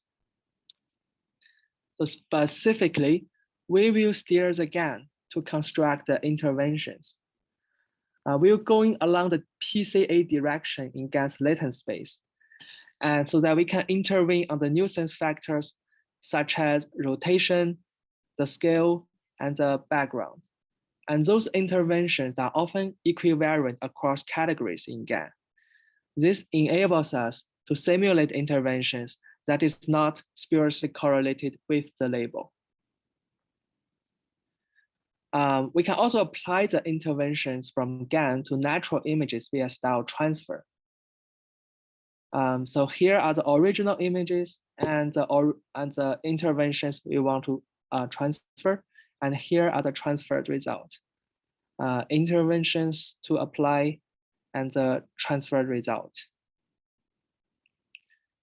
And we train our model on the interventional data set so that we can learn the causal effect. And then we validate the approach on ObjectNet. And our approach improves generalization by up to 9%. Moreover, we visualize the regions that model uses to make prediction. We highlight the tension with red box. And our model makes the right prediction for the right reason. We also generalize better under unseen common corruptions. We test our model on the ImageNet-C dataset, where our approach improves by over 8%. Moreover, we compare our interventional approach with methods that just sampling from GAN. We can see the stronger our intervention, the better generalization we have. This shows that intervening on the GAN is more important than just sampling from it. In summary, we introduce a framework to learn deep classifiers that are more consistent with the underlying causal structures. We demonstrate improved generalization on several other distribution test sets. And please see our paper for more details, and thank you for listening. Great, thank you. So that moves us on to our Q&A session. Does anyone have any questions for the speakers?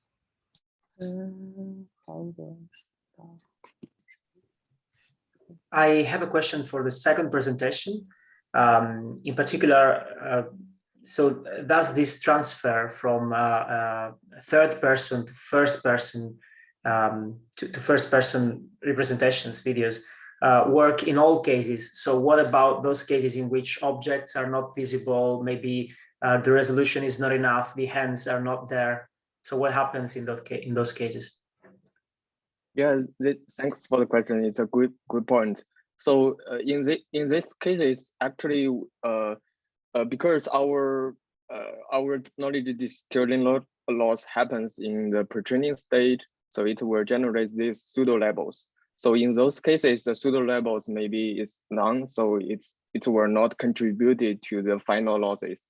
So, but we do see there are many valid labels in kinetics. So because kinetics still have many valid labels for those hand object detections.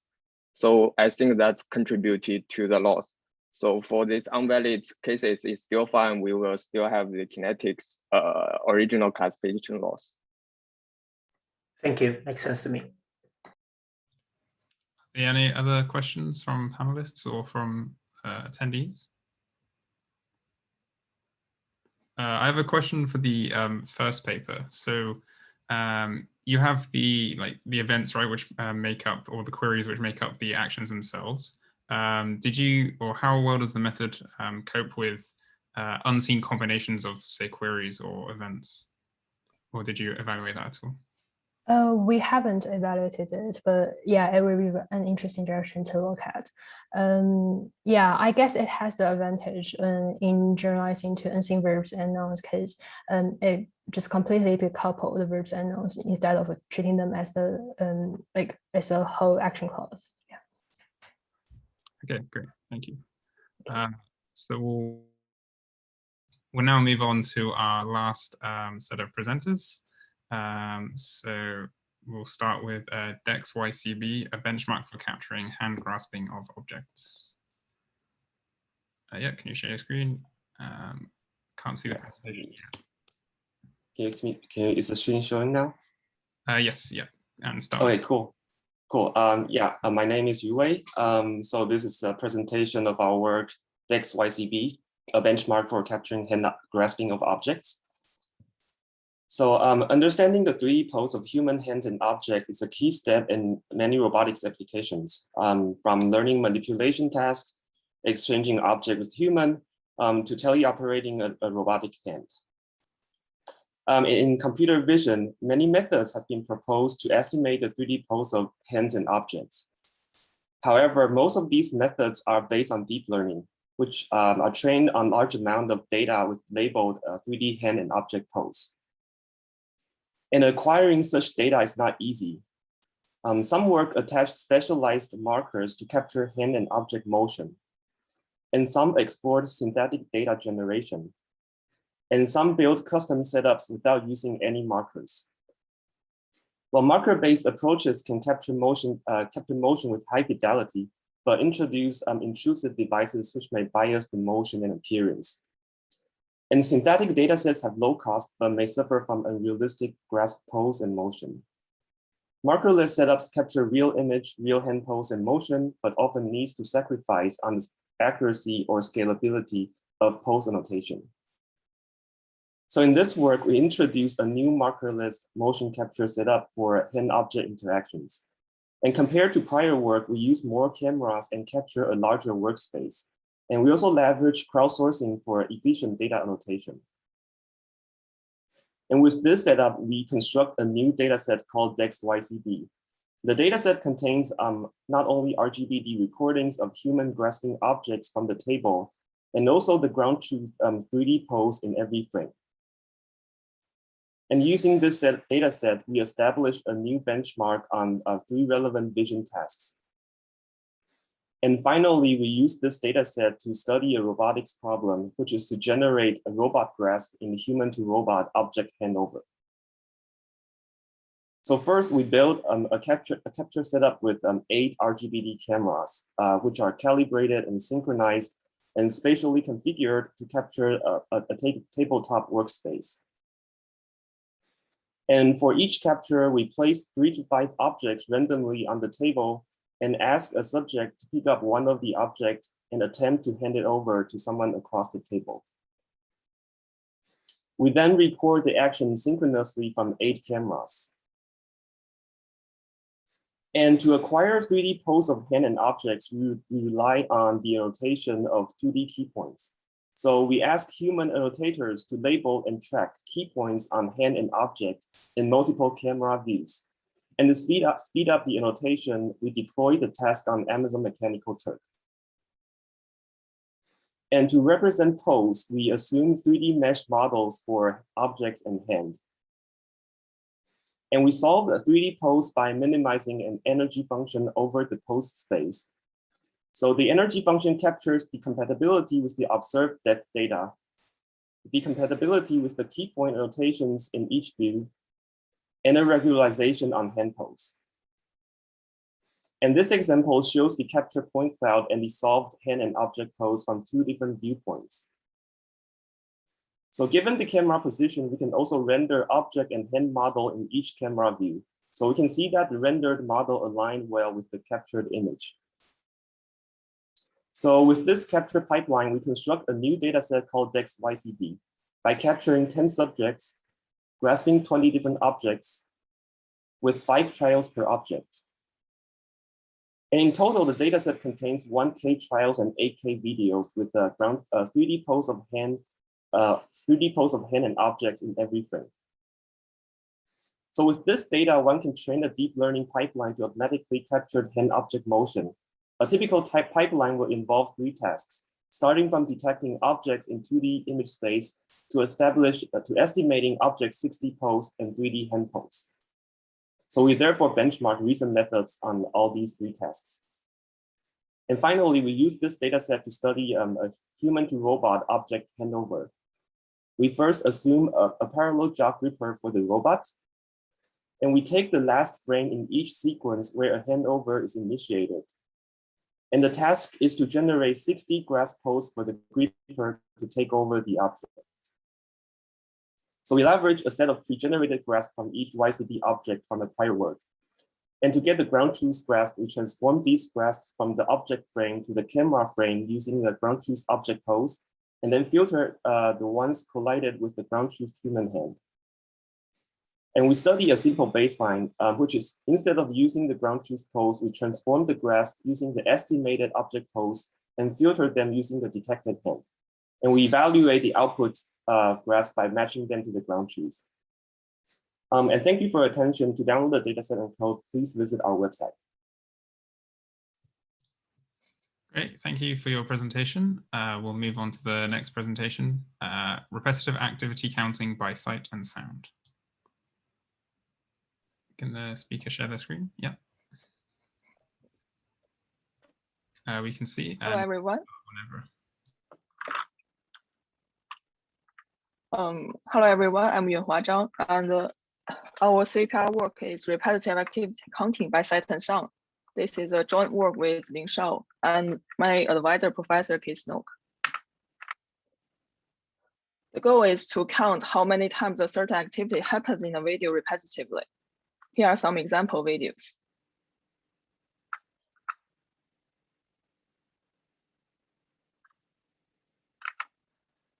Computer vision solution to this challenging problem have a long tradition.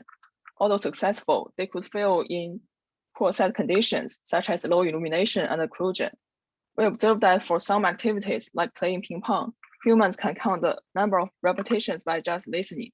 Therefore, sound could be an important cue and provide complementary information for the set stream. Our contributions are threefold. First, we address video repetition estimation from a new perspective based on not only the sight, but also the sound signal. Then we propose an audio-visual model with the sight and the sound stream. Each stream facilitates each modality to predict the number of repetitions. Finally, two sight and sound datasets for video repetition estimation are introduced for our set stream adopts the 3D convolutional network as the backbone. It takes video clips as inputs and outputs the counting result for each clip. The sound stream relies on a 2D convolutional network, which takes the sound spectrogram as input and outputs the counting result in the same way as the set stream. In our work, we first classify the current input into one of the repetition classes, and then take the counting result of that class as the counting prediction. We use both L1 and L2 laws for training. Since we don't have labels for repetition classes, we propose to let the model automatically learn to classify by adding diversity laws based on cosine similarity. Since repetitions have various lengths for different videos, therefore, for each video, we propose a temporal stride decision module to select a suitable frame rate to form video clips as the inputs, considering the features from both modalities. This is important as video clips with small temporal strides may fail to include at least 2 repetitions, and 2 large temporal strides lead the network to ignore some repetitions. See details in our paper. The reliability estimation module finally decides what prediction from which modality to use by estimating the reliability score for each stream and combining the counting results.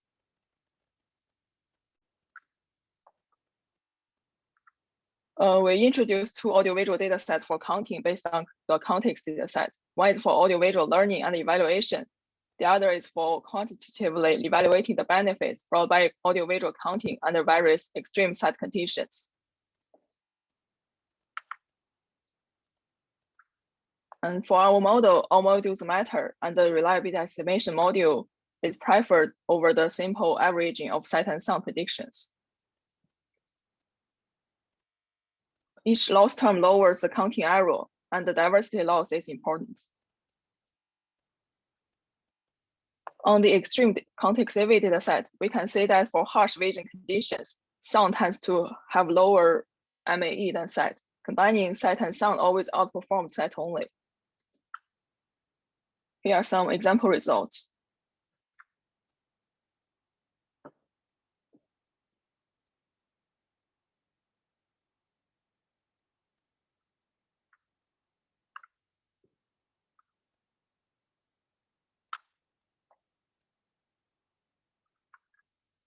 we can see that sound can play a vital role, especially under harsh vision conditions.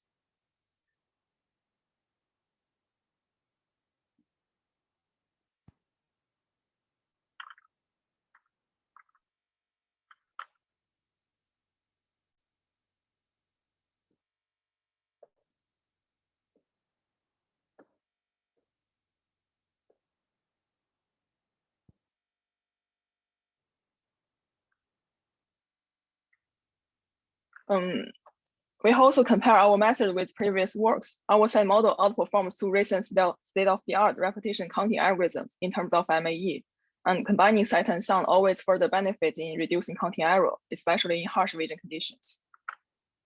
We have released our datasets and demo code. We also have collected a list of existing video datasets for convenient reference. Thank you for your attention. Thank you for your talk. We'll move on to the next speaker. Semantic audio-visual navigation is the speaker in the webinar. Yes, I'm here. Yeah. Let me share my screen. Whenever ready.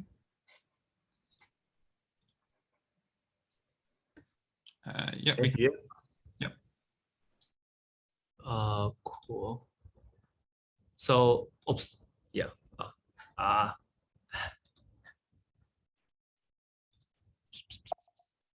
Okay, yeah.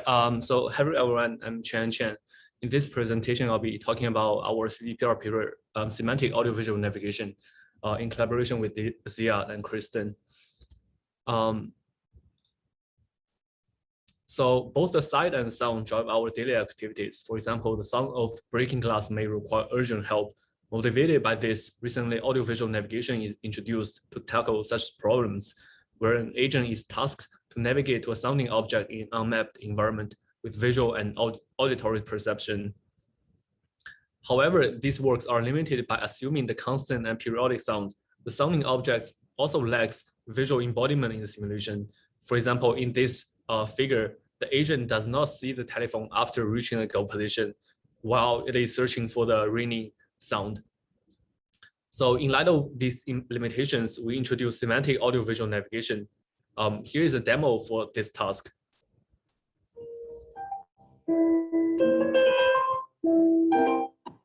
In this demo, the agent is looking for the piano and must continue navigating even after the sound stops. As we can see, the sound is associated with a semantically meaningful object and only lasts for a certain period of time, which requires the agent to learn to associate the sounds with visual embodiments of the object and their environmental context.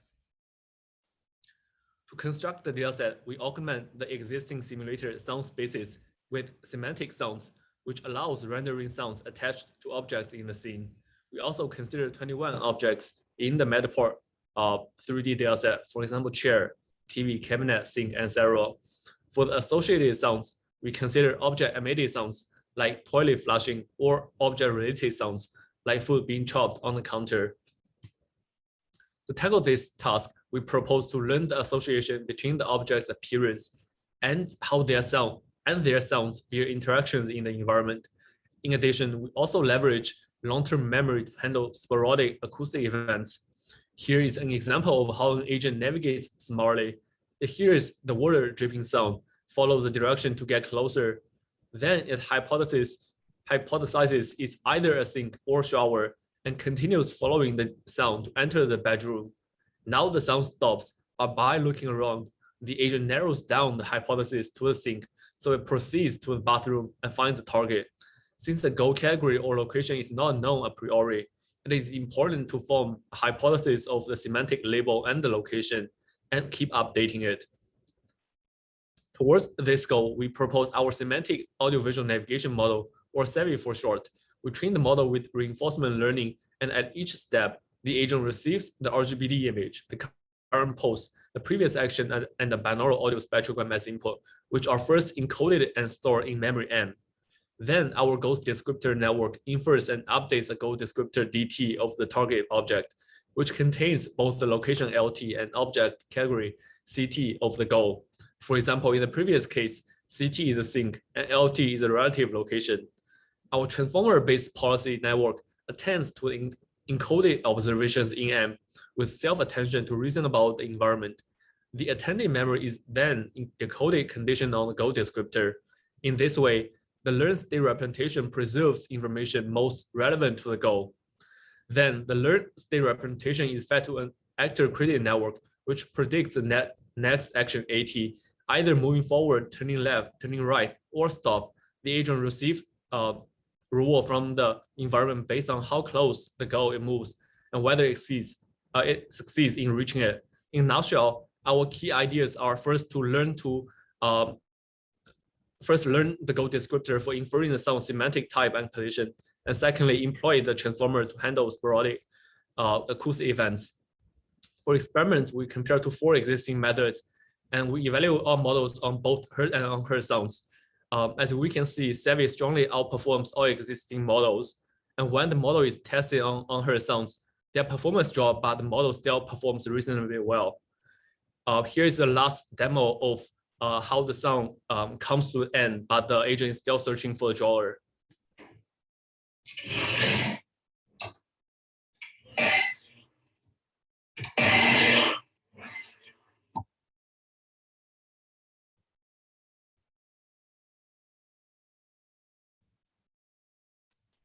Yeah, for more details, please check out our project page. Thank you. Great, thank you for the presentation, and we'll move on to our last presentation of the group and this session, which is frame exit conditional early exiting for efficient video recognition.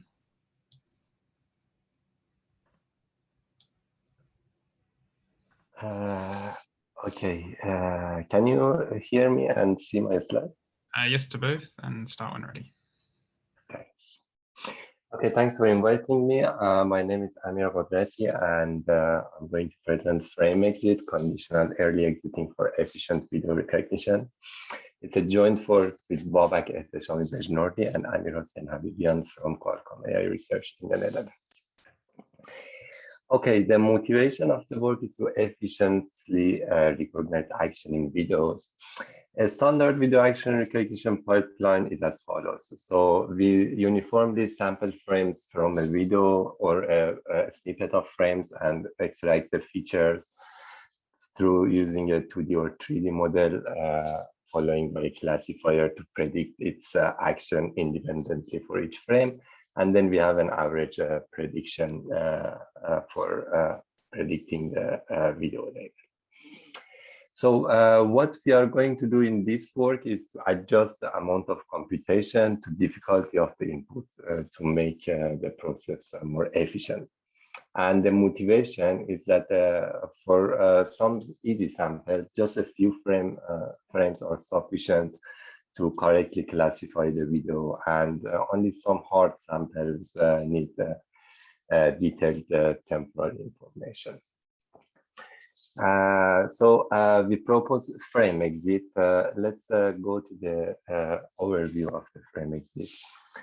Let me go here. Okay, so the frame exit consists of 4 major components. The first one is the policy function, which sample frames along the video. That's a simple deterministic function, which follows a coarse to fine principle. In particular, we sample from the middle frame of the video, then the beginning, and then the end, and then repeatedly sample from the halves, as shown in the color coded here on the left side. The second major component is feature extraction, which in our experiments we use ResNet and EfficientNet as 2D models and X3D as 3D models. And the third component is accumulated feature pooling to make a video representation out of each individual frame representation. It can be a statistical pooling like max pooling or average pooling, or it can be self-attention or sequential models like LSTM. And finally, we have gates which are attached to each classifier, and they are responsible to decide when to stop the processing. The gates are parameterized with a sequence of MLP layers with a binary output. So let's see the behavior of our model in the inference. So given a video or policy function samples a frame from the video, then it passes through the feature extraction and the gate, the first gate. In this case, the gate 1 is off, which means that we need to process more frames. We continue, and we also use accumulated feature pooling to make a video representation. The gate 2 is still off. We continue until the gate becomes on, which in this case, fifth gate is on. After this, we pass the features through the classifier, fifth classifier, to decide the video label. It's also worth noting that during training, the gates tends to be active in the later stage because it maximizes the accuracy.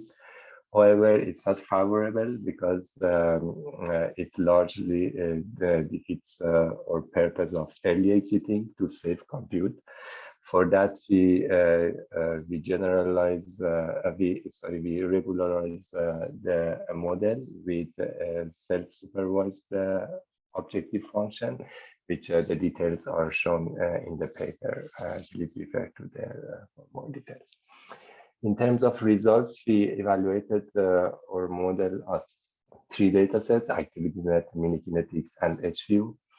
On ActivityNet and Minikinetics, we outperforms the state of the art with much with a higher mean average precision and lower gigaflops. And not only on ResNet, but also on EfficientNet and X3D Small. Also on holistic video understanding, we improve SOTA results with 5 weeks reduction in gigaflops. In the right figure, the per category analysis is shown, which is average precision versus average number of processed frames.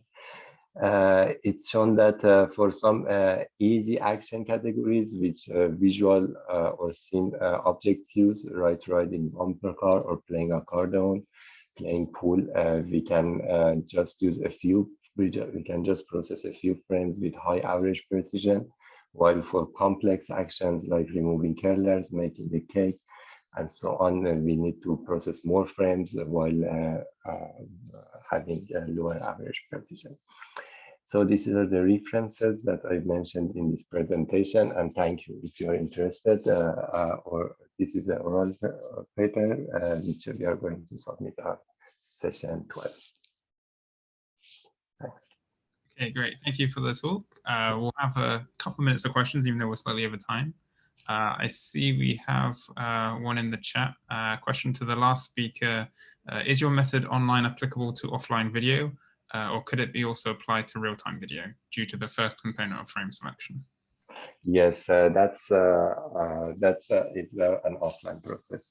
We cannot, it's not applicable to online. We tried to sequentially sample the frames, but we observed the reduction in performance in the ablation study of the paper. We have shown that. Okay, any other questions from panelists or attendees? I got a question about the second paper, the one on counting repetitions of action. So is there, what's the main motivation behind being able to count accurately these repetitions? I think counting repetitions have many applications. For example, for echocardiogram videos, we can count the heartbeats because the heartbeat is repetitive.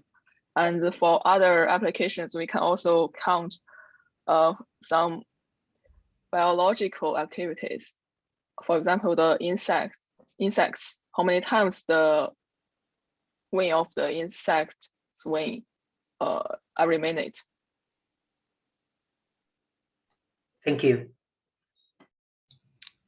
Any other questions? I have one for the third paper. I'm just wondering, so the sounds that you used for your method, were they collected with the dataset itself or and not? And how generalizable is your method to, like, say, the same like classes of objects but different instances of them? Yeah, so the scene data set is like Matplotlib 3D. It doesn't come with any audio or like sounds. We collected the sound from like another third-party website called Open Sounds, something like it's a free website where like there are a lot of sounds. And I searched by categories. For example, the toilet flushing, I just searched like for the toilet flushing sound, and I downloaded, for example, the first 10 clips for them, and then use them for like train validation tests. Okay, great, thanks. And I think if we have no more questions, then we'll move on to our lunch break. So that concludes the morning session of the workshop. We'll be back in just under an hour at 3:30 EDT for another invited keynote, accepted abstracts, as well as our 2 final talks for the day. And hope to see you then. Thank you. Thank you. Thank you.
Hi guys, are you there? Can you hear me?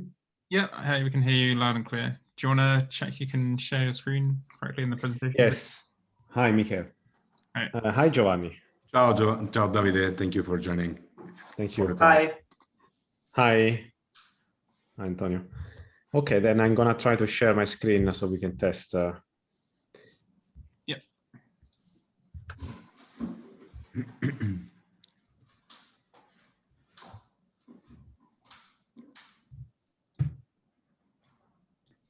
Yeah, it works. Works. Yep. I'm gonna try to go through the slides because I have some videos, and Sure. it would be great if you could tell me if they play smoothly. Yeah, looks good to me. Yeah, sure. Okay. That's fine.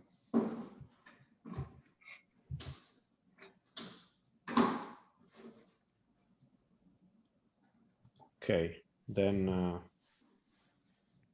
think we're fine. Yeah, I guess we'll just wait another couple of minutes until we're. Yes.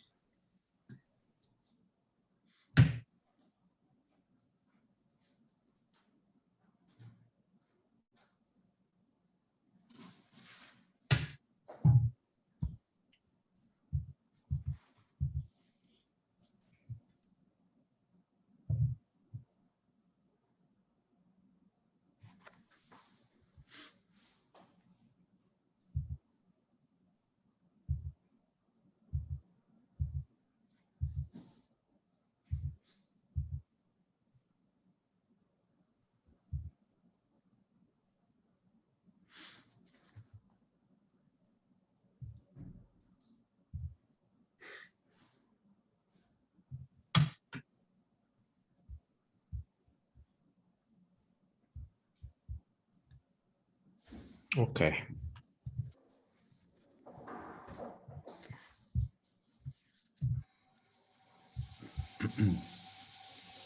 We were a bit late in the previous session, so. Oh, I see. I see. No problem. Yeah, it's just half now, isn't it? I think by my. Yeah. So yeah, welcome back everyone from the lunch break. We're excited to have Davide Scaramuzza here for our first invited keynote of this session. Davide is a professor of robotics and perception at the University of Zurich and a neuroinformatics at the University of Zurich and ETH Zurich. And his research lies at the intersection of robotics, computer vision, and machine learning. And we're very excited for having him here to give us a presentation. Davide, over to you. Thank you guys for inviting me here. So I'm going to share my screen now, just a moment. Can you hear me well, by the way? Yep, loud and clear. Okay. Okay. Can you see my slides again? Yep. Yeah. Okay, so shall I start then? Yeah, please go ahead. Okay, so today I would like to talk about our most recent research on autonomous drones, especially to make drones flying better than human pilots. What does this have to do with computer vision, since we are a CVPR? Well, all of my research have been centered around computer vision, and I've been working for the past 11 years on autonomous vision-based navigation of drones. And so today I would like to tell you the journey that has taken us up to where we are now. But first of all, why drones in the first place? So autonomous drones are actually conquering the world. In case you didn't know, actually, there are several companies that have been using autonomous drones for cargo deliveries. The first country was actually Switzerland, that starting as 2017, they started delivering cargos like blood samples, medical supplies, medicines between hospitals, and they've done more than 3,000 autonomous deliveries. Then there is a company in Rwanda called Zipline, originally from California, that has completed more than 150,000 deliveries by autonomous drones. In particular, what they do is that they use drones to deliver blood samples to remote villages that otherwise would be very difficult to access. Typically, an ambulance would take 4 hours to get to these villages. Instead, by using drones, it takes them only 10 to 20 minutes. So According to this company, so far they've saved hundreds of people's lives, people that were in need of blood. This is another remarkable company, actually from Zurich, Switzerland. It's called Verity Studios and has performed more than 150,000 drone shows around the globe. Currently, they are partnering with Celine Dion, Metallica, and many other celebrities. And more recently, they also started to work on autonomous warehouses. And they use a combination of ultra-wideband localization, so something like an indoor GPS, plus onboard visual inertial odometry and localization. And more recently, as you all know, NASA has managed to do the first autonomous flight of an helicopter using vision on another planet, on Mars. So what is the drone market worth today? According to a PwC report that you see here on the right, the drone market today is valued at $130 billion US. And the most profitable markets are the inspection of bridges, here in the top left, then agriculture, especially for counting fruits, plants, assessing the status of plants, also transport of goods, and finally search and rescue applications, as well as security and surveillance. However, what people don't know is that actually 99% of all commercial drones are still controlled by either humans, and I would say the majority of them, or by GPS. So how do humans pilot drones? Well, human pilot drones either via line of sight, so by looking at the drone directly, or by using a video link. So as you can see in the picture here, by basically using goggles that receive a video streamed from the drone onboard camera, and then a remote controller. 1% of the autonomous commercial drones instead nowadays uses other tools than that. So GPS, I would say 99% of all autonomous drones uses GPS, but then a tiny fraction of all the autonomous drones uses LiDAR, and a tiny fraction of that actually uses cameras. So what I've been working on for the past 10 years, for the past 11 years, is actually autonomous navigation of vision-based drones. And in one slide, I would like to tell you how this all started. So we started in 2009, when I was actually just graduated from Roland Siegwart at ETH Zurich. What you see here is considered the first demonstration of an autonomous vision-based drone.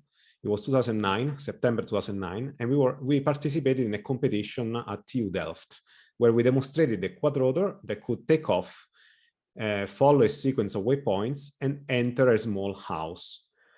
All this competition took place in the gym of TU Delft.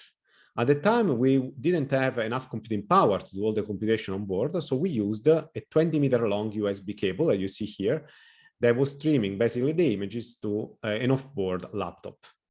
At that time, we used the PTAM, so parallel tracking and mapping for position and velocity estimation, and an extended gamma filter. And this comes the scene where we were actually supposed to transition inside of the small house, and then the drone crashed. But that was just the beginning. So what happened after that is that we actually got a big European project accepted that was called S-Fly. And one of the main outcomes of this project was actually the PX4 autopilot by Professor Mark Boniface and Lorenzo that today, is used in almost 1 million commercial drones worldwide. So it was definitely a very successful project. And this project also inspired, the Skydio drones, DJI drones, as well as the NASA Mars helicopter. What happened after 2009? Well, that project was so important that a few years later, DARPA, which is the Defense Advanced Research Project Agency of the United States, started a program called FLA, that stands for Fast Lightweight Autonomy Program.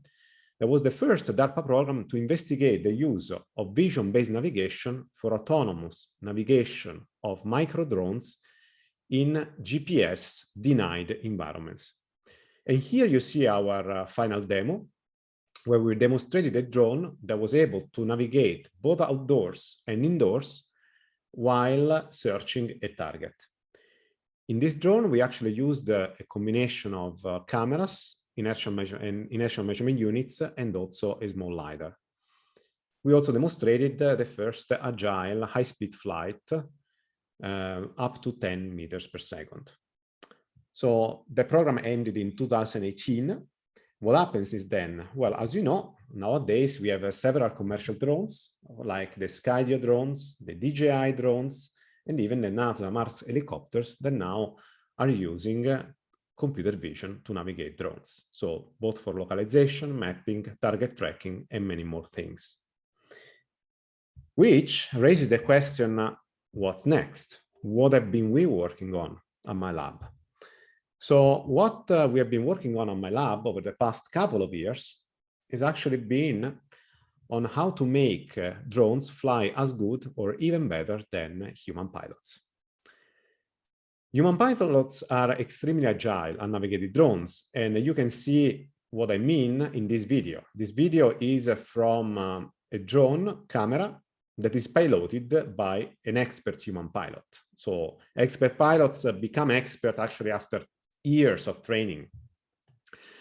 And as you can see, they are capable of flying at incredible speeds up to 180 kilometers per hour, making very sharp turns. This despite also the incredible motion blur and also non-ideal conditions. For example, they do not sense inertial inertial sensors like current autonomous drones, but they only rely on vision-only navigation, okay, which is actually remarkable.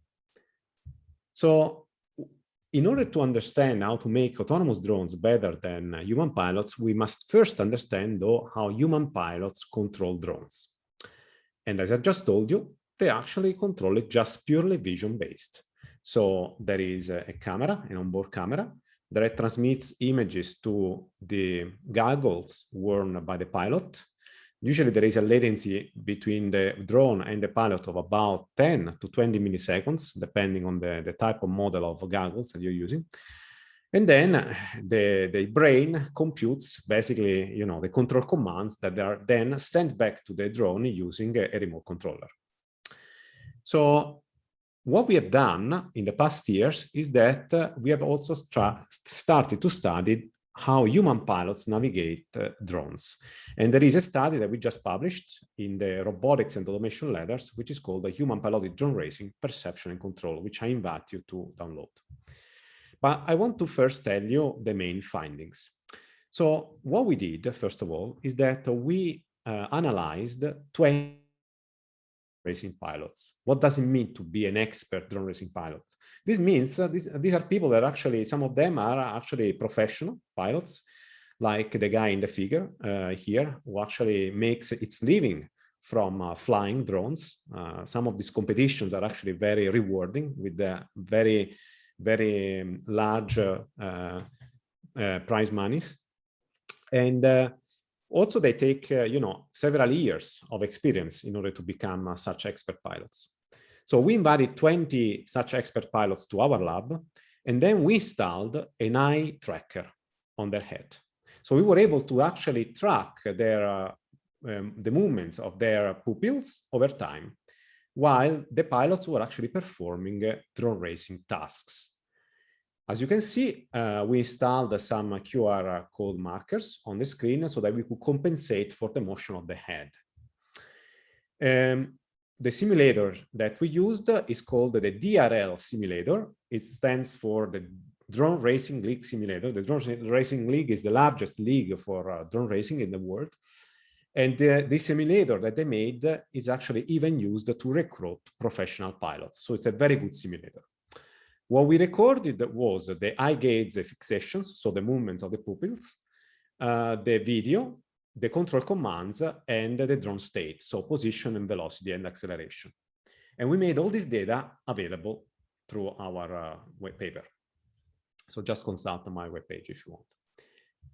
What are our findings? So we made the two key findings. The first finding is actually quite remarkable. Humans have a sensory motor reaction time of 220 milliseconds. So it takes 220 milliseconds to basically make a decision to act on the joystick commands by the time that an image appears in the goggle of the pilot.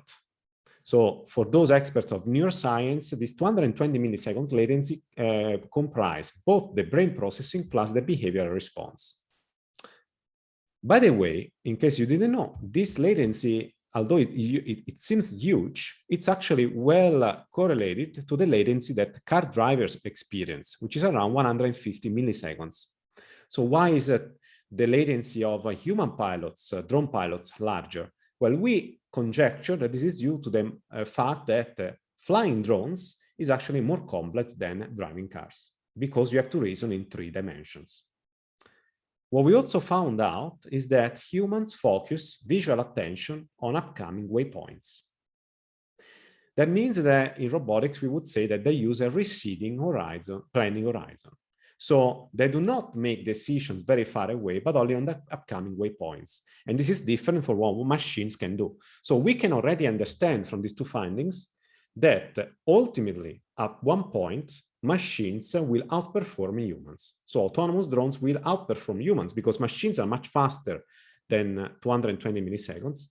And they also can, reason globally, not just in the next upcoming waypoints. Now, what are the research challenges that we are working on in my lab? So we are working on different things. One of the main problems in robotics is that you often deal with inaccurate models of the sensors, so of the cameras, the IMUs, the inertial measurement units, the actuators, these are the motors, inaccurate models of the environment, and also the physics, which makes, for example, working in simulation and then transferring to the real world very, very complicated. As you can imagine, when you work with robots, especially drones, and especially if you want to work on, making drones fly better than humans, well, certainly you need to crash a lot. And you all know all very well that without failing, there is no success. So I can tell you, actually, we crash, hundreds of times a year. And that costs a lot of money, plus puts also the life of my PhD students, master students, bachelor students at risk. So that's the reason why we are relying as much as possible on simulation, because simulation is fast, it is cheap, it is safe. But the problem is that there is a huge simulation to reality gap. That goes back to the previous point. The simulation to reality gap is not just a photorealism. That's actually the smallest of the problems. The biggest problem is the fact that our models of the sensors, of the motors, the environment, and the physics are not accurate at all. Another problem that we are actually facing is to reduce latency. And as you may imagine, to fly faster, we need faster sensors, but also faster actuators and faster algorithms.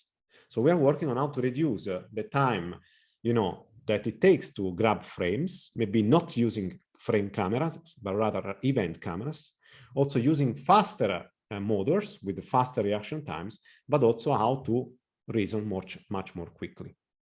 And finally, we are working also on dynamic environments. So still nowadays, most of research in robotics centers around the stationary environments.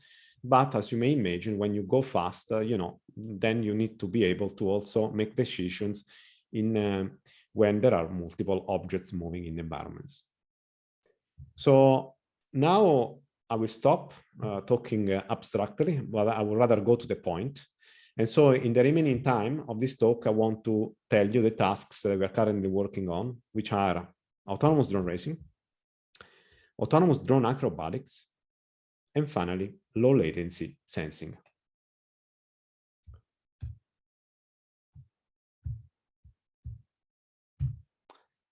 So now all the videos that I'm going to show you next are not going to be flown by humans, but rather are going to be flown by an autonomous drone. So all the research that we have been doing in my lab for the past 10 years have been around autonomous vision-based drones. And what you see in this slide is one of our most recent vision-based drone. It's actually pretty small. If you look at the camera, it's about, say, 18 centimeters in size. It weighs less than 1 kilogram, so less than 2 pounds. We use an NVIDIA Jetson TX2, which is very good, very powerful for neural network inference and flight control. Then we use different type of cameras depending on the task we want to solve. For example, we have an Intel RealSense T265 cameras, which is good to compute VIO, visual inertial odometry. You get basically VIO tracks directly from that, Fisher tracks plus VIO output directly from that. And depending on the task, we also use an Intel RealSense 300 or 400 for depth perception. So this is very good for depth. Okay, let me start by showing you the first task, which is autonomous drone racing. What is autonomous drone racing?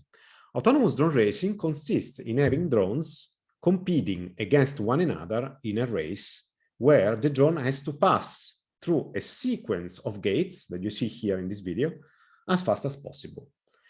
And the one that completes all the gates in the minimum time is the winner. So we have been working on this problem now for about 4 years. In 2018, we won the IROS drone racing competition. IROS is one of the 2 flagship conferences in robotics. And in 2019, we participated in the Alpha Pilot Drone Racing World Championship in Austin, Texas, which is actually the video that you see here. How does drone racing work?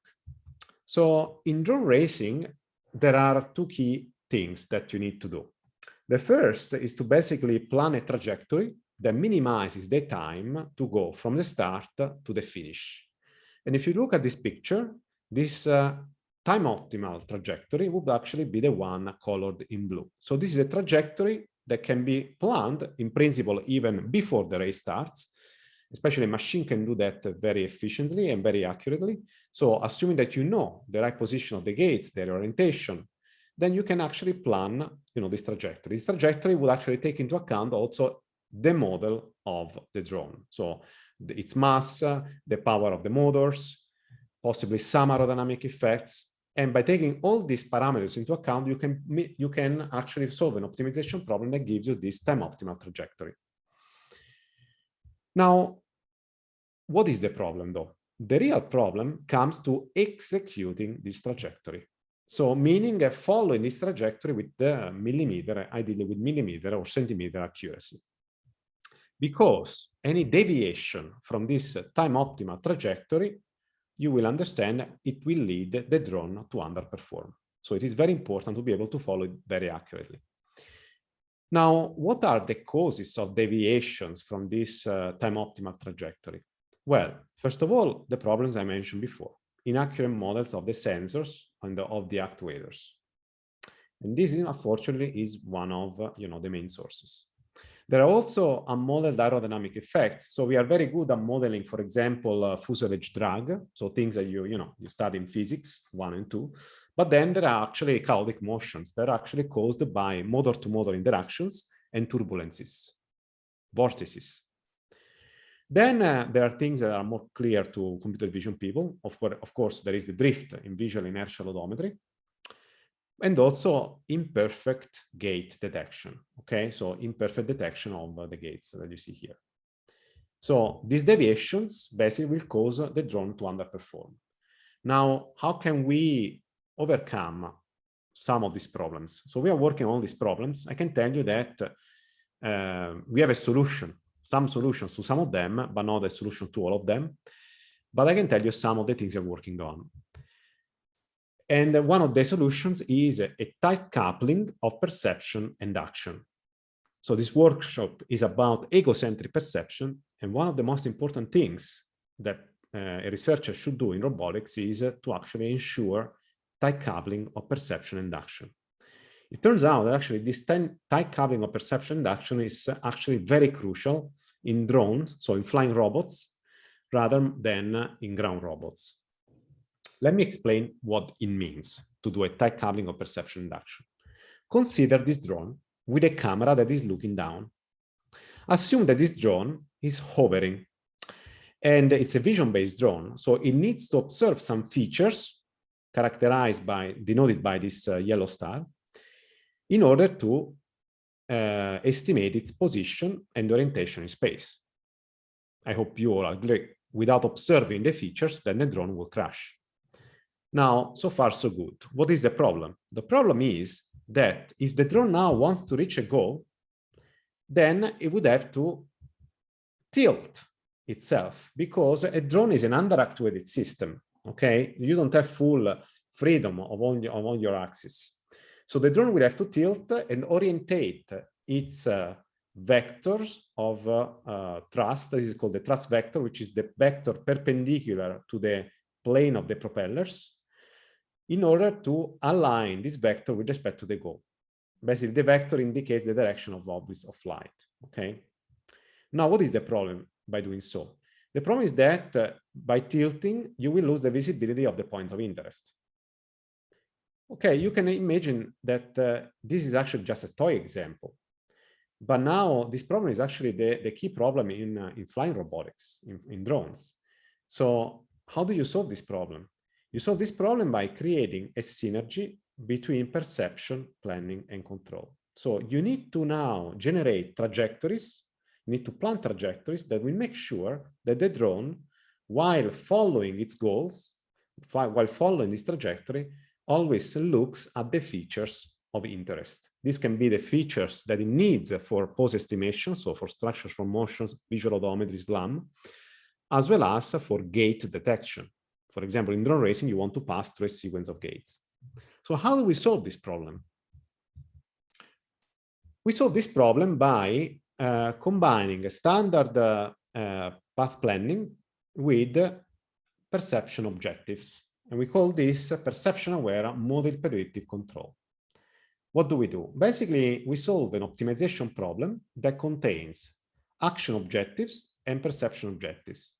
Typical action objectives that are used in drones are that you want to fly as close as possible to the reference trajectory. For example, you want to fly as close as possible to the global time optimal trajectory in drone racing.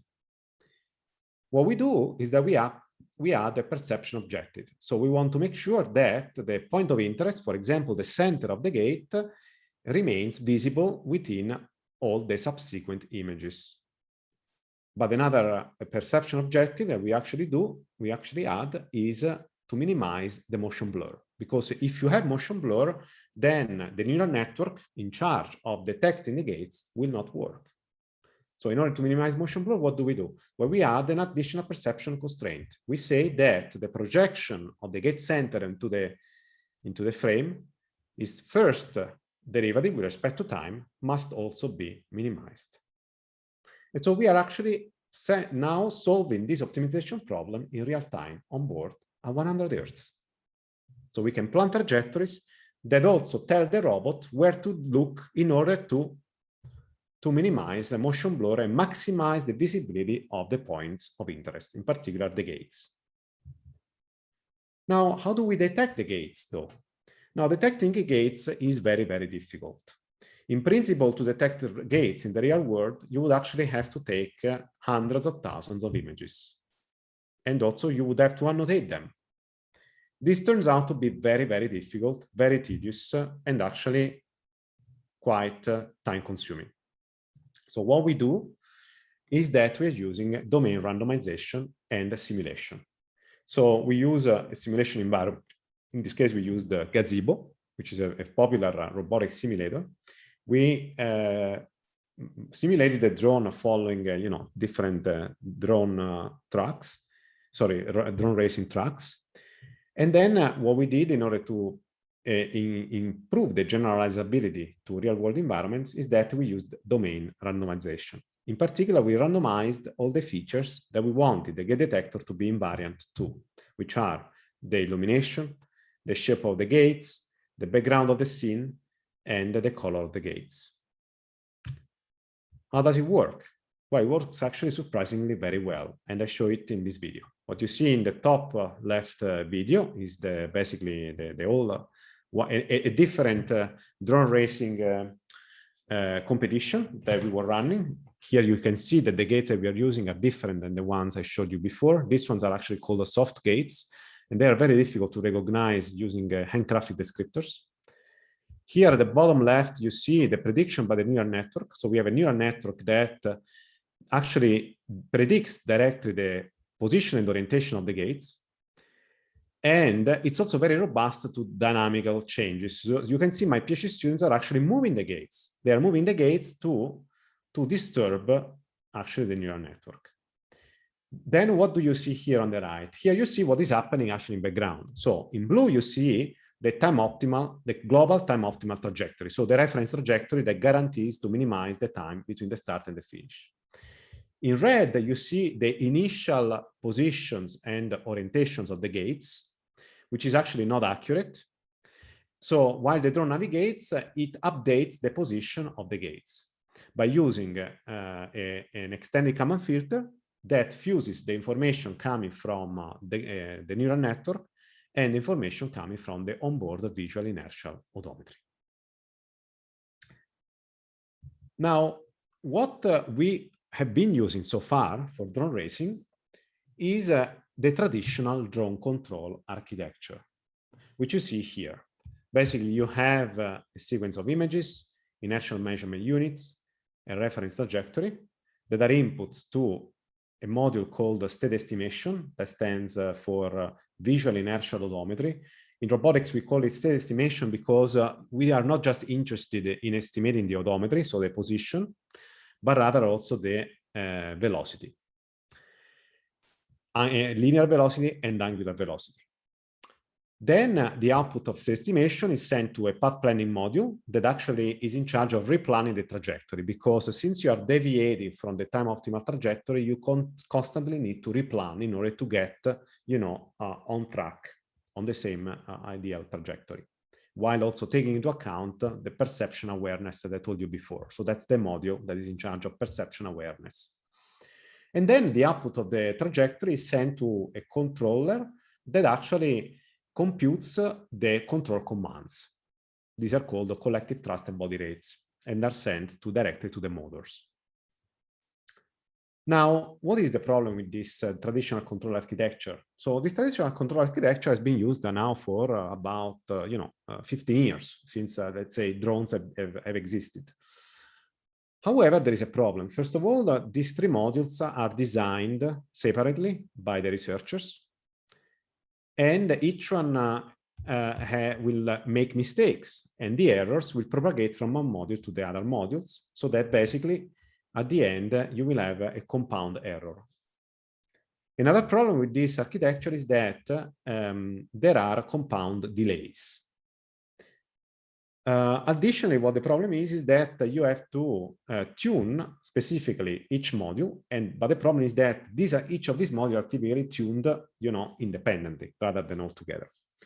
So what we are now focusing on is investigating whether we can possibly at one point replace maybe all of these three modules with a single neural network that maps end-to-end sensory inputs to control commands.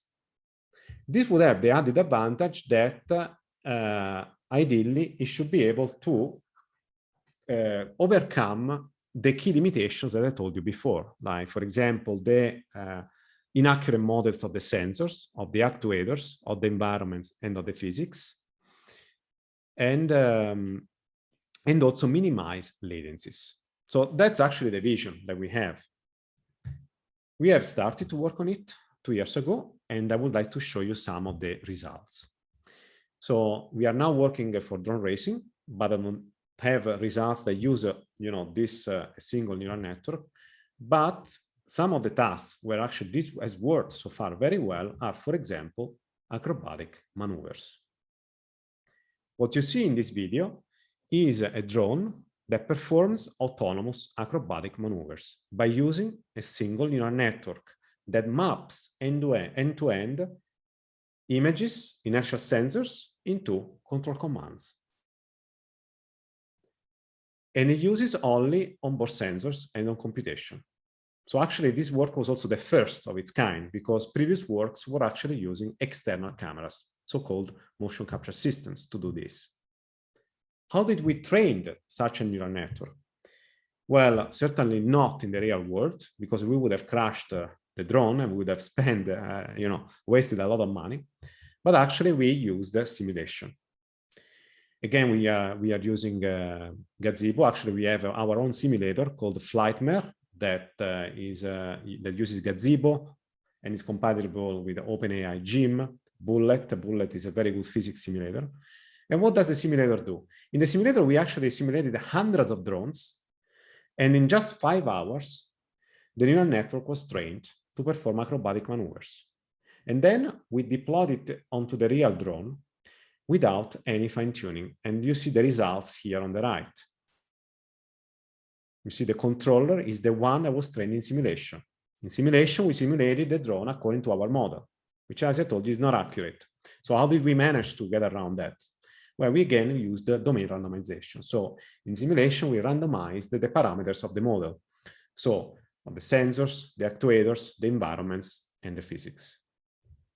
But this is just preliminary work. So we are now working a lot on improving that and going also to more complex tasks like drone racing.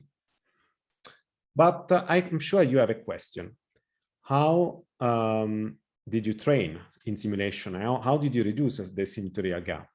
Did you train on raw images or on intermediate representations? That's actually the key question.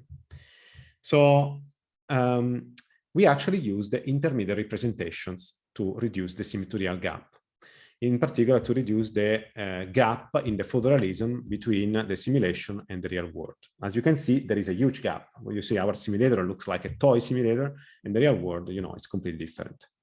So we actually tried training directly on raw images, but it didn't work. So the success rate was 0. What we did instead is that we trained on feature tracks. So in simulation, we actually use a KLT tracker, Lucas Canale tracker, that generates features, and then we train the neural network to map end-to-end feature tracks to control commands. And we found out that actually using this intermediate representation in terms of feature tracks generalizes very well between the simulation and the real world. It generalizes so well, in fact, that eventually our learned end-to-end control policy outperforms the standard traditional control policy consisting of visual inertial odometry plus standard planning and controller by up to 25%. And that's actually a lot if you think about, especially in robotics. First of all, we found that we have overall we succeeded to have a 100% success rate. So we were able to complete, several loops for maneuvers up to 20 seconds without ever crashing. While, for example, the traditional control architecture crashed about 10% of the times. Not only we had a better success rate, but we also exhibit a lower error in executing trajectories. So our executed trajectories eventually are more accurate than the ones executed by the standard architecture. So this actually was an eye-opener, I think, for the robotic community.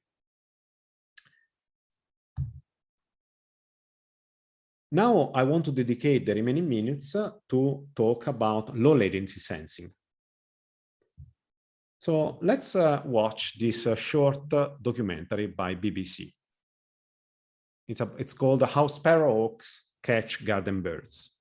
What I particularly like about this scene is that the sparrowhawk is incredibly fast. He's able to pass through narrow gaps, slalom among trees, and finally make the little bird magically disappear. How is it possible? Actually, birds are extremely agile, okay? Even more than humans. So this is possible because birds, actually, like humans, similar to humans, do not use frame-based cameras. Frame-based cameras are actually 99% of all the cameras used in computer vision. So for the past 60 years of research in computer vision, researchers, technologists have been using standard cameras. But I argue that they are not enough. They are not good enough for agile navigation like drones. Why? Well, you see this in the first picture on the left. So first of all, standard cameras suffer from large latencies and motion blur. especially in low light, you have a lot of motion blur because you need to increase the exposure time in order to see something. Now, it turns out that the exposure time, especially in low light, can be as big as 100 or even 200 milliseconds.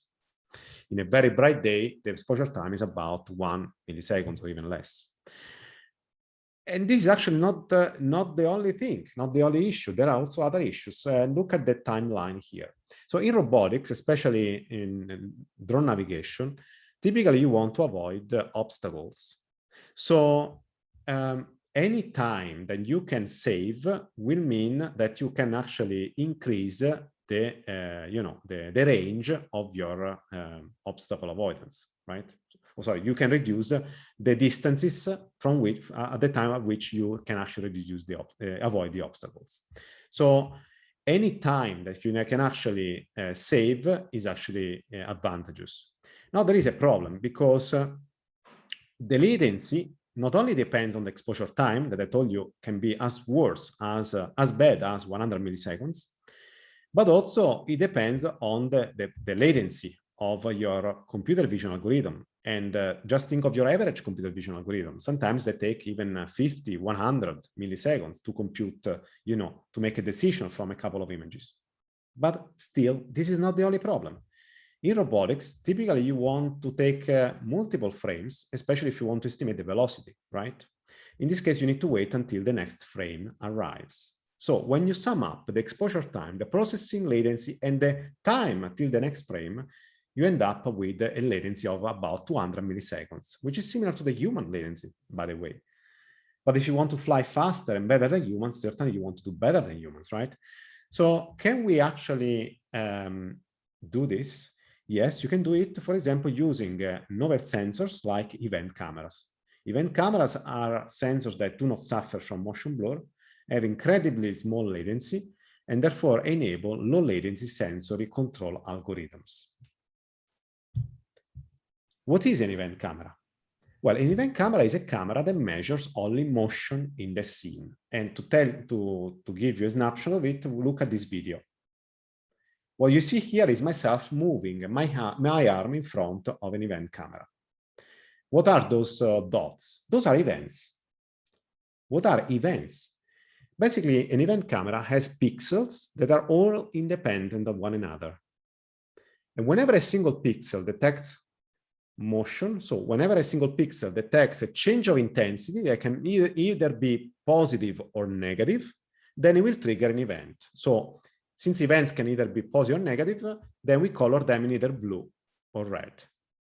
And the background noise is actually due to non-idealities of the sensor. But the beauty of this sensor is that these events are coming continuously in time. In fact, they are coming in the blind time between two frames. So for example, imagine an event camera is looking at the rotating dot here. The output of the event camera would actually be a spiral of events in space and time. And I find this very fascinating. So you have to think that the information strength by the event camera is continuous in time. It's not bound, by the latency of frames. Actually, if you're interested, the latency can be as small as 1 microsecond. Also, it has no motion blur. It has a very high dynamic range because the sensor is, works in differential mode. And also it has very ultra low power. So now you understand where we are going. So this sensor enables performing tasks that was so far actually inaccessible on drones using standard frame-based cameras. I give you an idea of that. Just look at this video. Here we are tossing a ball to the drone, and the drone is able to dodge it. Now we're going to watch it again in slow motion. Interestingly, the ball was detected about 40 centimeters away. It was very difficult to do this task. Here you see what the drone sees. So we have an event camera only. We are not using the standard camera. The standard camera is put there only for visualization purposes. But basically, we are only using events. And the beauty about this is that we can do this in just 3.5 milliseconds. Instead, with the standard camera, we would have needed 2 frames. And then there would be the time to expose the frame, the time to process the frame, plus the time to wait for the next frame. That would have taken at least 30 to 50 milliseconds. So what we showed in this paper called Dynamic Obstacle Avoidance for Quadrants with Event Cameras, that was published in Science Robotics last year, is that with an event camera, we were able to reduce the latency by at least a factor of 10, and therefore also enable drones flying at relative speeds of up to 10 meters per second. Now, how does it work? How can you tell apart events that are generated by the ego motion of the drone from events that are generated by the independently moving objects like the ball? For doing this, we use a technique that we call contrast maximization, and we publish in several CVPR and ICCV papers. Look at this volume. What is this?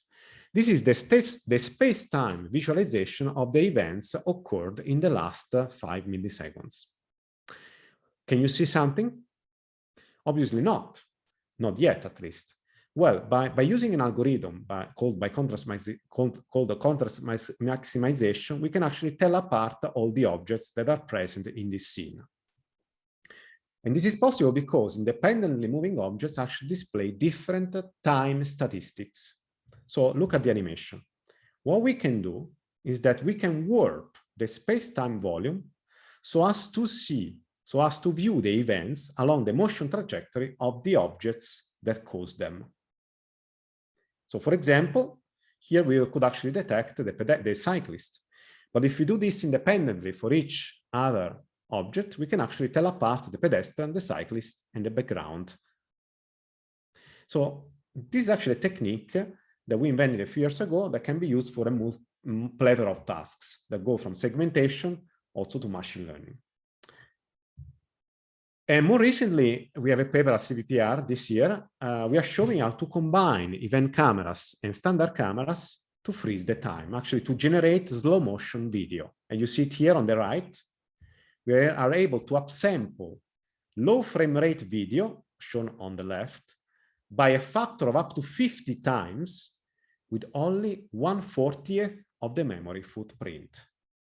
So if standard smartphones like the Huawei P40 phone consume about 16 gigabytes per second of slow motion video, using our technique that combines frames and the events, we can do this in just 0.4 gigabytes per second of video. So I think there is a lot of possibilities by using event cameras. Excuse me, Davide, sorry for interrupting. We are running a bit late on the schedule, so if you could wrap up in a couple of minutes so that we go to the questions. So with this, then I conclude my talk. Thank you for your attention. Great, thanks, Davide, for that. I see you've got one question in the chat. Esther, do you want to ask it yourself since you've been promoted to a panelist, or do you want me to read it out? Well, just go and read it. I think it's better and faster. Okay, so Esther says, thank you for your very inspiring talk. I wonder why is your motivation for working in those particular tasks, drone racing, acrobatics, etc.? Is it because it is feasible to have real scenarios to try algorithms rather than others which may have some privacy or security concerns while flying drones in public spaces? So the question is really why these tasks rather than other tasks? Well, so what we are doing in my lab is that we are really pushing the limits on vision-based navigation. And these are very difficult tasks to solve. So the problem is not flying slowly. This has been solved. You can buy commercial drones like Scaramuzza, DJI, that can already do that. The problem is actually outperforming humans. And so we are looking at tasks that are really difficult to solve. So drone racing, acrobatic maneuvers are really, really difficult to solve. And as you can see here, we are not looking at timelines of 1 or 2 years, but actually would take at least 10 years to solve. So that's why we are focusing on this. But I also welcome new tasks. So if you have ideas of things that we should be working on, please tell me. Okay, does anyone have any other questions for Davide?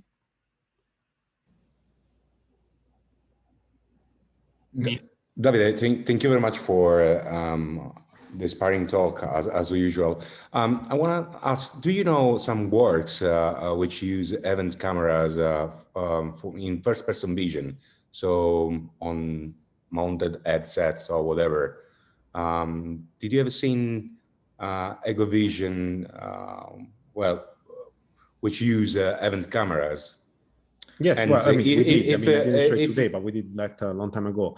So actually, we showed applications for virtual reality, augmented reality already, and there are companies, augmented reality companies that are actually working with event cameras. But yes, one of the first applications we showed a few years ago, published at PAMI, is that one of the main advantages is that you can reduce the frame rate of the standard camera, and therefore you are going to save a lot of power. So that's what companies are now working on, basically combining standard cameras with event cameras in order to reduce especially the overall latency of the system and especially the energy consumption. Because, for example, instead of using 50 Hz camera, you can just use a 1 Hz camera and then use the events in between. And as I showed you in this most recent video, time lens, basically you can save a lot of energy as well as memory footprint. Do you think that head motion breathing can disturb a lot what the event cameras catch, or could be something useful also, the movement of the heads to detect objects? So event cameras are good for two things. So for energy consumptions, as well as to capture very fast moving objects. So the movement of the head is not problematic. Actually, the IMU is enough. But for example, there are some tasks, especially for playing video games, like you have a golf ball. So you have the golf club that you want to spin very fast, where actually an IMU is not enough because it's going to drift after a couple of times. So by putting an event camera there, you can actually do this very, very nicely because it's an exteroceptive sensor. Okay, thank you very much. Mm-hmm. Mina, did you have a question? Or? No, I was just unmuting. Okay. If there's no other questions, then I'd like to thank Davide for his very, very thought-provoking talk and very interesting. And thank you again for agreeing to give us a talk at the workshop. Thank you, guys, and I wish you good continuation. Thank you. Thanks. Bye. Bye-bye. Grazie. So we'll now move on to the next session of the workshop, which will be invited talks from the accepted abstracts at the workshop. And to begin with, we have Mina presenting their work, PAL, Intelligence Augmentation Using Egocentric Visual Context Detection. Hi, everyone. I think you can hear me. I hope you're doing well. So I've sent the link to the slides in the chat if you want to take a look at it. So I'm a grad student at the MIT Media Lab. I work at the intersection of HCI, which is human-computer interaction, and AI to make real-world applications for AI. And this talk is about wearable AI for intelligence augmentation. So we basically created this wearable device that can detect a bunch of real-world contexts and give you real-time reminders. So the device has on-device deep learning, so it can do things in real time and also in a privacy-preserving way, so nothing has to be sent to the cloud. And there's a really tiny camera on your ear with a heart rate sensor at the back. And there's open ear audio, so as the device talks to you, it doesn't interfere with your real-world sounds. And there's also like a microphone, so you can talk to the device. This is what the real device looks like. And here are the contexts it can detect. So it can detect your heart rate, it can detect different faces, activities, so you brushing your teeth, or different physical locations and objects. So if you're in your room or in other places, and it's all low shot on device, every user can train it, and it takes like around 10 images to train every different context. You can do real-time tracking and also like label your custom context, and this is just the interface for that. And these are some images from real-world context. So you can see that the images are small, they can be blurry, they're a little off-centered, but in general we were able to detect things very reliably. So we focus on 3 different use cases, and in this talk particularly, I'll cover the behavior change one, but it can provide cognitive support, including memory support. So we have explored the behavior change case in depth and for habit formation, and I'll show you the results for that next. But this has really strong applications in like memory support, especially for Alzheimer's, and also like language learning and any sort of visual context-based information you need. So here's the video. I hope it's fun.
gone slightly over time. Questions?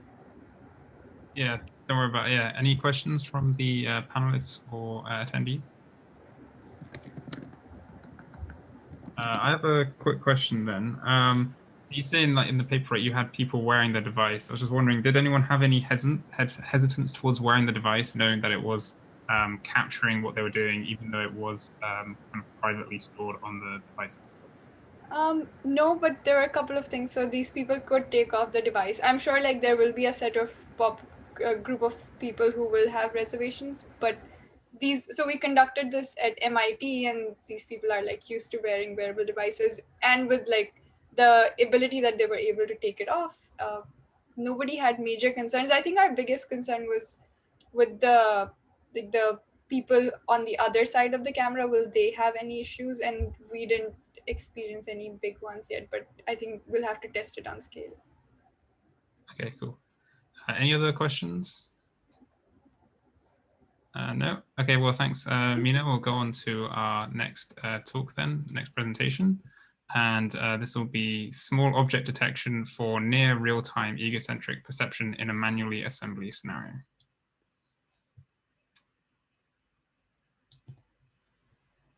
Yeah, hello. Hi. I share my screen right now.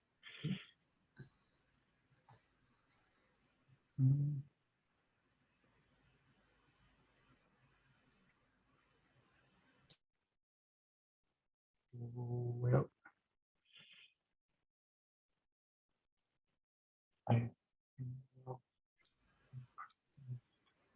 If there's a problem, we can come back to you. Maybe someone else can go.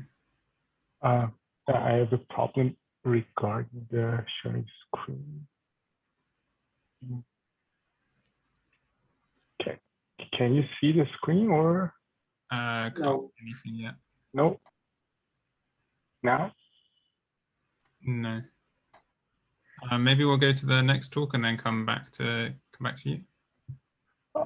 Is it possible to postpone my talk to the next couple of minutes after the next presentation? Because yeah. I think it's because of the MacBook. I have to grant the the permission. Yeah, that's fine. So we'll move on to a modular framework for object-based saccadic decisions in dynamic scenes. Yeah, okay, perfect, thank you. Great, thanks. Okay, so that would be me then. Can you see my screen? Yeah, I can see you and hear you. Please go when ready.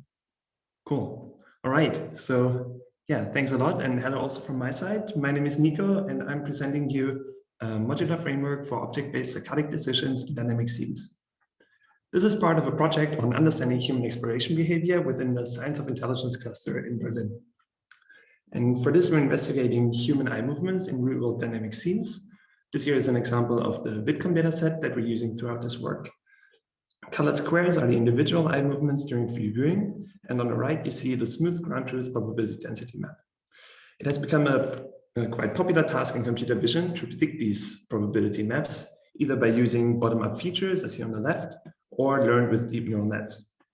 We are, however, interested in building systems that actually make egocentric eye movements akin to the exploration behavior in humans.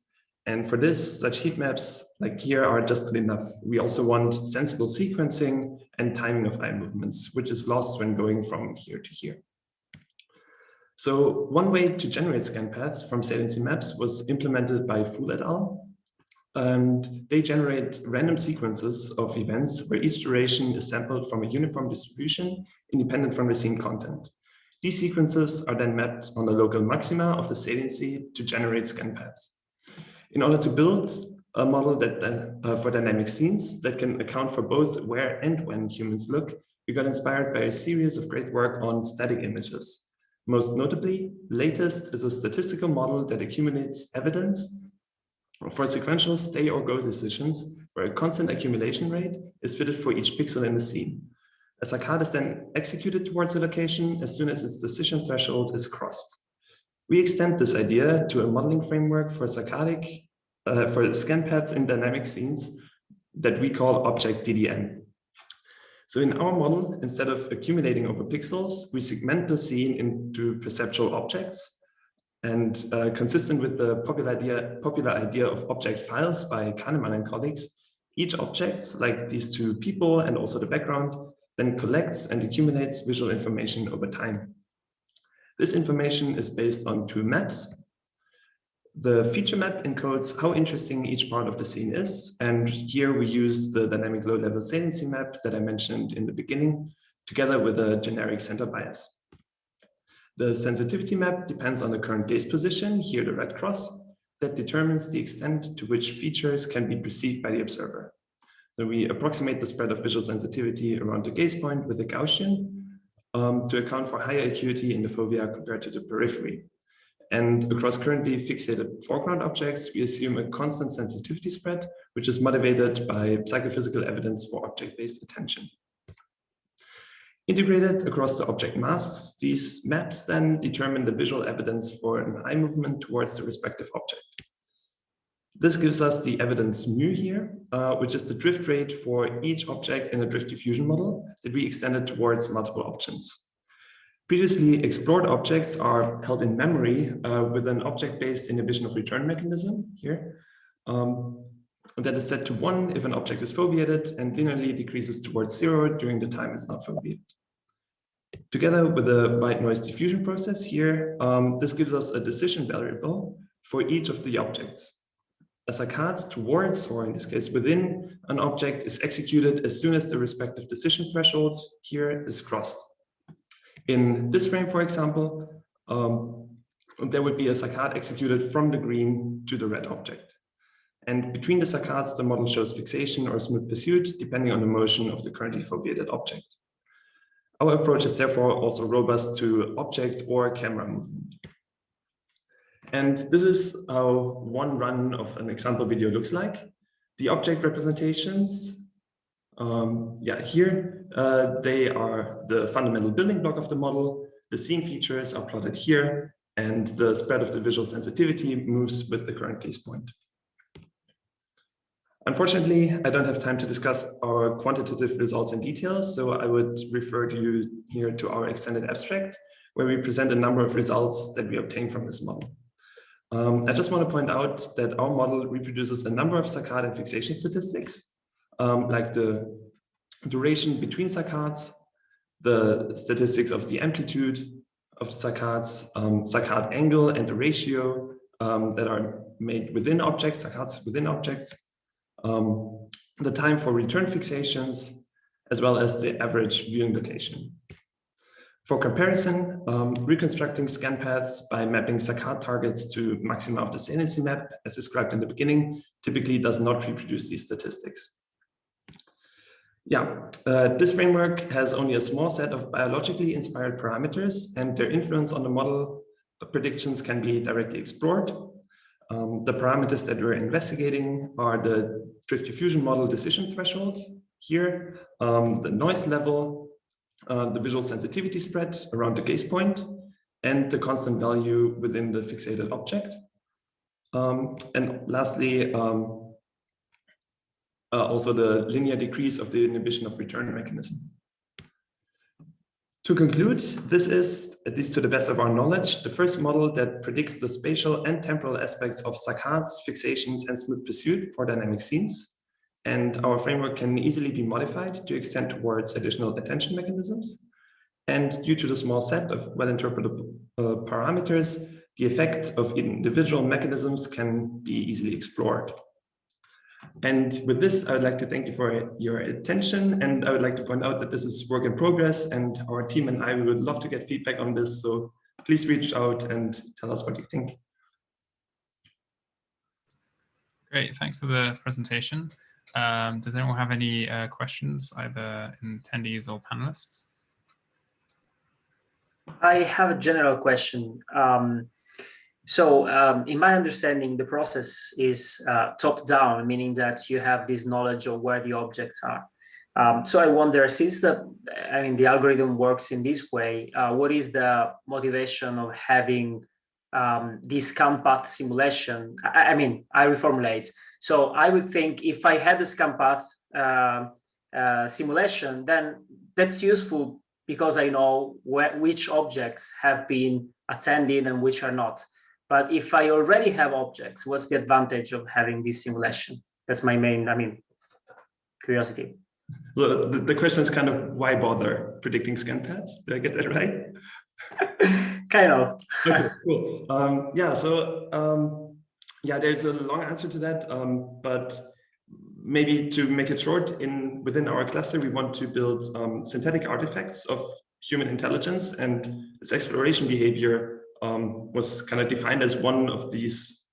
Yeah, like humans are just very good at exploring these scenes, and so we want to basically synthesize how humans explore, in this case in a free viewing setting, but we want to go to also tasks, and so basically building an artifact that actually does these eye movements. And yeah, for that you need to predict eye movements, I guess. Okay, thank you. All right. Any other questions? I have a quick question. I was just wondering, have you tried your method on egocentric videos? I was just wondering if you think there's any difference between first and third person videos for this. Yeah, very good question. And unfortunately, I didn't have time to go into this. So not really, to be honest. And one thing is that currently we don't have any tasks, and I have the feeling that like tasks change a lot, obviously. And within these Epic Kitchen data set, for example, there's always like a very strong task that is maybe not spelled out, but you definitely, yeah. So I think just giving all the context will change the exploration behavior quite a lot. And yeah, we have right now no, you could extend this quite easily. This is at least my hope, that you have like a relevance map, or you could also include that in a feature map. So this is definitely something or a road that we want to go. But yeah, right now, yeah, but as I said, this is work in progress, and yeah, we would definitely like to go to egocentric data, which is also why we're here, and hopefully learning it. Okay, great, thanks. Okay, then we'll move on to the next presentation then. Or well, do you want to go back to Human? Were you able to figure out the screen sharing? Do you want to try again? Yeah, I think it's now working. Yeah, we can see your screen. Yeah, perfect. Okay. Yeah, feel free to start when ready. Okay, so the notes, not the slide share. If you want to just swap displays or something. Can you see the screen? We can see your screen, but we're seeing the notes, not the full screen presentation. Oh, okay.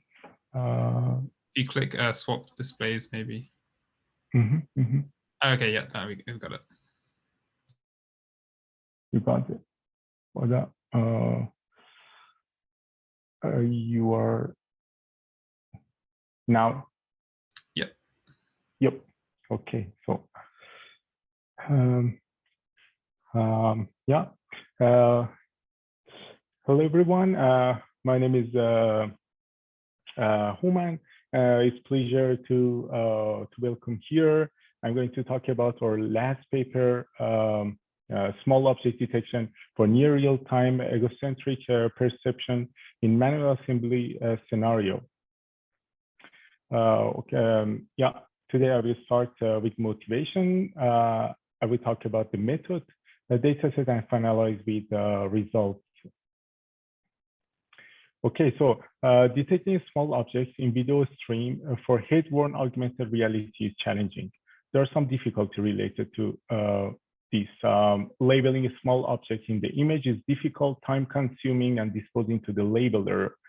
Another problem is detecting small objects is problematic because resizing the image to the input of the pipeline leads to loose data. For example, here you can see that the resizing the image will lose some important information about the object, and it becomes drastic when the object become very small. There are some options to tackle this problem, increasing the resolution of the input of the model is one method to address this problem. But there's one problem also with this solution. We need to limit the quality of video stream to remain to the speed of the pipeline. But with this method, we lose the speed of detection. Another method is tiling the image to prevent the resizing, and which lets us remain in the size with multiple time detection. The problem with this method is many tile means many inference and reduced detection, the speed of the detection. To solve this problem, in our scenario, we consider contextual information for the detection.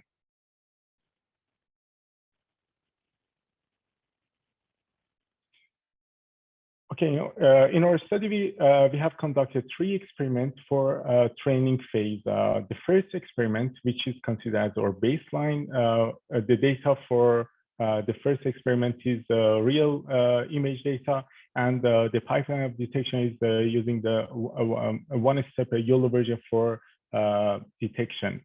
The second experiment is using synthetic training data with one-step object detection of YOLO version 4. Also, and in the third experiment, we are using contextual information in assembly scenario using 2-step hierarchical detection. And in inference phase, we stream video from HoloLens version 2 to the server for the input of the object detection pipeline. Okay, in 2-step hierarchical detection, we start with the relatively large size of the image. We fit into the first network, the large object will be detected, and the crop image based on the position of the breadboard, the large object, which is breadboard in this scenario, fit into the next pipeline, and finally, the small object will be detected in the crop image.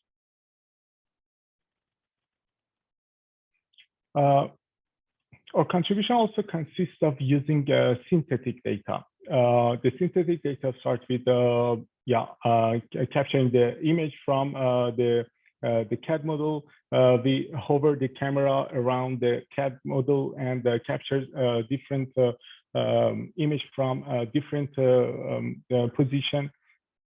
And we apply the different illumination randomly.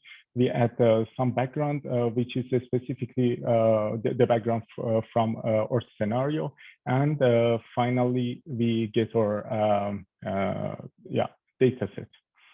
There are some advantages of using synthetic data, flexible process. For example, we can have a flexible resolution or aspect ratio very easily, less time consuming, less effort, for example, for labeling the image, and easy to document the process and easy for data augmentation. And finally, for the result, in the first table, for the first experiment, we use some hand label image for detecting the bottom with simple background. It's our baseline, and it's illustrated that the model is almost detect nothing in the test set. But in the experiment, the second experiment, using just detection of the bottom on the image in one-step detection, is the mean average precision for the second experiment is presented here. And the frame rate for this experiment is about 20 frames per second. And for the third experiment, we have 2-step detection. The mean average precision for a different intersection of union is considerably better than experiment 2. And the frame rate is about 9 frames per second, which is considered as near real time. And the second table, for the second table, mean average precision for the breadboard shows that YOLO pipeline learned quite good from CAD model. Using CAD model, as I've talked about, is meaning less effort for labeling and data generation.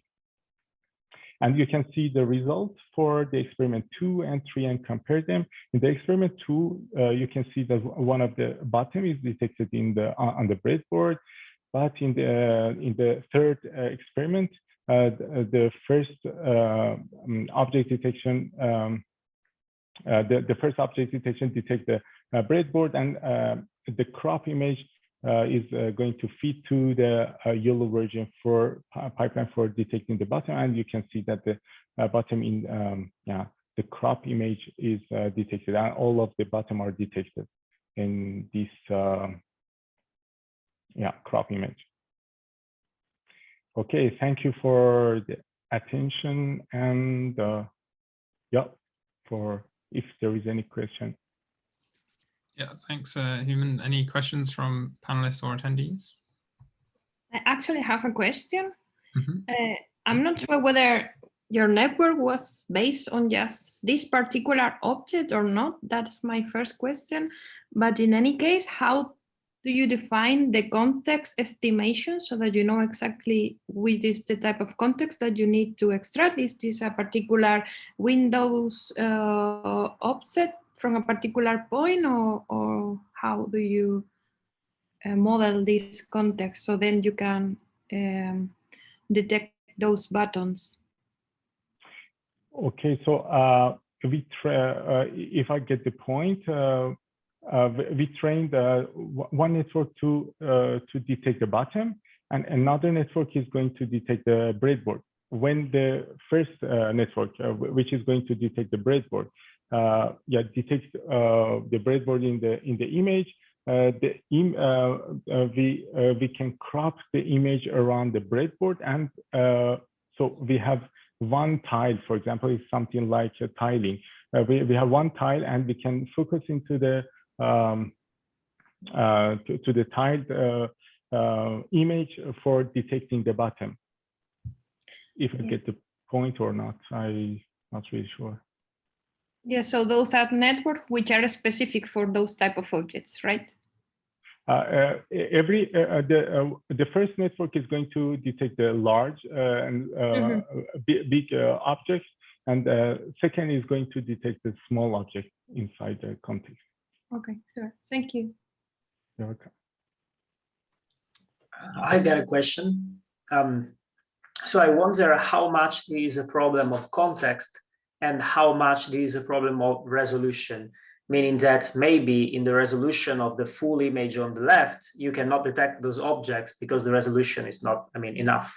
So I was wondering if you tried to train, maybe that would be very heavy, but to train an object detector with a very large resolution so that, ideally a resolution similar to the one shown on the right, so that all objects could be detected. If you tried that, and if that, works or it's too expensive. Yeah, it's a very interesting point.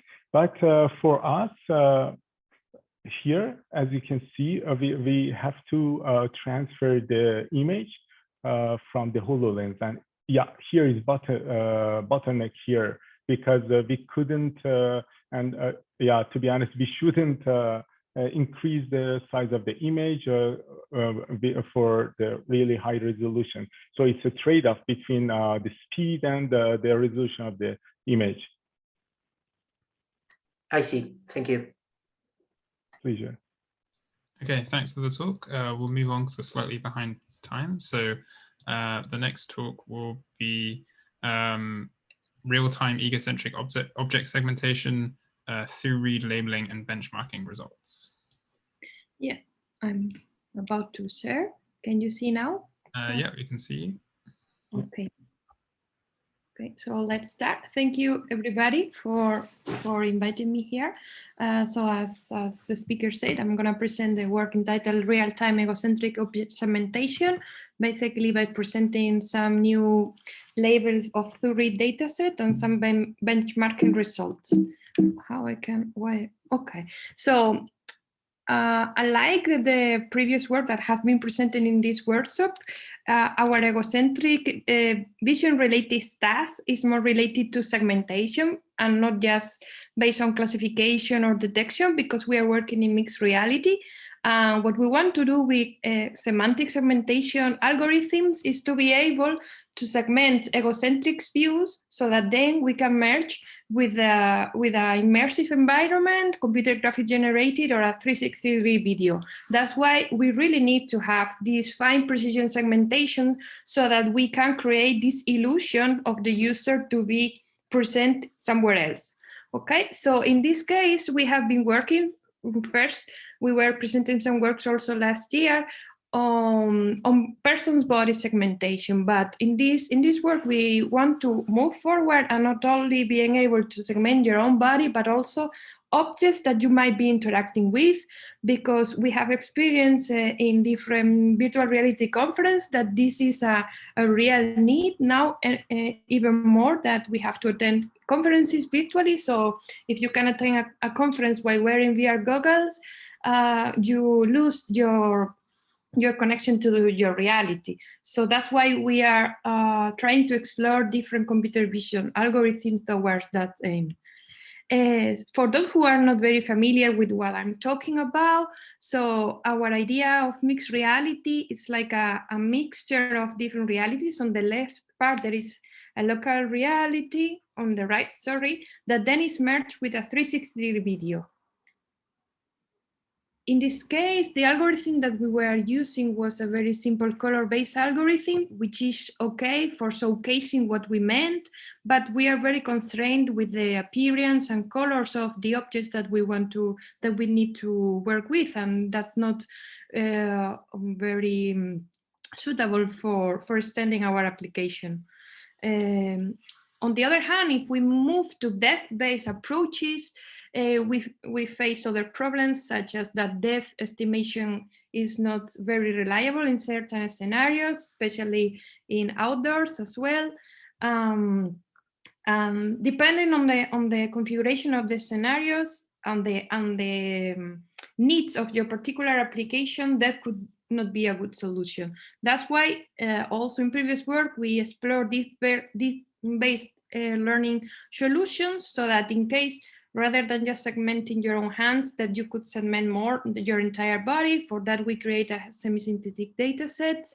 And now that we want to go through objects, our method of generating synthetic data is a little bit more problematic. And also, we see that there were some available egocentric data sets in the literature.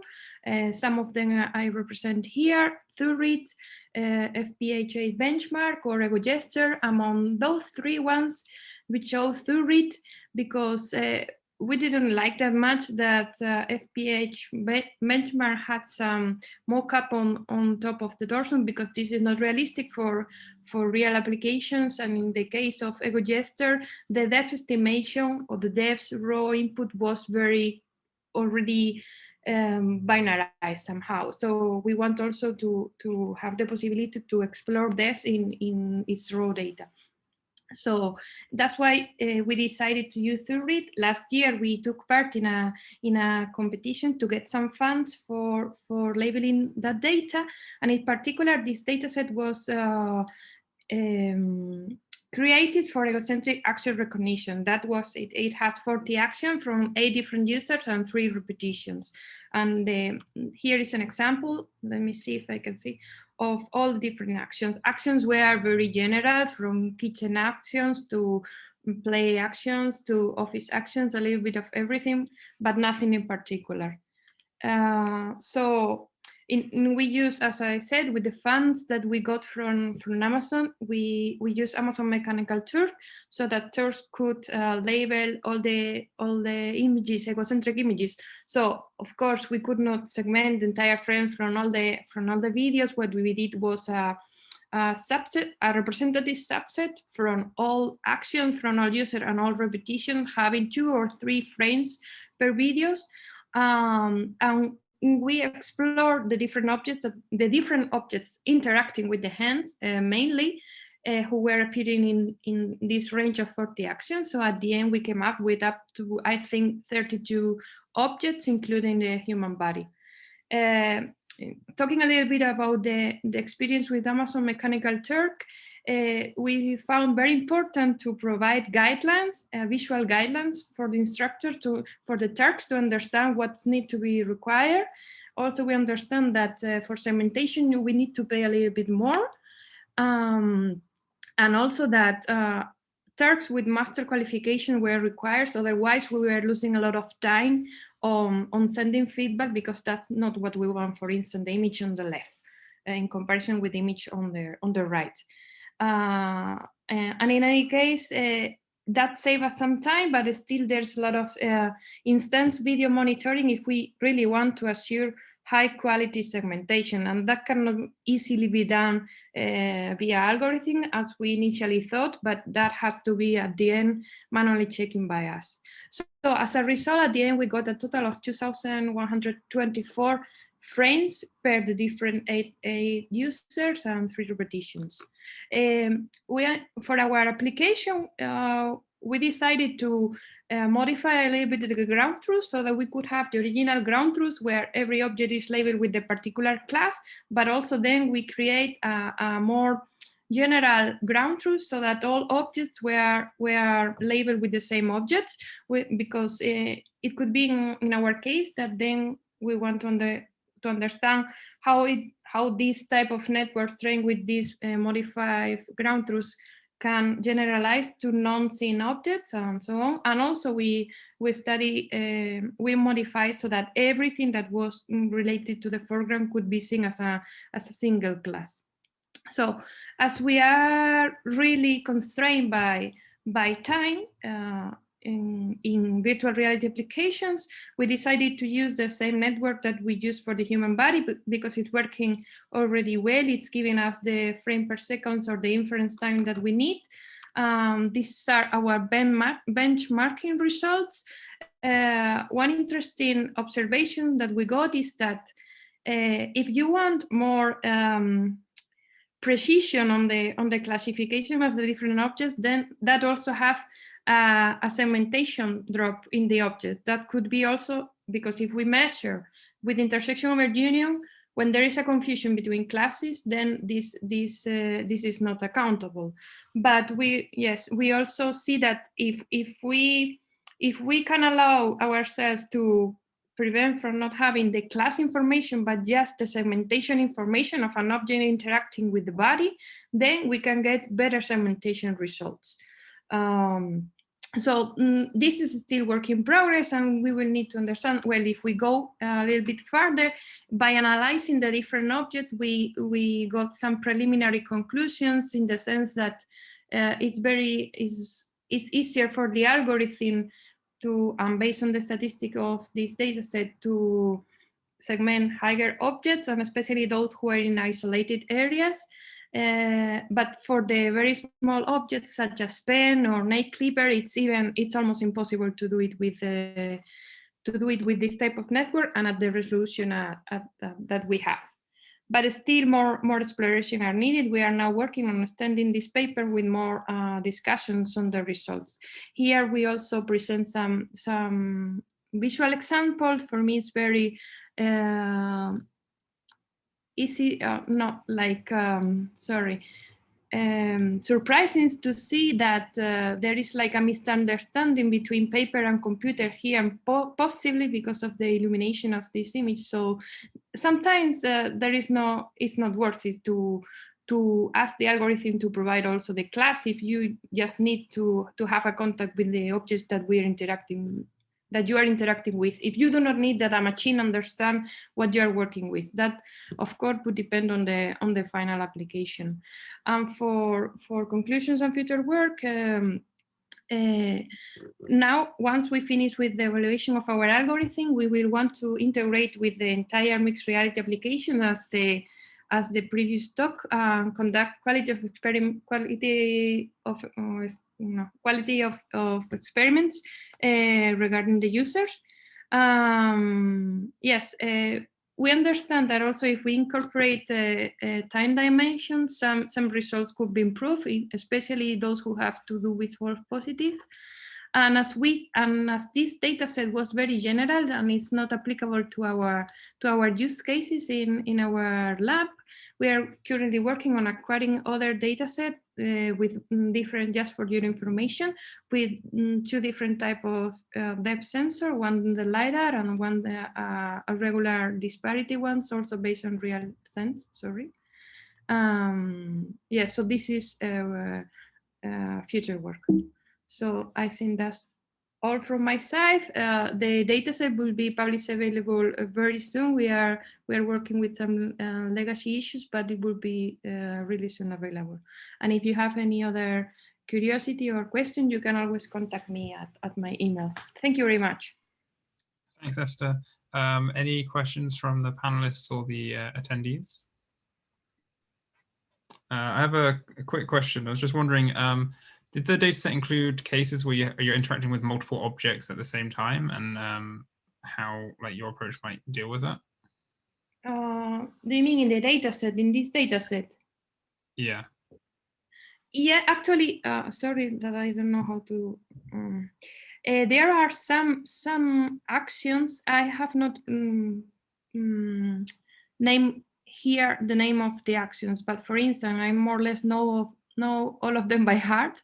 For instance, cat fruit has some items which are fruit and some items which are cutlery, okay?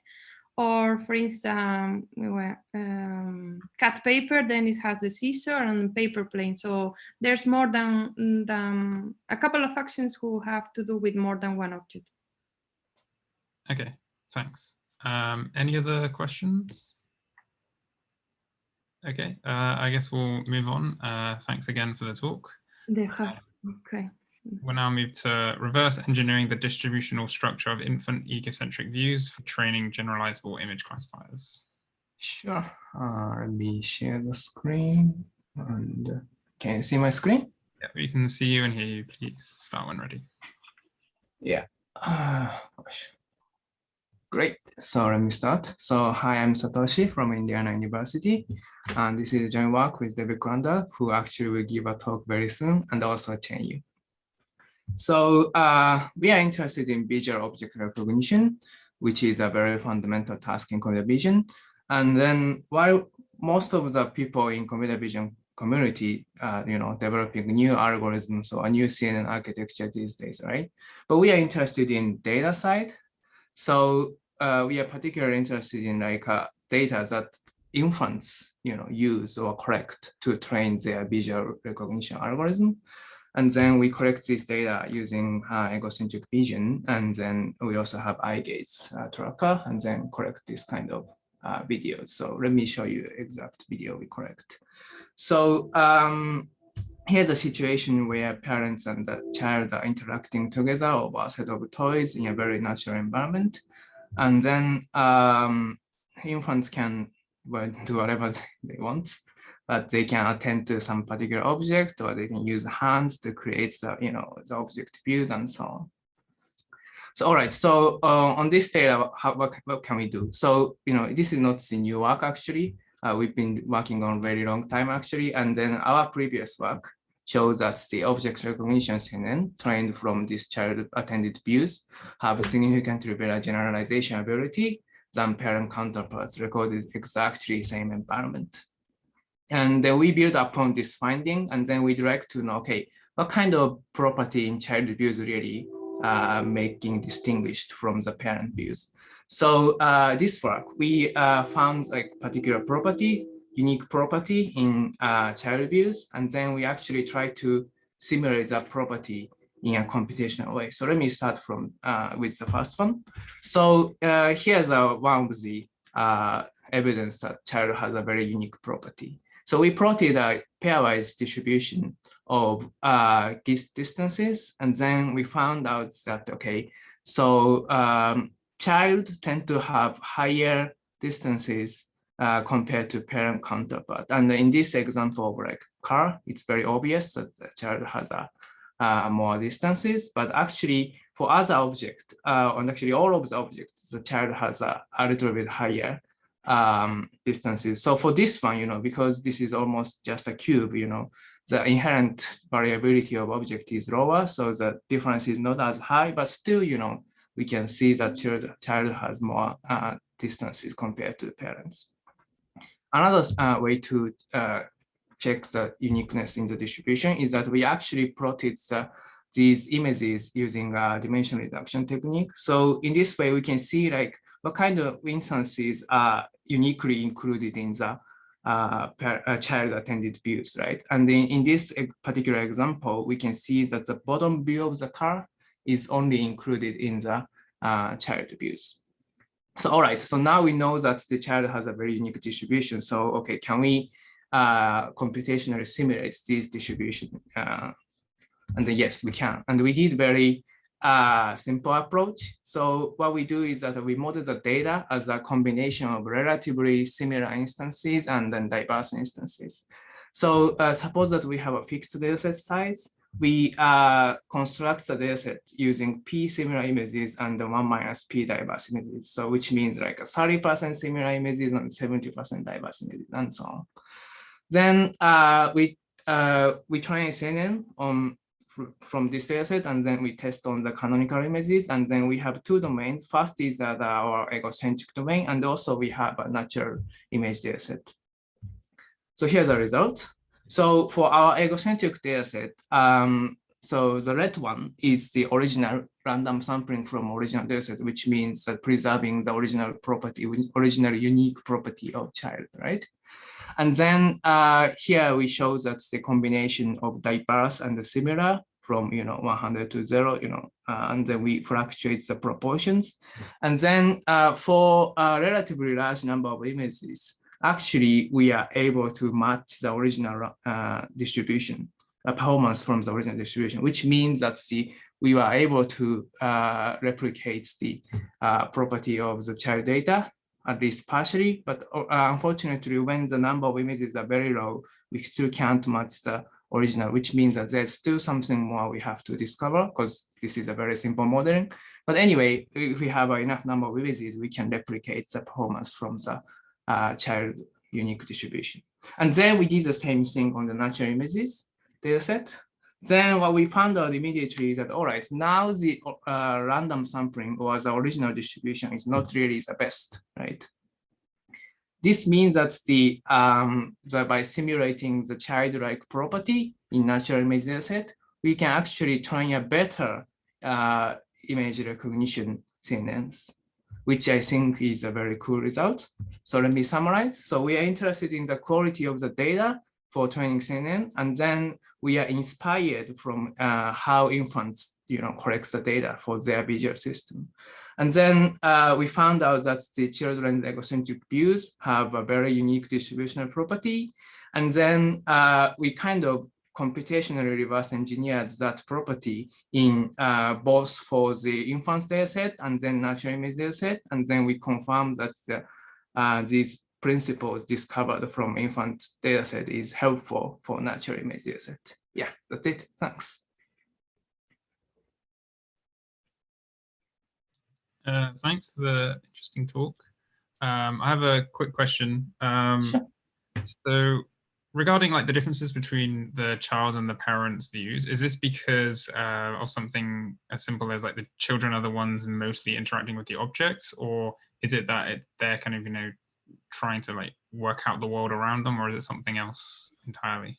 So yeah, you are asking what made these inherent differences, right? Yeah. And then your guess is that because child is more interested in the object versus parents are, already knows these objects, so they just don't, create a lot of views, right?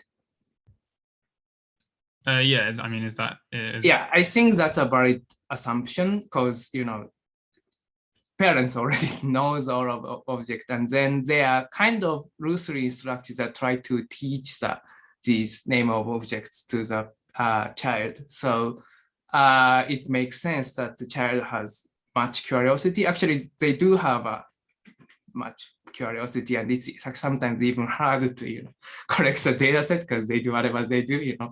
They don't follow our instruction. They are less than 1 year old, so they even can't speak words. So they are really driven by the curiosity. Versus parents are just cooperating our experiments. So yeah, I think it makes sense that because child has more curiosity, they create more views. Yeah, thank you. Thanks. Any other questions from panelists or attendees? Yes, from my side, I just wondering on how did you manage to gather data for an infant? How did I collect the data? Yeah. Well, I'm sorry, I didn't collect the data, sorry. But this is actually a collaboration with me and David from computer science and also Chen Yu from psychology side, where they are studying these things for a long time. So we just actually got the data from them. So you could email Chen Yu or his student, how did they collect the data? But I know that they had a hard time, so. Okay, thank you. Okay, thanks again for the talk. And I think we'll move on to our last presentation for this session, which is physically plausible pose refinement using fully differentiable forces.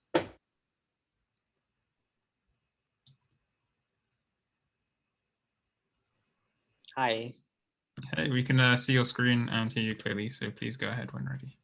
Sweet. Hi, everyone. My name is Akarsh Kumar, and I will be presenting our paper on physically plausible pose refinement using fully differentiable forces. The problem we will be tackling is that of hand-object pose estimation. Given RGBD video data of the hand and object interacting, how well can we reconstruct the pose and the physics of the scene? By modeling the contact forces on the object, our work refines the noisy pose estimates from external pose estimation systems. This line of work will have many applications, notably in virtual and augmented reality, where the pose estimation needs to be precise for a good user experience. We outlined the downsides of two previous works here.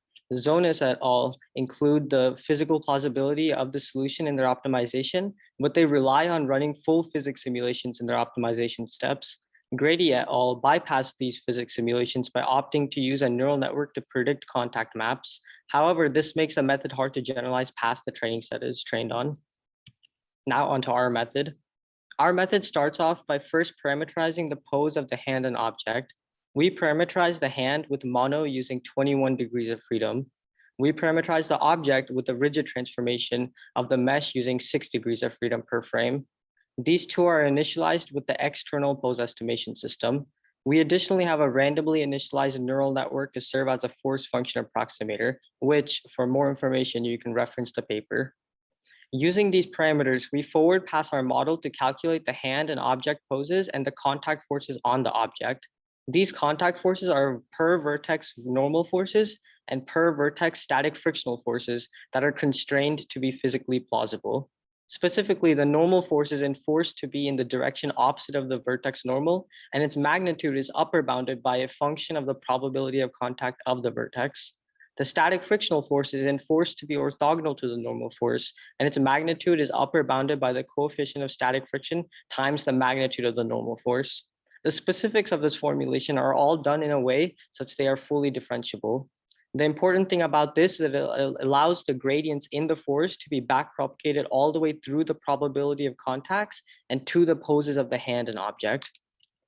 We frame our main method as an optimization problem where we minimize an energy function over our hand pose, object pose, and force parameters. We repeatedly perform forward pass, backward pass, and gradient descent until convergence. Our energy function consists of 5 terms. The first term is the main term that matches the net contact force plus gravity to a finite difference estimate of the net force gathered from only the motion of the object throughout the video. The second term tries to keep the contact force magnitude small when possible and gives us a low force prior. The third term makes sure our hand and object are not intersecting past an allowable deformation limit. The fourth term penalizes deviations from the initialization to give more importance to the external pose estimation systems. The fifth and final term makes sure the pose estimates are temporally smooth and create a coherent video. One important aspect that one may notice is that we do not use any actual video data for our method and only consider the physics of the scene. To evaluate, we use the contact pose dataset, which provides us with the ground truth hand and object pose, as well as contact maps for the object found using infrared cameras. Rather than using an actual external pose estimation system for our initialization and improving on that, we take the ground truth poses from this dataset and randomly perturb them to serve as a noisy estimate of the poses and refine those. We compare our refined quantities to the ground truth. For the pose, we look at the mean per joint position error of the hand joints. And for contact, we look at the computed probability of contact per vertex map and compare that to the ground truth binarized contact map using the area under the precision recall and receiver operating characteristic curves. Now let's move on to the results of our method. Here are the quantitative results before and after our refinement. We can see that our refinement cuts the joint error in half while improving contact estimation in the top table. We can also see that our refinement helps pose estimation in 98% of video recordings and contact estimation in 77% of video recordings. This is done again without considering any actual video data information. We now show 4 qualitative results of our method. The left and right images in each example show the initial perturbed poses and the refined poses and forces respectively. The green, red, and magenta forces, the vectors, are normal forces, static frictional forces, and gravity respectively. In all of these examples, our model learns to accurately match the net contact force to the motion of the object and combat gravity by bringing the hand closer to the object in order to increase the probability of contact and the upper limit on magnitude of the contact forces. In the top and bottom left examples, it learns to use the static frictional forces to combat gravity. In the bottom right example, it learns to use normal forces to combat gravity. In summary, we show that by modeling the contact forces on the object and matching them to the observed motion of the object in an energy minimization scheme, we're able to increase pose and contact estimation accuracy using on the contact pose dataset without using any actual video data from the scene and only considering the physical plausibility of the poses. This can be seen as a model simply projecting the initial pose solution onto the manifold of physically plausible pose solutions. Considering actual video data may only help our method even more. If the external pose estimation system for our initialization is a common optimization procedure like ours, our method may even be baked into theirs, creating an end-to-end system. To conclude, I'd like to thank Aditya Vaida and Dr. Alexander Huth for guiding this project all the way through. Thanks for listening to this talk and have a great day. Also, please don't hesitate to reach out if you have any questions or suggestions for us. Thanks. Any questions from panelists or attendees? Okay. So I have a quick question. I'm not sure if you mentioned it, but how many objects was in the data set that you were using? In this contact pose data set, I don't remember the actual number of objects, but I think it's around 20 to 25. Okay. And they had like around 50 subjects in manipulating those 20 to 25 objects. Okay, and how well would do you think your method might perform if it encounters like new objects or objects from the same class, but like different instances of them? So that's one of the goals of our project is to make a system that's not dependent on the training data set, but rather is generalizable to like, it's just like a physical model that can describe any scene. So that's like the improvement that we stayed over contact this paper right here, because they use a neural network that's trained on the training data sets, which limits them in their generalization capacity. And I think that's the advantage of our model, because it's basically every object that it sees is it's seeing for the first time. Okay, great, thanks. Okay, so once again, thanks to all of our presenters during this session. We're now moving on to a quick coffee break before we come back with an invited keynote from David Crandall and an invited talk from Kristen Grauman introducing Ego 4D. So thanks everybody, and see you in a few minutes.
just to see if David is here. Yeah, I can see him.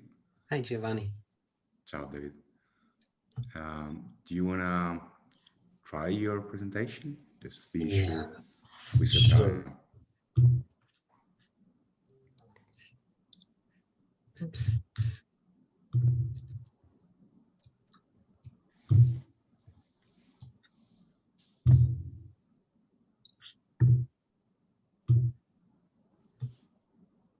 Great. Does that look like something? Yeah, it's fine. All right, great.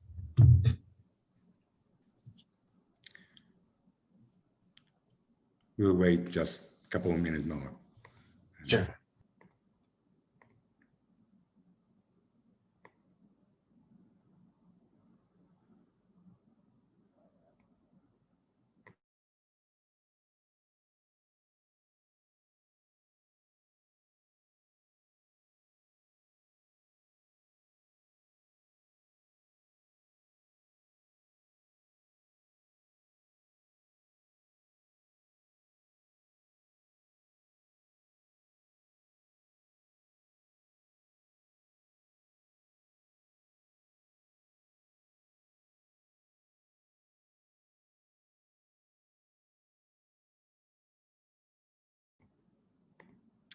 Okay, welcome back to the last session of EPIC workshop. It's my pleasure to introduce David Crandall, which is professor of computer science at Indiana University, and he's also one of the historical organizer of EPIC workshop from the beginning, second edition, I think. He's the director of graduate studies and director of the Center for Machine Learning in Indiana, and he has received the Career Award from the National Science Foundation. And David is going to give a talk on egocentric vision to study children development. Thank you, David. Sure. Thanks so much, Giovanni, and thanks so much for the opportunity to talk today. So like Giovanni said, I'm going to tell you a little bit about an interdisciplinary project that sort of combines computer vision, egocentric computer vision, and studies of child development in developmental psychology. And before going further, I want to acknowledge that there is a big cast of characters that supported the work I'm going to talk about today. So Professor Chen Yu and Professor Linda Smith are developmental psychologists, and they really provided that expertise. And then the students in postdocs in my lab, of course, provided the computer vision expertise, and then you can see a lot of their pictures here. And I'll try to highlight as I go along sort of whose study or whose work was whose. But to sort of set this up, this is a picture that I like a lot. You know, all of us here are interested in egocentric computer vision. Well, this is a picture from an article back in 1945 by Vannevar Bush, who wrote this article in The Atlantic where he foretold a lot of the technologies that we have today, or at least if you look at it in the right light, he did. So for example, he famously foresaw the internet in a form of something he called the Memex device. But in his paper, he has this picture of a scientist wearing a camera in the lab, and he was thinking to a future where scientists would no longer have to like write in lab notebooks. Instead, the results of their experiments and everything that they saw would actually be recorded, you know, automatically. So they wouldn't need that. By the way, I love the wire here. I think he didn't foresee wireless cameras. But anyway, this idea of like egocentric computer vision for science is something that I think is really compelling. And we are not doing it in this way. So we're not using it to record our observations. Instead, as Satoshi alluded to a couple of minutes ago in his talk, we've been using wearable cameras and gaze trackers attached to kids and parents to try to understand how kids learn to see the world, learn to recognize objects in the world.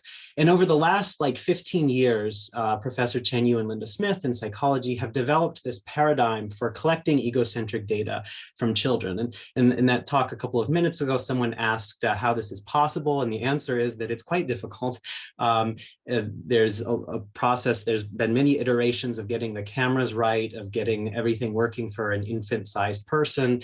Also there's a procedure they have to follow for acclimating the child to the camera so they don't just rip it off and things like that. So it's really been there's quite a bit of expertise that goes into being able to do this. But anyway, once you have the cameras mounted on kids and parents, then the kind of data that you can collect is very rich. So for example, here is a parent and a child playing in the lab with some toys, and you can see synchronized on the left, the child's first person view with eye gaze tracking, and on the right, the parent's first person view with eye gaze tracking. And so you get very sort of fine-grained moment by moment information about what everyone was attending to, what they were looking at. There's other sensor data that can be collected as well. And so why is this important? Well, the developmental psychologists are trying to understand how kids learn the names for new objects, for example. And you can think as a parent, there could be a variety of different ways that you could try to teach the name of an object to a child. And they all are subtly different, and some may be more successful than others. So for example, if I want to teach you the name of this object, I might sort of hold it up and wait for you to look at it and then say the name of the object. Or I might look at the object and say the name of it. Or I might wait for a moment of joint attention where we're both looking at that object and then say the name of it. Well, different of these may have different outcomes. And so to understand how kids learn and how to improve learning, we can collect this fine-grained data to do it. As a specific problem, kids have to solve the problem of referential uncertainty. So let me set this up to you. Let me set you up for this. Pretend that you are the infant observer in this picture. So imagine that this is your field of view, and you are gazing right there. And your mother, who's sitting across the table there, says, "Pegbo." And you're like, okay, great. Well, I know that this is a word I guess I'm supposed to learn, but what is she referring to? Because I'm right now looking at there, is that the Pegbo? Or is it the object that I have in my hand? Or is it the object that she has in her hand? Or is it the object that's largest in my field of view? Or is it the one that's moving, whatever?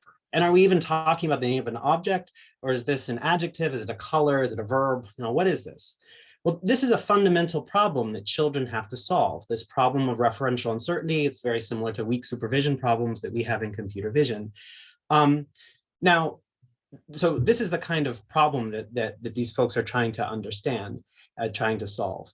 Now, over time, you might have noticed there that the lab environment there was draped in all white. That was to make computer vision algorithms from 10 to 15 years ago work, because in order to detect these objects automatically. Now, over time, the camera technology has gotten better and lighter and better battery life and so on. And the computer vision techniques have, of course, gotten better. And so they've been able to take this kind of data collection paradigm into more realistic environments, including this is a home simulation in a lab, but also into homes themselves, and collect much more realistic training data.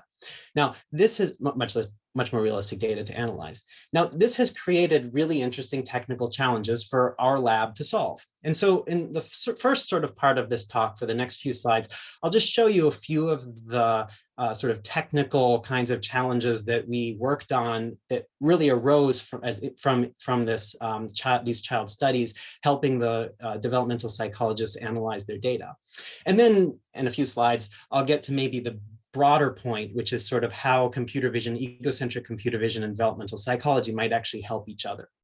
But anyway, initially we were thinking just in terms of kind of a superficial collaboration where they had problems and we wanted to develop computer vision algorithms to solve them. So for example, they were say paying undergraduate students to annotate the bounding boxes of the objects in every frame for all of this data. Well, using modern computer vision, we can automate that process. Or they were interested in when parents and children are holding objects, because those are key moments for learning. Held objects are very important. Manual interaction with objects is important. And so we wanted to code the location and pose of hands. And so that led to our paper from, a while ago, ICCV 2015, where we are interested in detecting and segmenting hands exactly for this purpose. And then more recently, we've been interested in joint detection and joint pose detection of both hands and held objects, because of course the hands are not operating in isolation, they're holding objects. And so we have a paper from last year that looks at that, again directly inspired from sort of like how we could help the developmental psychologists code their data. Here, let me sort of mention one more kind of interesting line of work. We often think of egocentric computer vision as egocentric video as looking like this. This is from a head-mounted camera on a parent in this case. But of course, this is not really what the parent was perceiving. The parent was perceiving something much closer to this, because humans have foveated vision, which means that we only see in sort of high resolution right around the gaze point, around 2 degrees of the gaze point. And so, understanding the role of gaze is also very important. People, as they're exploring environment, or children as they're interacting with one, they are sort of modulating both their head position, which sort of controls the field of view, but also the gaze point within that field of view. And so we've looked at the problem of modeling gaze and estimating gaze and predicting gaze in the future. And so this is work of my student Zeihua Zhang, who had a paper at NeurIPS, I guess, last year, where his goal was, given egocentric video data from a child or parent, that's sort of a short clip of a few seconds, try to annotate every frame with where they were likely to be looking, given no information at test time. So at training time and for evaluation, of course, we had results, we had gaze tracking results, but for at test time, we didn't have that. So you're trying to estimate this automatically. And what we found, and then you can do this for parents, and you can do it for children, and you can compare the two, and it sort of tells you something about the way that people are choosing what to gaze at. And it's, to a large extent, what you might expect. The highly salient regions get gazed at, get attended to, faces get attended to, objects that are moving, objects that are held, that are near hands, sort of are preferred both by the model and the person. And then, sort of building on this, we looked at the problem of maybe not identifying precisely the gaze point, the XY coordinate, because people don't really think in terms of XY coordinates, they think in terms of objects that are being attended to. So we looked at whether we could estimate which object in the field of view is being attended to. And this is a project by Shujan Naha and Reza, who's my postdoc. And they looked at whether, given only weak supervision, that is, only given these egocentric frames and a label indicating which object the person was looking at, could the system automatically learn a model that could then, in new images like this one, not only identify where the person was looking within the field of view, which object they were likely to be attended to, but also the identity of that object. So that appeared at BMVC last year. So what I've talked about so far is kind of like this, I'll call it sort of a shallow or maybe superficial collaboration, where, like, there was data that the developmental psychologists collected, and then they needed help analyzing and processing it. And we were like, oh, these are cool technical challenges. And so we'll work on it, develop some new solution, and then publish it largely in a computer vision conference. But maybe what I wanted to talk about more, and what Satoshi's already alluded to a little while ago, is that I think there's this really interesting feedback loop here, where sure, we can use egocentric vision to study child development, but maybe that can also be used to improve computer vision. And so if I were to have a second chance at this talk and rewind 13 minutes, maybe I would instead propose the title, Egocentric Vision to Study Child Development to Improve Computer Vision. And if I were to give this talk, then I think I might start it in a completely different way. So I would say something like, it is springtime for computer vision. Like, it just seems like there's so many opportunities for computer vision. It's working so well. There's so many great headlines. There's more than 1,000 papers presented this week on the latest breakthroughs. And yet there also seems to be a lot of problems, right? I mean, there's a lot of things that are just not working as well as we might hope. And we see the headlines for these as well. Algorithms that don't work well out of context, algorithms that have bias, how difficult it is to do few-shot learning and things like that. And so maybe we, in general, it just seems like we have so much to learn. And maybe in order to get that next level, maybe we're sort of asymptoting in performance, maybe we're not, but maybe we are. And maybe we need to think sort of outside the box. And perhaps we should be studying like the most formidable, powerful visual learning machine that there is in the known universe, as far as we know, in the history of the universe. And that machine is, well, my 3-year-old nephew, but really any child, because children are just amazingly good at this task that we are trying to replicate in computers. And so wouldn't it make a lot of sense for us to understand better and work with developmental psychologists to understand better maybe what kids are doing or kind of the constraints that they face and the way they overcome them in order to improve computer vision. And so, for example, children are amazingly efficient one-shot learners. So, our psychology colleagues tell us that at their peak, a young child can learn dozens of new words per day. And they can do this in a way that is what we might call one shot, where given maybe one toy fire truck that they play with for a while and they see from lots of different perspectives as they manipulate it and so on. But given that single instance of a fire truck, they are then able to go out throughout the rest of their whole lives and recognize every fire truck they'll ever see, even if it's a drawing, even if it's a plush toy, even if it's a different color, even if it's completely in the wrong context. They're able to do this in a way that computers, at least right now, cannot. So how do they do this? Well, it's probably not using convolutional neural networks. It's probably not using transformers. It might have some similar flavors in there, but among other things, the computer runs on ones and zeros and electricity, and kids' brains run on powered by whatever applesauce or whatever. It's a completely different mechanism. So there's kind of the how the mechanism works part, and that has answers in developmental psychology and cognitive science and neuroscience, and there's many people working on this.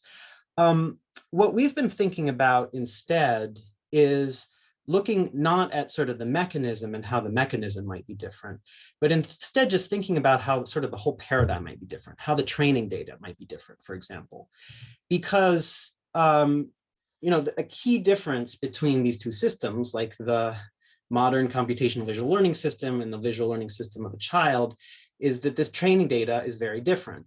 If you or I, as a computer vision researcher, wanted to train a model for a car to recognize cars, we would probably go out to the internet and download a million images of cars, and we get something that looks like this.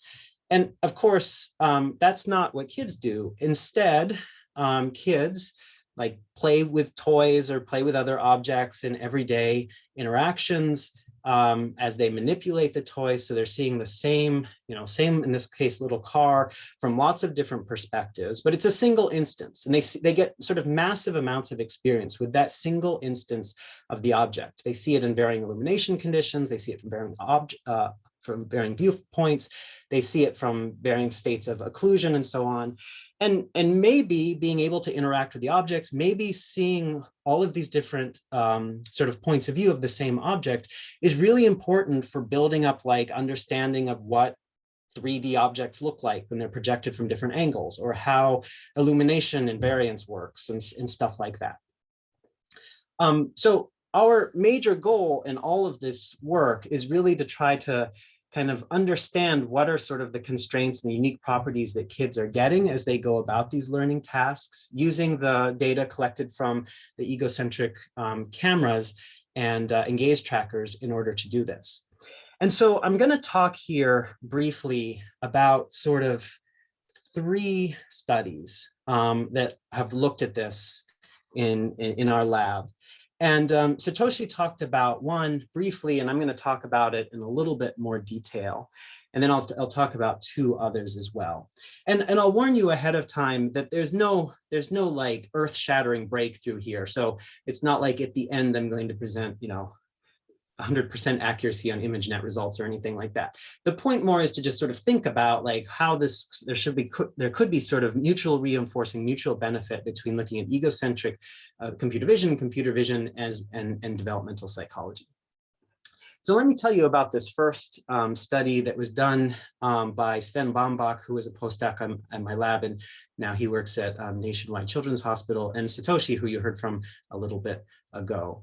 And our goal here was to collect a relatively large amount of this data of kids and parents interacting in everyday learning environments, and to try to quantify the sort of distributional properties of the training data that they're collecting, which their visual system is using for training.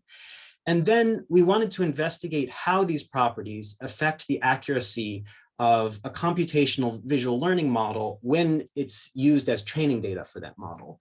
And then, as Satoshi mentioned, to test whether these properties in other computer vision data sets could lead to better training of object models. So this is the idea of sort of closing the loop. And this work appeared at CogSci and NeurIPS, and we have another preprint that's coming out about this as well. So to give a little bit more detail, as I mentioned, Chen and Linda use these lightweight head-mounted cameras and eye gaze trackers that sort of record a good approximation of people's field of view as they go about everyday activities. For all the experiments that I'll report here, we had 26 pairs of children and parents participate, and the children ranged in age from about 15 to 24 months. And they came into a lab environment that was set up to look like a home, and on sort of so there's like a carpet and some chairs and stuff. And on the carpet, there were 24 toy objects that we provided that were just kind of randomly distributed. And the parents were just told to like play with the child with these objects. So we didn't give them any more detail. We didn't give them more instructions than that. Like I said before, the cameras were synchronized so that at any moment in time, we can see the view from the parent and the view and their gaze position, and the view from the child and their gaze position. And so since we're interested in visual object learning, we started by, in each of the frames collected by these adults and kids, we annotated the positions and bounding boxes of each of these 24 objects in the frame of both the parent and child videos.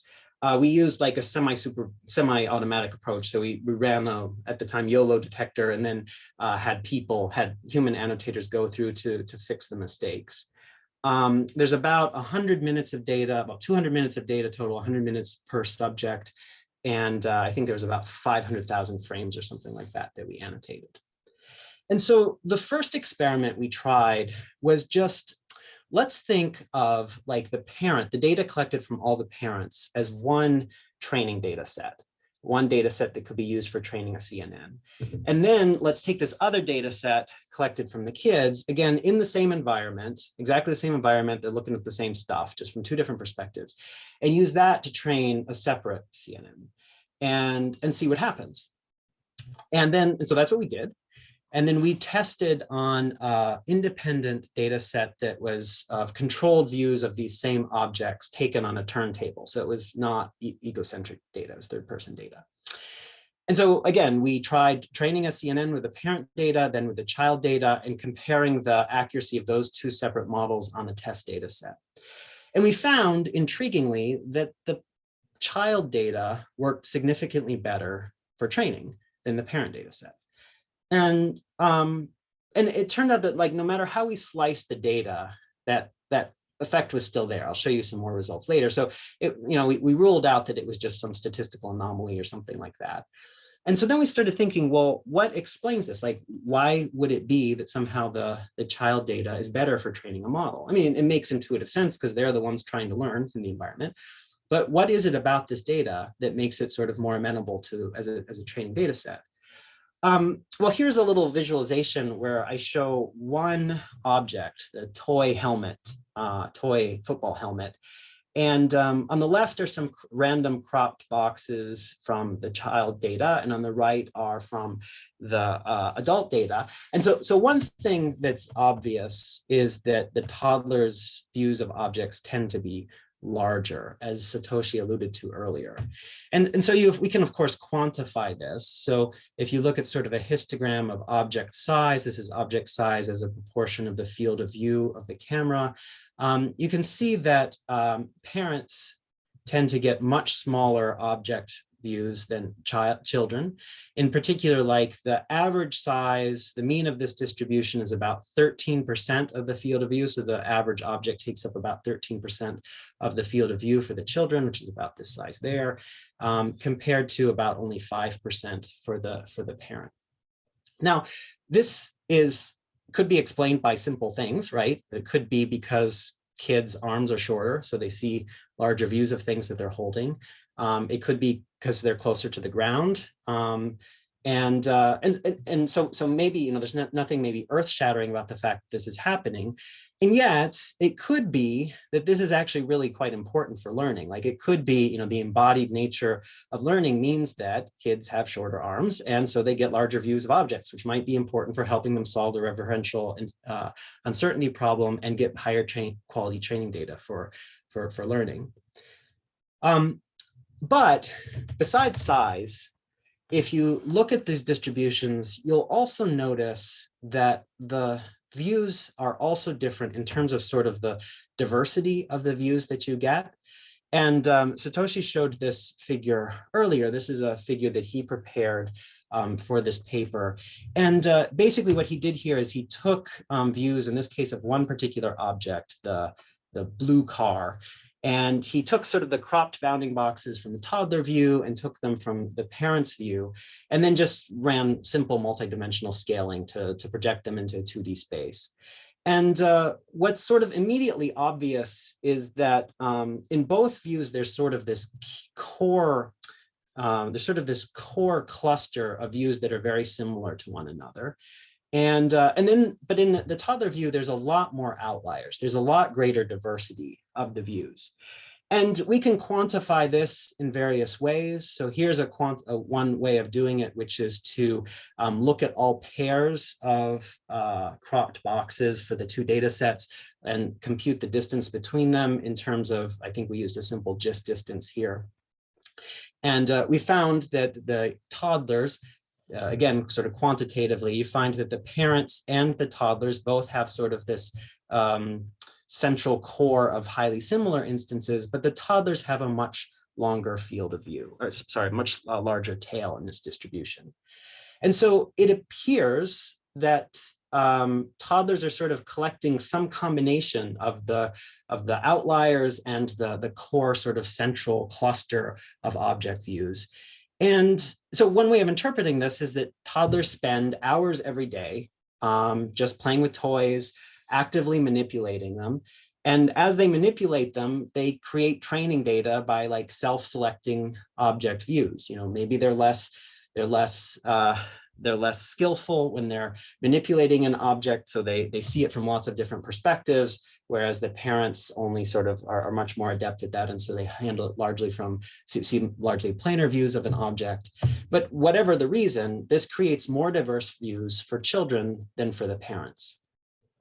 And so as Satoshi talked about very briefly, and I'll just talk about in a little bit more detail here, there's, from the perspective of a learning system, you can think of there being like a trade-off here, because on one hand, a learning system probably wants to have many sort of high quality, highly similar examples that are sort of the common views of something in like ideal lighting conditions and from canonical views, because that might be really important for like building the core prototypes of what an object, what it is to be a football helmet, for example. But that might limit the system's ability to generalize and recognize new instances in the future. So in contrast, maybe having a lot of diversity would be good, but then having too many outliers might make it difficult for the model to sort of learn the important core patterns.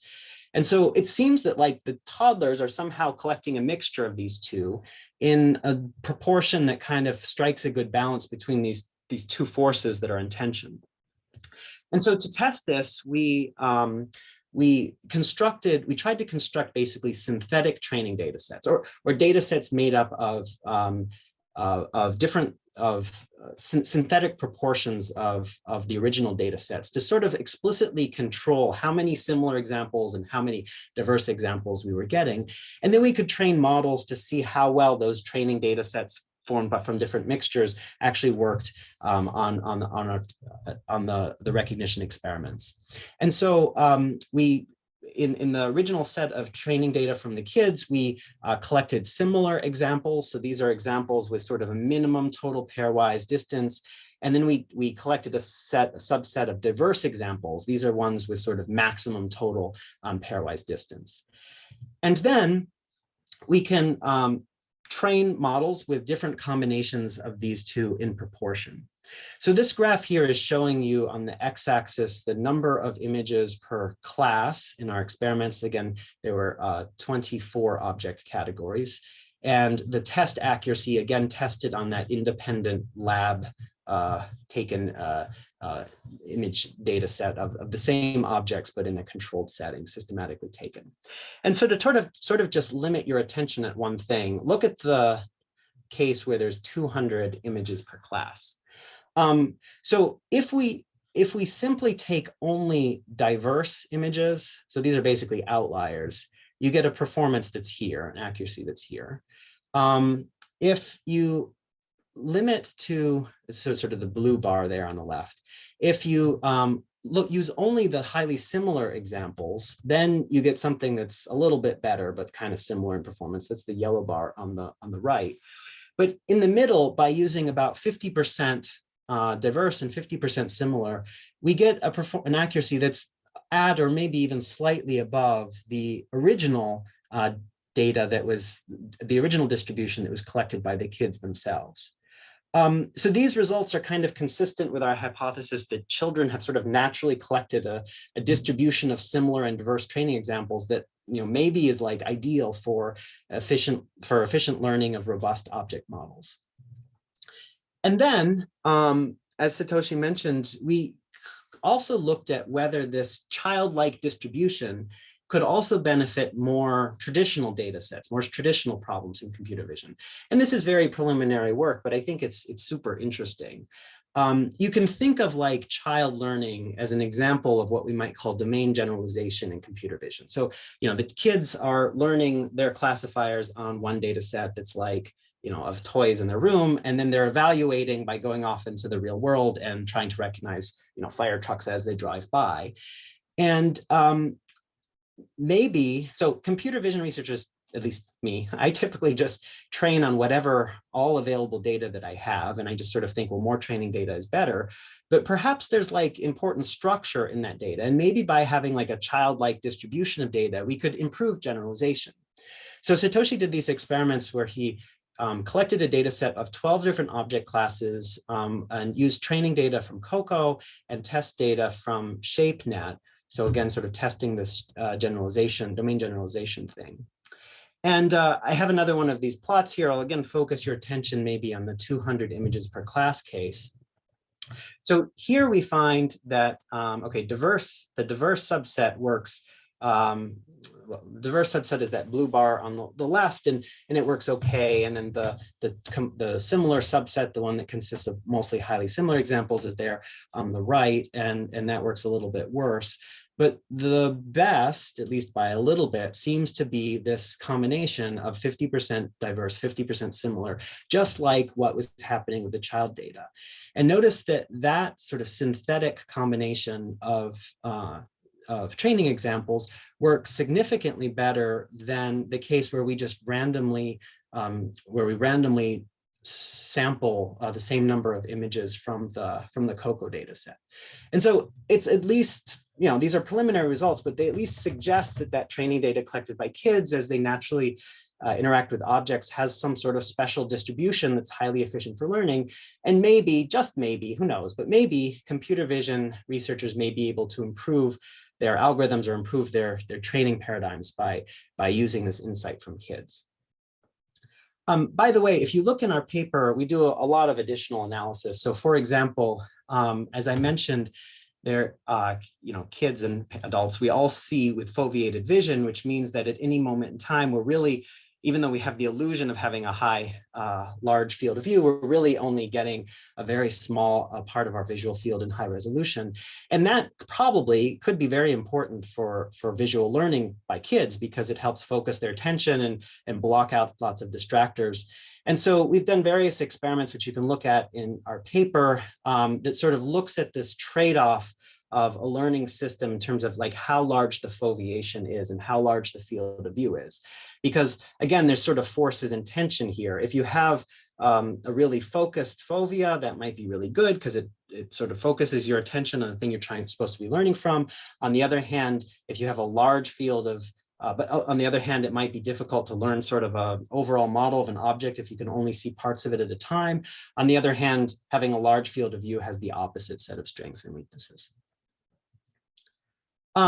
Also in our papers, we've done some other experiments where we sort of slice and dice data in different ways, experiments in different ways.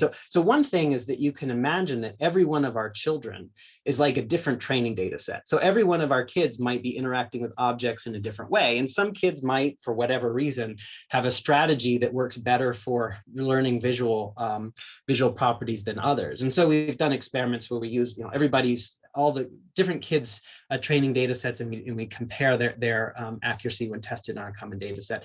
And it turns out that that is the case. At least some kids, for whatever reason, in our experiments collected better data than others. So to sort of conclude this first study, our results suggest that the data collected by kids as they naturally interact with objects has special structure that is efficient for learning, and that computer vision may benefit from that insight. So now I'd like to talk about two more studies a little bit more briefly that are also in line with this overall goal, but have a little bit different foci. So let me go back to that problem of referential uncertainty. Remember, that's the one where the child learner hears this word, pagbo, and they're trying to figure out how to associate that with what they're seeing in the world. Which of the parts of this scene is supposed to be associated with that word? In the experiments we did in study 1, we used basically ground truth labels. So we manually had segmented out, cropped out objects, or depending on the variation of experiments, but we definitely had the ground truth label for that object. And that, of course, is not what kids get, because kids are hearing what their parents are saying, but they're kind of looking all over the place. And so often they might be looking at something, hearing a label that is perhaps related to that object that they're attending to, or it might be completely unrelated. The label may be ambiguous, it may be misleading. So in this study number 2, which was published back in CogSci 2020 and involves these folks here, we asked the question, can a model successfully acquire the associations between spoken words and visual objects using only information available to a child? So the only information they have is the egocentric video, the gaze, and the parent utterance. And so the setup looks something like this. Parents are talking to their kids, and the parent might say, "One little ladybug." Okay, so we transcribed all the parent speech. We found instances where they named one of the objects. And then around that utterance, we collected several seconds of frames in either direction. We also had the gaze data. We have the infant view and the parent view for each of these. Sometimes they're looking at the right thing, like ladybug here, or snowman. Sometimes they're looking at the wrong thing, like helmet. And so this would be an example of misleading data. And I will skip all the modeling and stuff. You can look in the paper for details there and just sort of skip to the punchline.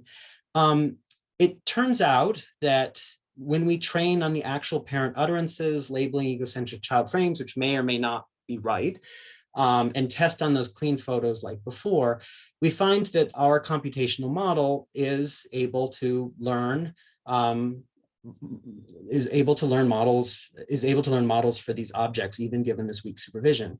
However, on the parent data, we don't see a marked improvement. So the parent data sort of asymptotes at a relatively low accuracy. Why is this? Well, it's probably likely that the parent is maybe looking at the child instead of looking at the object they're naming. It might also be because of the differences in the child and parent data that we identified before. So our conclusion here for study number 2 is, so can a model successfully acquire the associations between spoken words and visual objects? Well, so the answer seems to be yes. The raw sensory data perceived by infant learners contain enough statistical information for word learning by a simple ideal learning model. And in cognitive science, in psychology, people have explored this idea, and there's these theories called cross-referential learning, which means that that a child maybe cannot cannot learn the name of an object from a single example, but instead, if they see that, if they hear that word in multiple different contexts, where there's sort of a different statistical distribution, different objects are in view, by sort of integrating information across those different contexts, they're able to successfully learn the name of an object, which may be what's going on here as well. So finally, let me talk about study number 3. So again, study number 1 was comparing the performance of computational models trained on data from kids and adults. And study number 2 was sort of simulating a child trying to learn based on noisy parent utterances and the egocentric field of view and the gaze data. In the third study, we're not really interested in the accuracy of the model. We're actually interested in the accuracy of the child. So for example, let's say we have 2 children, subject A, child A, and child B. And child A saw these frames and their parents said koala there, there, and there. And subject B had this sequence of frames and they heard koala here, here. Now, at the end of each of these experiments, we can give the kids, we can use objects that are novel to them, so they didn't know the name of ahead of time. And then after, we can test their ability to be able to recognize that object. So we can test whether the kid actually learned the name of the kid's visual system actually learned the name of the object. And in this case, for example, subject A, using their training data, apparently was able to learn the name of koala, and subject B was not. So our question here is, could we actually train like just a simple CNN model to distinguish between the training data that allowed a subject to learn the name of the word versus the training data that did not? So just given the frames here, can we distinguish people like subject A from people like subject B?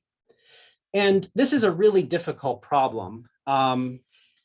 Here is sort of an example. Here are frames from 8 different children at the moment when the parent said moose, okay? And here's 4 different kids on the left. This is set A. Here's 4 different kids on the set on the left, on the right, set B. And again, all of these are taken from the moment when the parent said moose.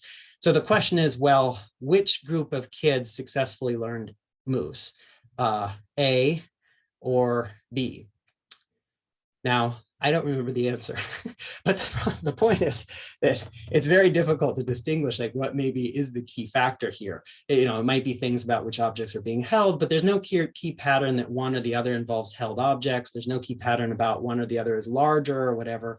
But it turns out that actually, for whatever reason, there is some visual regularities here, because these simple CNN models were able to actually predict with accuracy greater than chance, which are the sort of training data that led to successful outcome by the child and which ones were not. And so for more details on that, I forgot to mention this is work by Andrea Matuni and others. For more details on that, you can check out our CogSci 2021 paper, which will be, I think it's on my website, but it's coming out. It will be presented next month. So to answer the question of study number 3, can a computational model predict if a child will learn a word given the raw egocentric video that they observed? The answer seems to be, well, yes, at least preliminarily. The raw sensory data contains distinctive visual properties that can differentiate frames associated with successful versus unsuccessful learning. And what we need to do now is understand what are those properties. Now we've just proven there's a proof of principle that those properties are there because they were learned by the CNN, but we need to figure out what they are.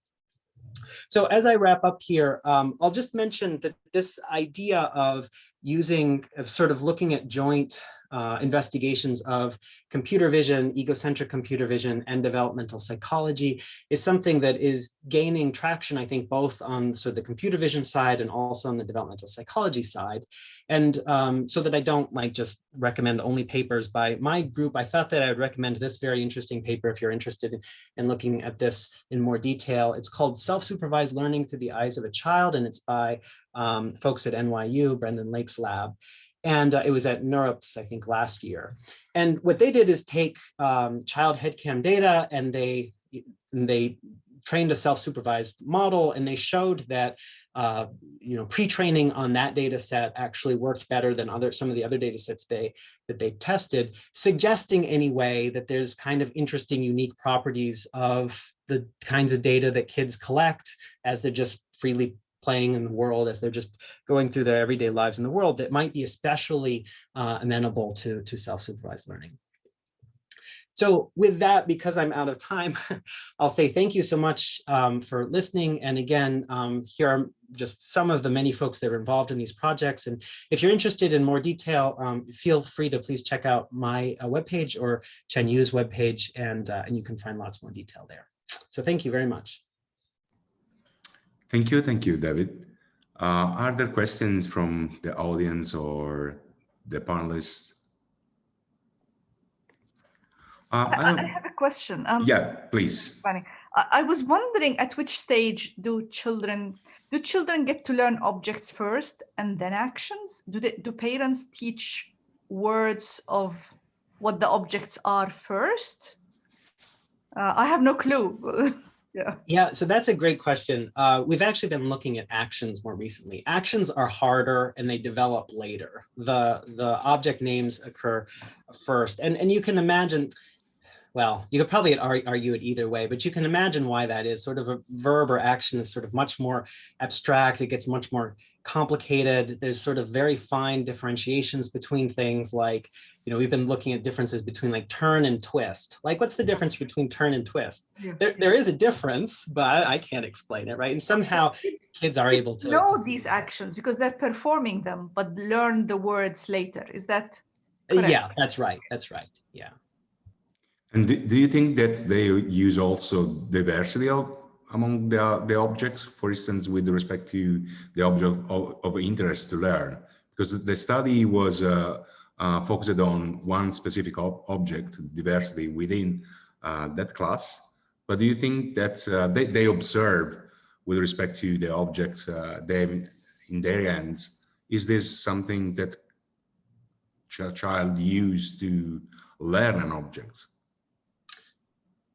Yeah, so I guess we don't know a lot. I think we need to be careful about speculating about sort of what is the mechanism by which kids are doing this, because we're not trying to simulate that. In fact, a lot of times people ask like, well, don't you have to assume here that like kids are using, AlexNet or whatever for any of this to be valid? It's more like we're trying to just understand the kinds of structure that are in the training data by using like, deep learning as sort of like a data mining tool, so that if something can be learned by that ideal learner model, then we know that there's structure there that could also be learned by a child, but we don't know, what the mechanism is.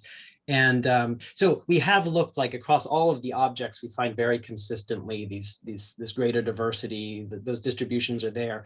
But yeah, in terms of like how exactly they're being used, I think we don't know that yet.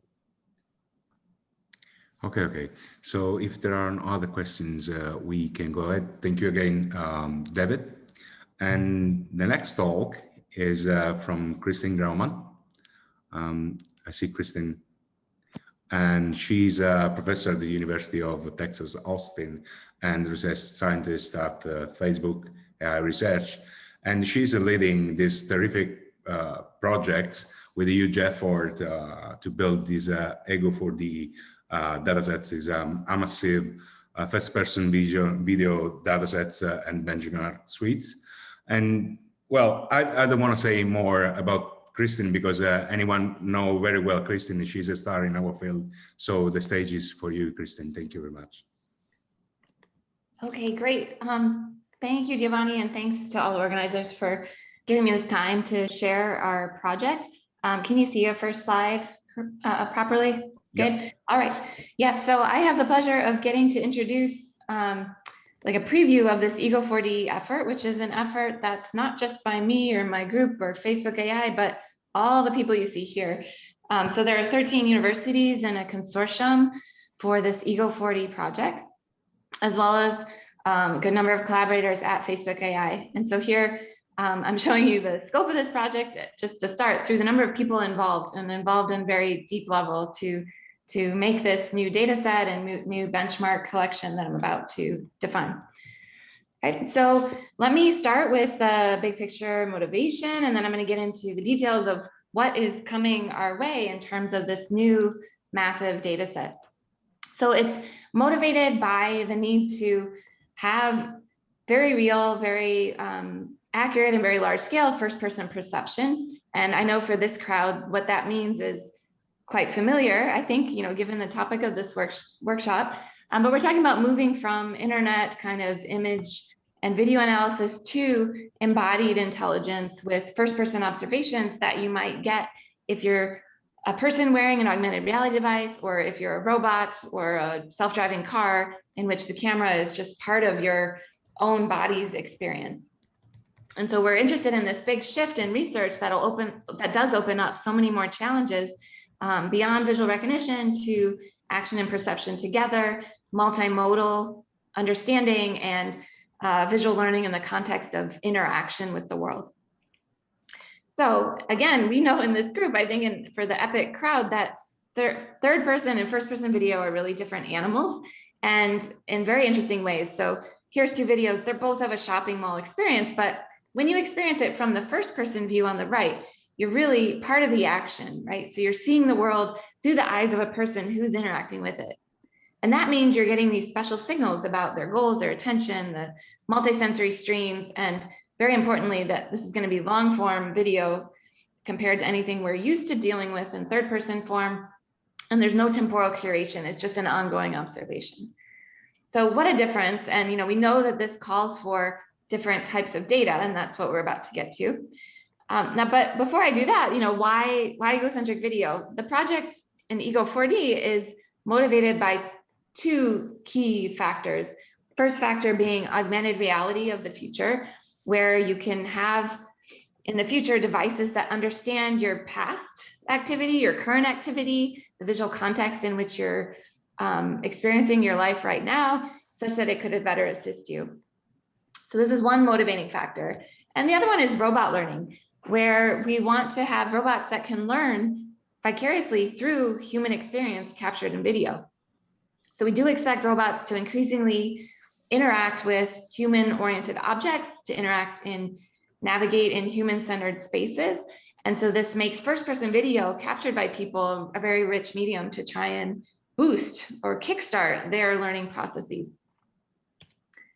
So this is kind of why egocentric video, and just reestablishing how important we think it is for future of research in computer vision. And now if we turn to the data question, we also know there's been a number of very important efforts that have shaped the field as we are seeing it today. And I'm just listing some of them here from over the years. And what these efforts have done are really inspire what's possible, reset the stage of research agenda, but also, calling attention to the fact we have a ways to go in terms of really scaling even further in terms of amount of video, but also number of people who are collecting this video and the diversity of the environments in which it gets collected. So to our knowledge, largest available public data set has 100 hours of content and 45 unique individuals. And so that's kind of, we can think of that as the landmark today and starting point towards this project in Ego4D, where we do hope to really scale in all the dimensions shown here: number of participants, meaning how many people wear the cameras; number of seeds, where do they take them, indoor, outdoor, doing what; and the number of hours, so just the sheer volume of data that we might capture. And Ego4D really wants to push in each of these dimensions. Now, specifically, this is a consortium effort to build a data set of unprecedented scale with in the wild first-person video. At the same time, it's hand in hand with the research agenda, where we're hoping that it'll catalyze research by this group and others for egocentric vision. And so starting to get into some of the details, the content of this data set in the first release happening later this year is over 2,600 hours of video captured from hundreds of different locations, some of which have been scanned as well, and I'll come back to that. There's more than 500 unique individuals who wore the cameras in the data set, and they're not just graduate students. In fact, almost entirely not graduate students. So these are people from the community who are participating to wear cameras doing many different daily life activities. And indeed, daily life activity is exactly what we want to capture. So the motivations I gave of augmented reality and robotics, we want these systems to work and learn from kind of everyday human experience. And so we care about the mundane stuff, what people do at work, at home, when they're shopping or commuting and so on. And again, I'll come back with a little more detail on that shortly. And finally, just as important as having big data, new data available, we wanted to come together as a consortium and define benchmark challenges that will hopefully move the field forward with, in conjunction with the data as a resource. And so I'll talk about the benchmark challenges that the team has set up. Now, the timeline, this whole project began just in the fall of 2019. And where we're headed is to a first release of this massive data set happening late this summer. Now, let's talk more then about the composition of the data. So how did we do it? What's in it? And who's doing it?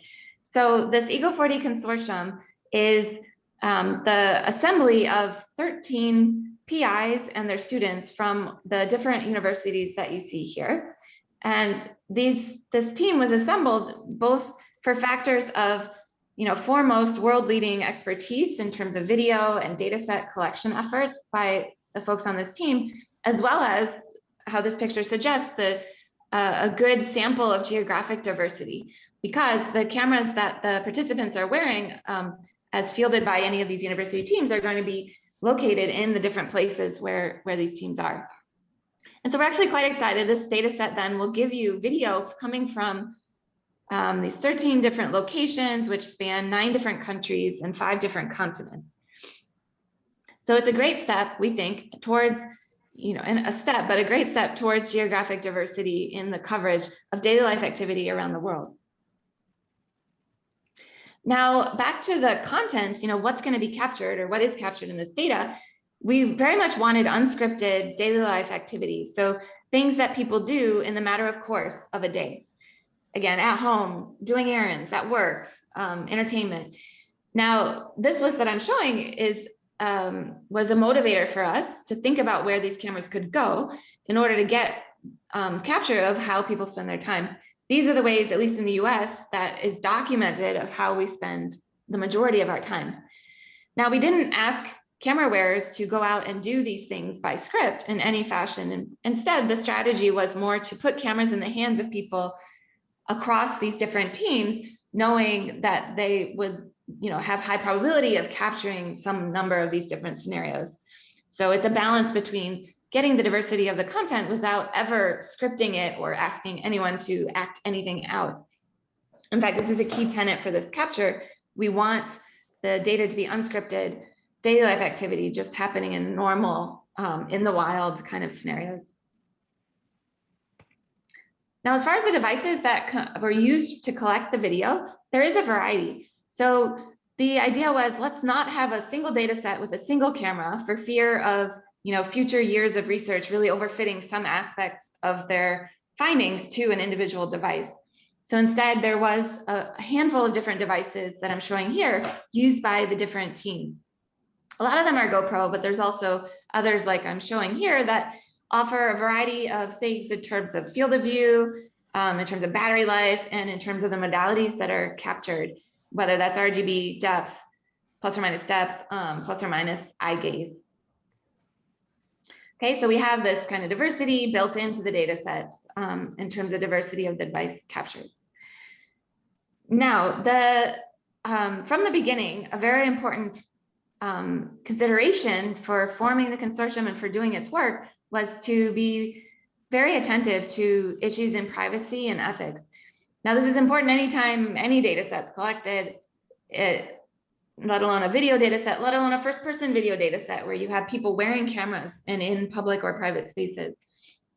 So the first thing we thought to do here was to assemble this team of experts, folks that have, as you know, like folks in the room who have firsthand experience leading related efforts and experience with managing the privacy, de-identification, and other factors for responsible data collection, so that they could guide this project with that kind of background. Also, every team, every university that came together for this project had their own separate IRB or ethics review process through their university where they could formalize what are the processes that are going to be used for the collection and make sure that it was within the correct bounds of legal and privacy standards for their institution in terms of how the data is captured and managed. Now, this meant that there are certain restrictions that are accounted for throughout the data set to maintain all of these standards. And kind of in a short form, often this would mean that faces, personally identifiable information or audio would be obscured unless it was consented explicitly. And so you do have these faces or audio in parts of the data set when the consent is there. And broadly speaking, if the consent was not part of the protocol, then you don't, and this has all been removed. And that leads to this last bullet here where state-of-the-art de-identification processes were part of the pipeline for the team to be able to remove any sensitive information. All right, so let's look at some of the video clips. Here I'm just showing a mini highlight reel, taking glimpses, out of what are, much longer videos so that you can see the kind of diversity that's there. These are glimpses of everyday activity around the world, coming from what is now over 2,600 hours worth of such content from 500 plus people. And what you'll see is that these are indoor, but also outdoor clips. There's clips that are solitary activity at home. There's clips that are more social. There's clips of people doing different occupations. Some of them have gone by while I'm talking. Here's another one where you get to experience, a baker in Sicily or someone shoveling snow in Minnesota. Furthermore, there's a lot of great content with human-object interaction, so interaction between the hands and objects. I'll play you just a few more here. Here's some with some commuting happening. I'll jump forward. Here's some work in a lab, and you get a first-person view. Shopping. Entertainment. In the home and in the kitchen. And interaction with animals and other people. Okay, so this is a little teaser, but whenever I look at these, I get very excited as a researcher, knowing how much diversity and depth is present within this video data. Okay, and again, the highlight is it's unscripted, geographically diverse, and very rich in the amount of objects and activities there. Now, for some of the video, we also have 3D scans obtained from Matterport 3D scanners. Now, here I'm showing you some samples from the Catania dataset, where in the top row, these are 3D scans of some certain environments, and they're coupled with egocentric videos within them. So this is very cool because now you have this persistent 3D representation of the space, and then against that, you have the dynamic video of someone acting within the space. And we think that this will enable some new aspects of research for first-person video analysis. And indeed, we've tried to wrap this into some of the one of the benchmarks that I'll talk about a little bit later. Now, aside from the scans, some of the video also allows for eye gaze capture. And here are some samples from Indiana, where you're able to see the gaze of the person who's wearing the camera, and that's part of the modalities provided. Furthermore, on the left, you see there's some data for which there are synchronized multiple views. So two people in the same environment, say, wearing a camera, in this case, playing music together. Okay. So this gives you a sense of what the data looks like, what some of the modalities are. To try to look at it a slightly different way, here are some words about the kind of scenarios that are present. And again, no one was asked to do a scenario, but these are the kind of things that were performed and that we know exist in the data. All the ones that are written here have at least 5 hours of data for each one. Some of them have as many as 300 hours. Some of the more popular ones, like which include cooking or cleaning or other household activities. But this gives you a sense of kind of the diversity of the hundreds of scenarios that are present in the data. And across the different university teams, some 10 to 400 hours were captured at each site, and some 10 to even 100 different unique participants captured data for the different geographic locations. All right, so challenges we faced along the way. One is that, this is a large team, and the diversity goal in the capture meant benefiting from the expertise of a large team and working together in this fashion.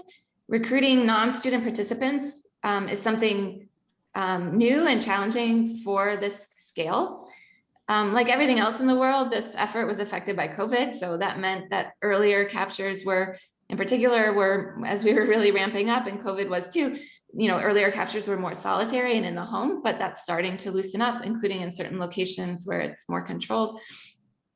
We've set up for ourselves ambitious research benchmarks. So this was a challenge in defining them.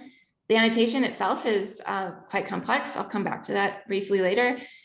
Accessibility, one challenge we know that comes with this effort is the goal to make sure it's accessible even for labs that are smaller or have less resources. And the de-identification proved to be a heavy-duty piece of effort for all our teams. All right, so I've talked a lot about the data, like what is it? Why did we make it? What's in there? How big is it? And now I wanted to comment on the actual benchmark task. And what this task suite is a set of research challenges that we're trying to make very well defined and to provide annotations for, so that the community can dive in and start using the data in certain ways.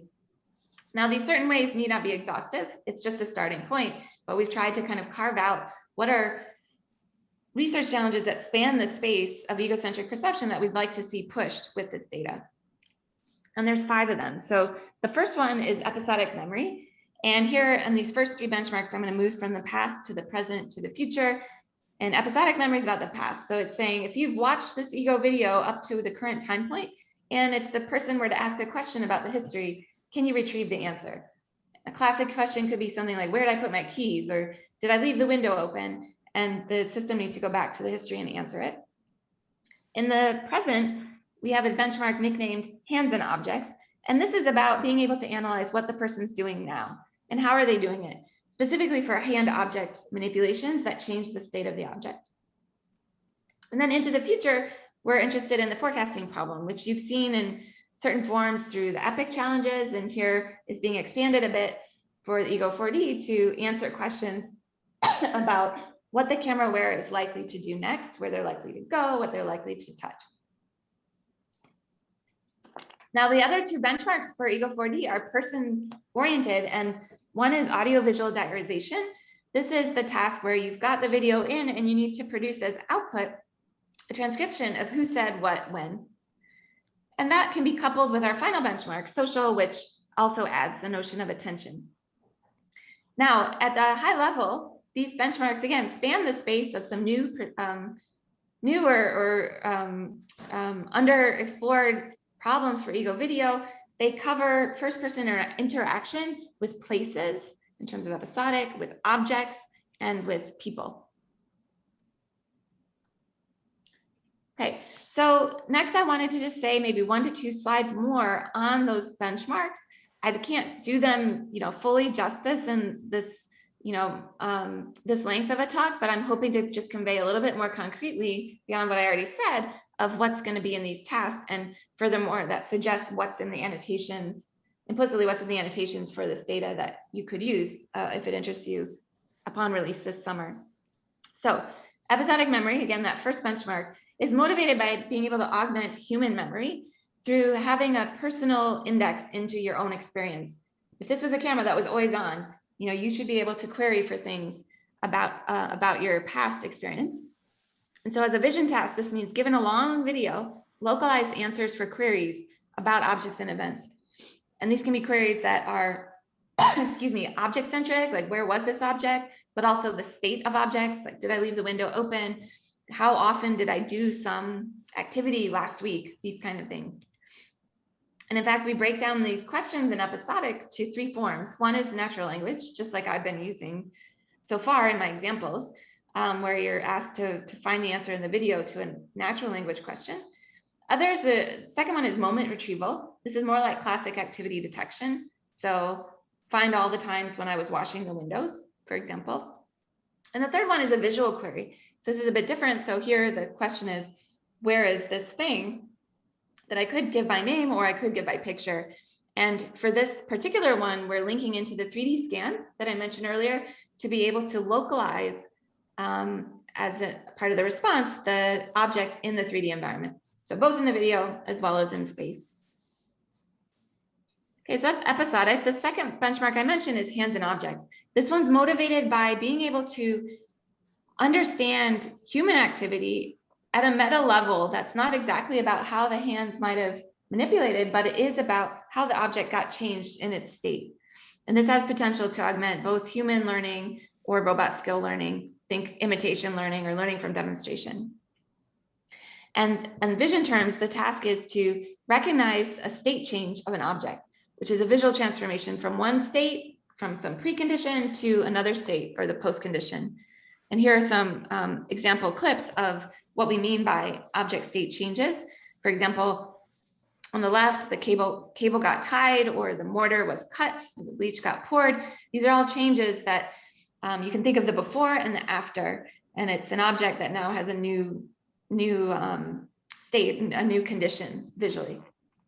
And so the question then for this benchmark is to be able to identify the place in which this state change occurs and to be able to understand which objects are active in the state change or predict them with respect to the person's hands. Okay? So that's the hands and objects challenge. I'm 2 in, and I've got 3 more to briefly describe. The forecasting is about anticipating the actions of the camera wearer so that you could have a timely reaction or even intervention for a system that's watching this activity. And this is broken down into predicting the future trajectory of the camera itself in the world, or the trajectory of the hands, and predicting the future action or future sequence of interactions that might happen after the video part that's observed.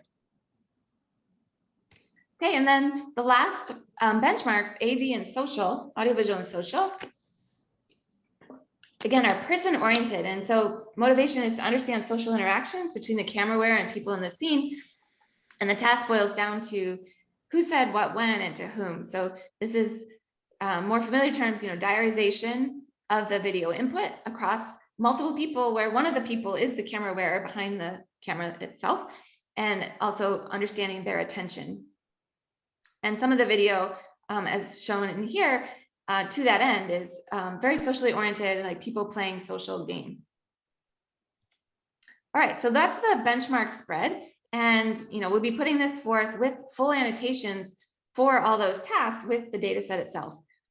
And so in the last couple of slides, I'll say a couple words about the annotation process, which supports all those benchmarks. The first thing we did was start with narration of the data by crowdsourced workers who would watch the video and pause it at every moment, excuse me, every moment that something happened that the camera wearer did. So those sentences you see written above the video, they wrote saying, and they have a timestamp with them saying C, meaning camera wearer did X, Y, Z. Now, once we have these, which we do have for all 2,640 hours of video at a rate of about 18 sentences per minute, once we have those, we can do things like index into these thousands of hours of content automatically. And very importantly, for some of the benchmarks, do data-driven taxonomy formation for objects and activities and moments. Furthermore, the labels themselves in these narrations are pretty rich and dense, weak labels that one could use in other ways, and we're providing them with the data. Now, the annotations for the remaining benchmarks are quite rich and are handling things like traditional things like space-time labels of objects, actions, but also hands and active objects and NLP query and response pairs about the video for the episodic or speech transcriptions. So heavy duty kind of annotations, allowing lots of possibilities, we hope, for the benchmark research challenges and others. When we release the data, there will be a breakdown, something like you see here later this summer, where all of it's narrated. And then for the different benchmarks I mentioned, about 200 hours worth of video, we'll have annotations for those in this first release. Okay, and that release is happening late this summer. And what we expect is then that the first formal benchmark competition for anyone interested in trying it would happen the following summer. Okay, so this is my presentation, and thanks for your attention. Be glad to have any questions or comments. Thank you, Kristen. Are there questions from audience? Comments from the panelists? Dima, you want to say something, or?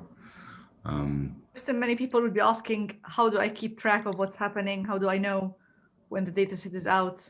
What's the right platform to stay informed? Yes.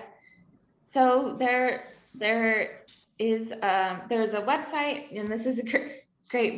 We might jump into a group meeting with Dima's question, but yeah, we have a website, and we will have like blog announcements from all the partners, happening in concert with the archive paper, which will be kind of the moment when both the archive paper about this effort and the data itself released on CVDF, which is a foundation for hosting data sets.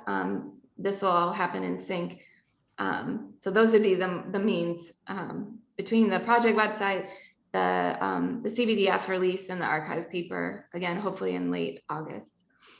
We were hoping that this is big enough that you won't miss it. Another thing maybe worth saying is that we'll have half a day in the next EPIC workshop at ICCV. That the dataset would be out there, people would have started using it, and then we'll be able to explore more with people's knowledge between, say, beginning of September, fingers crossed, and October, when we'll meet again in the next edition.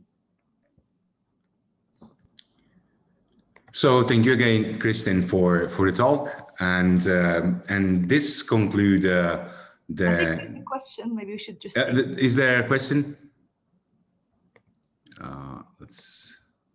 Yeah, there's one. Do you know off the top of your head? Probably you can read yourself, Kristen. Yeah.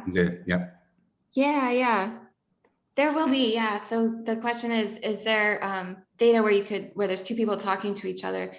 That does exist for sure in this data. In fact, often in the game-based social games, there's more than two. Keep in mind, one of the parties is the camera wearer, which is a little different than the third-person Hollywood movie where it's the two with the cuts. But this will be, people say sitting around a table and talking, and you get that dyadic or more interaction. Let's check. Other questions? Not really. So let's say thank you again to Kristen. And this concludes this 2021 edition of Epic Kitchens. We want to remind that there will be another edition at ICCV in October. So stay tuned. As you have seen in this workshop, the community is very productive, and there are exciting challenges for the Ego vision. So stay tuned, and thank you for joining. Dima, do you want to say something to conclude? I think Mike wanted to talk about the call for paper. So we have an open call for paper at the moment. And correct me if the deadline. So the deadline for the next EPIC is, okay, good. We have someone ready. Yeah, so the workshop would be on the 17th of October. We still have a space to open for published proceedings. So that's the 1st of July, if you still want to publish within the published proceedings of the next edition. There's also a chance to do extended abstracts like we had in this CVPR. So that the deadline for that would be towards the end of August.